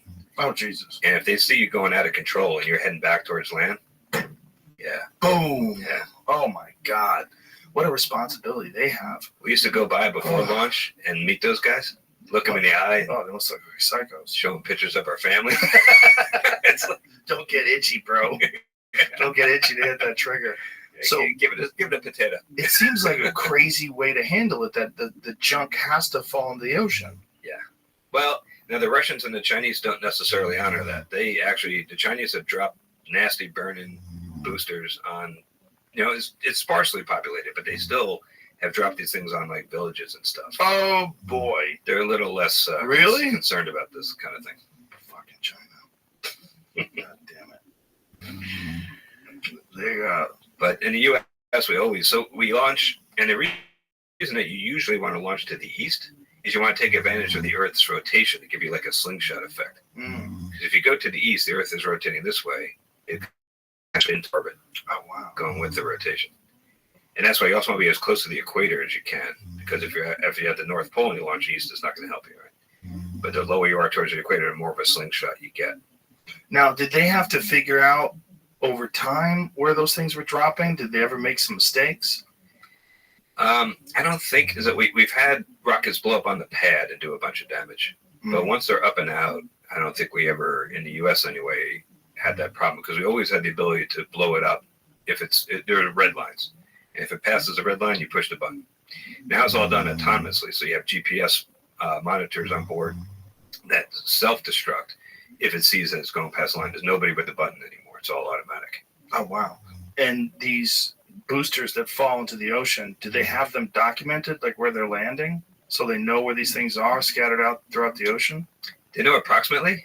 And one cool thing was, probably the most famous booster that landed in the bottom of the ocean was Apollo 11, the Saturn V.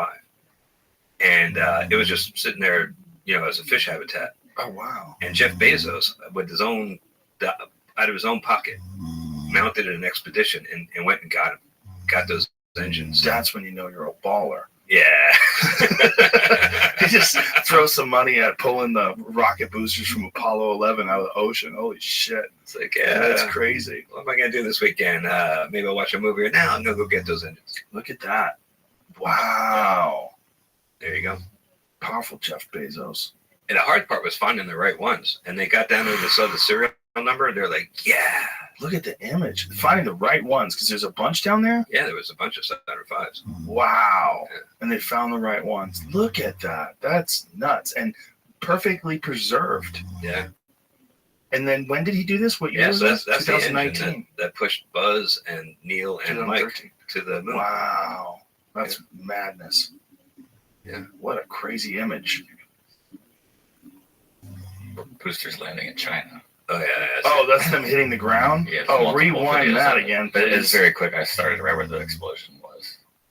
There's other ones that shows it falling from the sky. Ignited on impact with the ground. So these people are just chilling, and a giant chunk of metal falls from the sky. Oh, my God.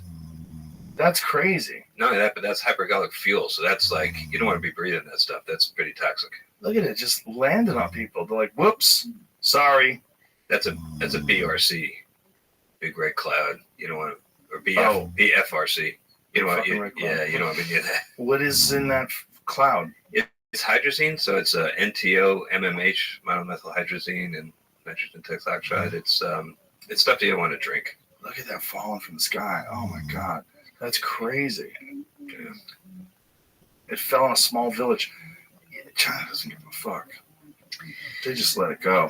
It is. I mean, that those villagers are getting pretty unlucky because it is pretty sparsely populated. So you're just playing the odds. But we wouldn't do that. Well, that has to be terrible for their breathing and their health. Yeah, that stuff is going to linger, right? Yeah, I guess. Probably get into their drinking water. I mean, the quantities of that are probably not going to be like catastrophic. The bigger risk is getting blown up by it, but it's still not good. So why doesn't China adhere to the same sort of rule? Well, they do what they got to do. Yeah. So when you're a part of these expeditions, and you recognize that you're one of very few people that ever gets to experience these kind of things, do you feel like a responsibility to try to relay this information to people? Like, yeah, it's part of our job, So when I was at NASA, they would send us out to do these PR events, and we'd go to schools, and I would go back to like Jersey, where I'm from, and go visit all these schools.